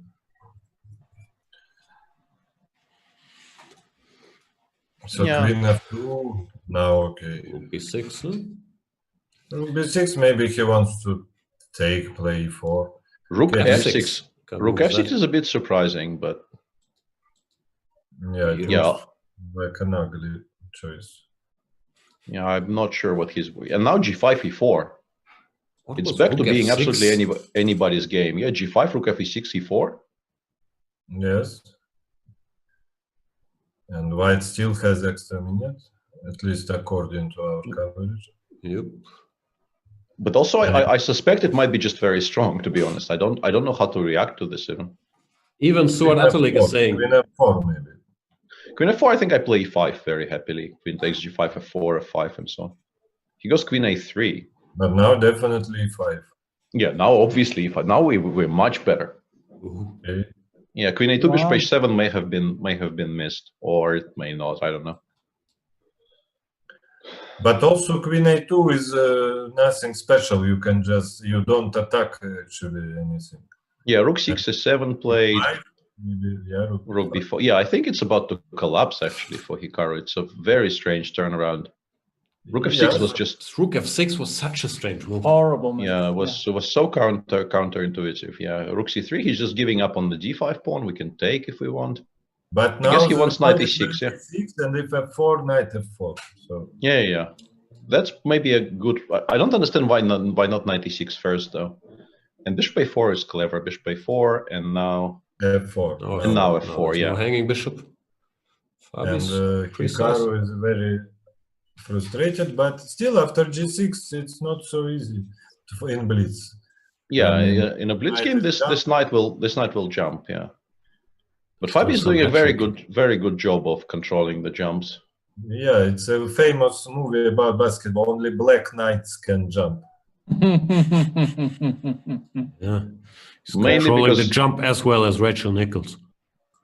Mainly because white just doesn't have any knights to jump. Yeah, knight c7 now, but yeah, bishop b4 and then queen f3. And no, I'm blundering the f4 pawn after knight d5. Yeah, I think you have to go. Maybe rook fg8. If you don't get mated, you want to go rook fg8, of course. And he does. But f5 might be mate is the issue here.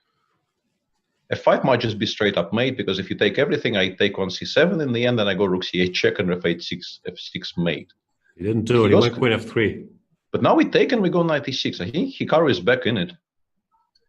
But yeah. I think he's absolutely back in it. Is he? Yes.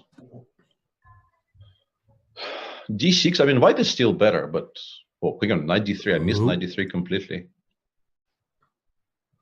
Rook c8. E6 now, no? E6 probably is very strong. Goes d7.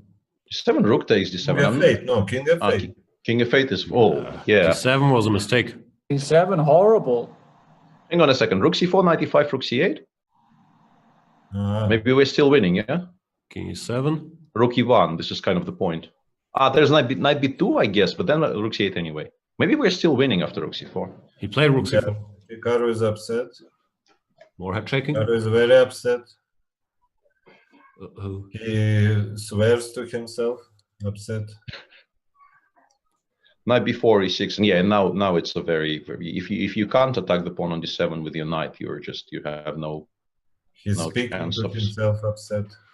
Yeah. No, I'm not a great lip reader, but it looked like something like that little mustachio. And now bishop g4, and yeah, it's just you can't continue even. It's gone, baby, gone. Rook e1, Yeah, rook e8. rook e1, rook e8, yeah. That's a good strategy. Nimzovich forgot to cover that, but put all your rooks on the 8th rank if you have a passport on the 7th. It's often a good idea too. And Fabiano Yeah, wins. wins. So Peter again underestimated him. Have I? Yeah, some days ago Jan said that you underestimate Fabiano in fast time controls. Very much so. Hater. Yeah.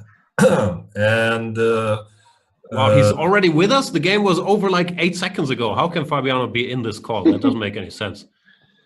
Fabiano, congratulations. Thanks. That was intense.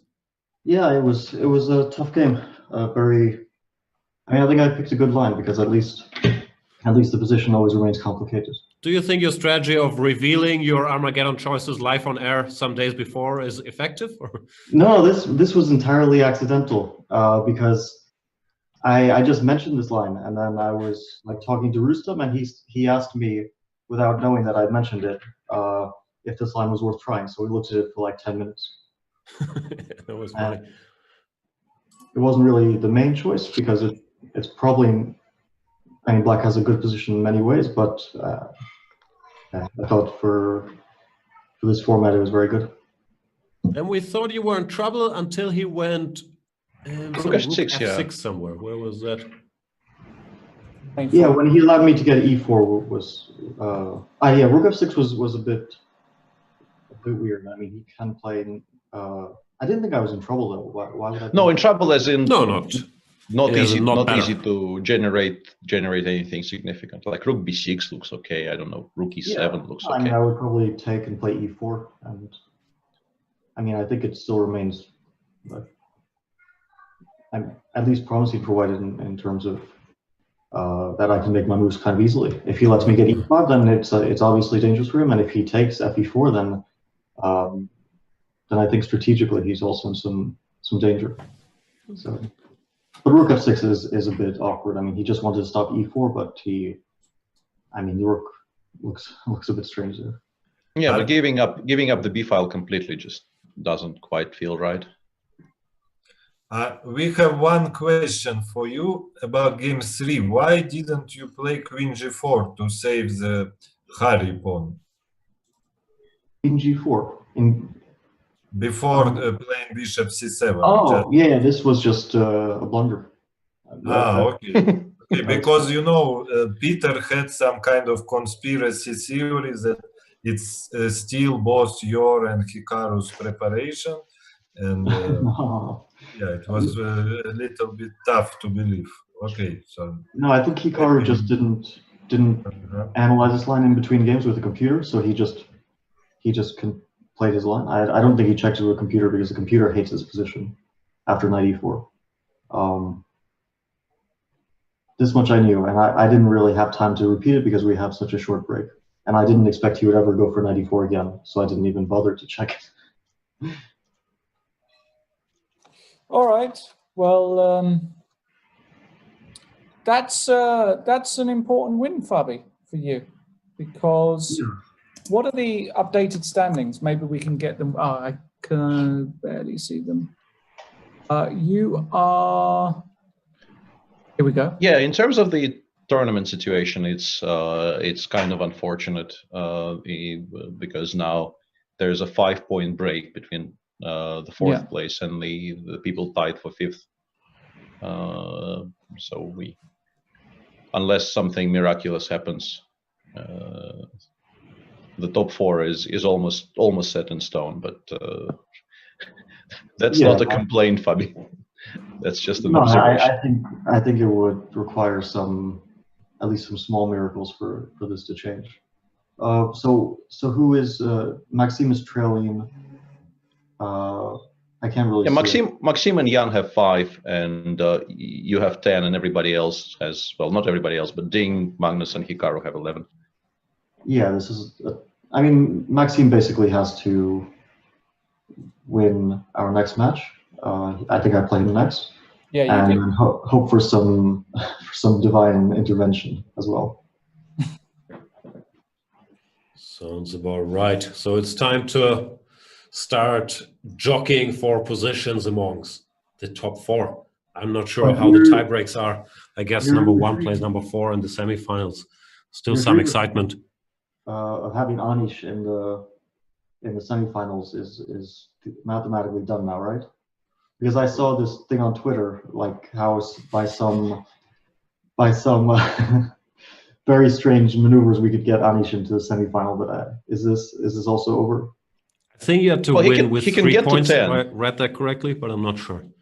He can get to 10, and you are still on 10. But I think probably math doesn't entirely check out. Even if you lose both and he wins both, probably something else will.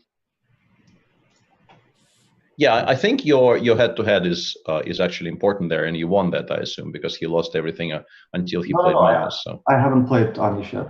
I haven't played Magnus. Yeah, okay, then we play in the final round. Final Actually, yeah. So there's still a little bit of hope, but realistically, I mean, that would be shocking. That would be shocking. Fabi, what's going on with the mustache, man? I mean, I'm not digging it. I'll be honest. It's just not working for me at all. I don't know. I'm stuck in my apartment. I don't really feel like shaving, to be honest. Okay, because you know. I was contemplating asking about it, but I don't hate it as much as you. And I asked Grishuk about it earlier, and he said it's an inappropriate question, so I didn't dare. But I'm completely fine with the look because the one shirt I don't like is gone today. So all good.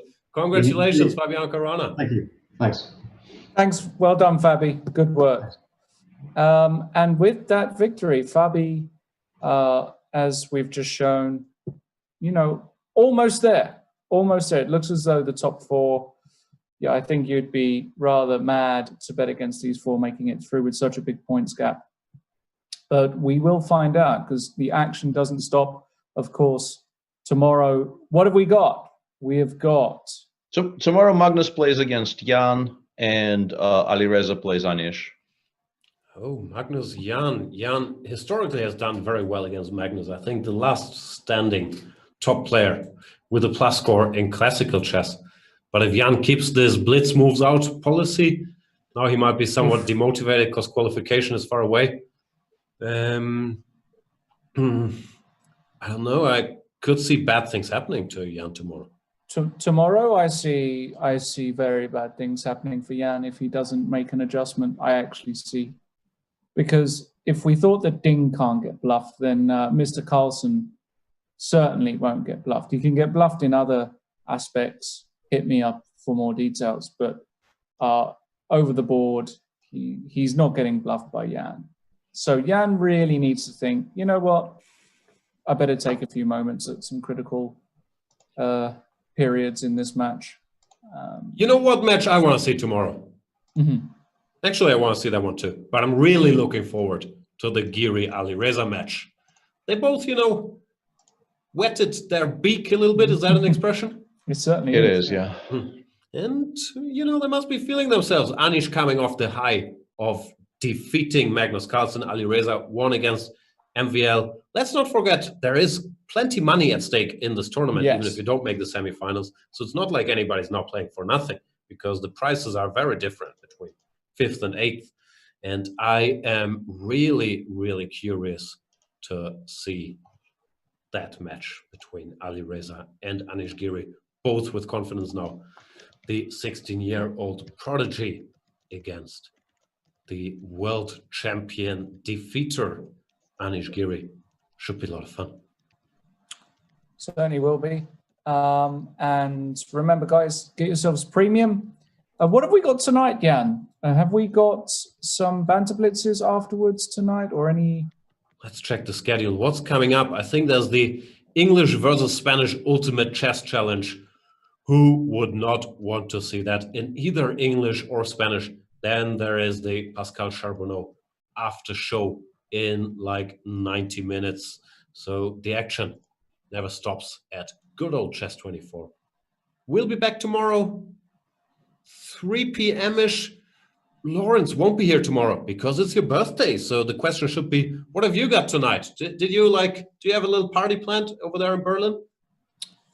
Yeah, no, I don't. I don't know what's going on. It's all a big mystery, but I've been ordered to be available. So we'll see. I'll let you guys know on Wednesday when I'm back what happened. If enjoy the festivities. But if I get a moment to join chat, I will do, and I'll say hello to everybody. And I just want to say big shout out to all the people in chat for making this such a lovely What's happening? What's happening? Nothing. I was just saying I wanted to thank chat for participating, and without you guys, we are nothing. Remember that. We're just doing this to make you happy, enjoy chess, learn, entertain, that sort of stuff. So thanks everybody for watching. Don't be mean. Remember, it was Melania Trump's 50th birthday. She is also very outspoken about not bullying anybody. Therefore, we don't want any of that in the chat. And we'll be back tomorrow, 3 p.m. with the pregame show. I guess I'll fill in for you, Lawrence.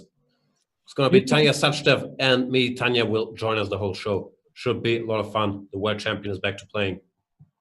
Thanks for watching. Thanks, Peter. Thanks, Mr. Grishuk.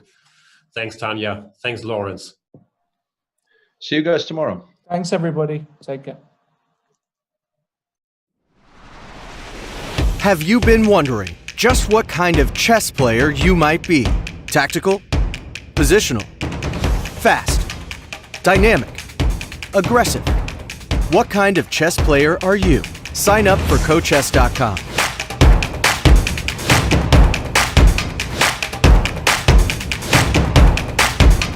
And let a chess coach guide your journey.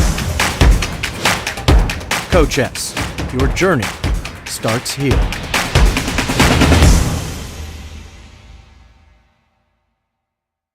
It's time to take control of your journey towards chess mastery. Magnus Carlsen introduces Chessable, the definitive solution for studying chess. Move Trainer uses the science of spaced repetition to identify your strengths and eliminate your weaknesses. There's no need to set up a board, remember which page you're on, or keep track of all the moves you miss. Move Trainer empowers you to go from the opening to the end game with confidence. It's a seamless, effective, and fun way to study chess. Choose from one of the largest online chess libraries in the world, with hundreds of titles ranging from classic books through to our exclusive Chessable courses, including over 100 free courses. Get expert insights from International Master John Bartholomew, Grandmaster Sam Shankland, International Master Christoph Sulecki, Grandmaster Simon Williams, World Champion Magnus Carlsen, and hundreds of other instructors. Get started now and join our growing community of over 100,000 chess enthusiasts at chessable.com. Chessable, take control of your journey towards chess mastery. So this is the broadcast tool here, ladies and gentlemen, as you can see in all its glory. You can see the notation, You can also see the engine evaluation next to each move, and also how long they spend. What I like is you can make your own moves on the board. You can check the alternatives to what the players did. And even for the moves you make, you get the computer evaluation here. Fantastic. I think you get it quicker and better as a premium member, such as yours truly. What I also like, there is a chat function. You can exchange things with people from all over the world.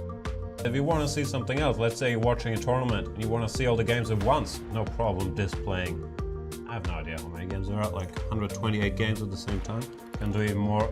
This is a team competition. You click on multi-board. That's beautiful. You can see all the 8 games going on at once.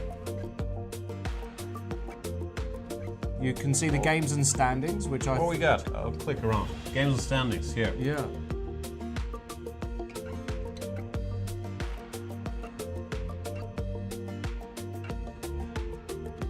Analysis, if we click on that tab, Let's click on it. You can see that it's a great little graphical illustration. The red line is 0, that is the absolute even mark. And if the white bars go up, the further up they go, the bigger the advantage. And the black bars show a black advantage.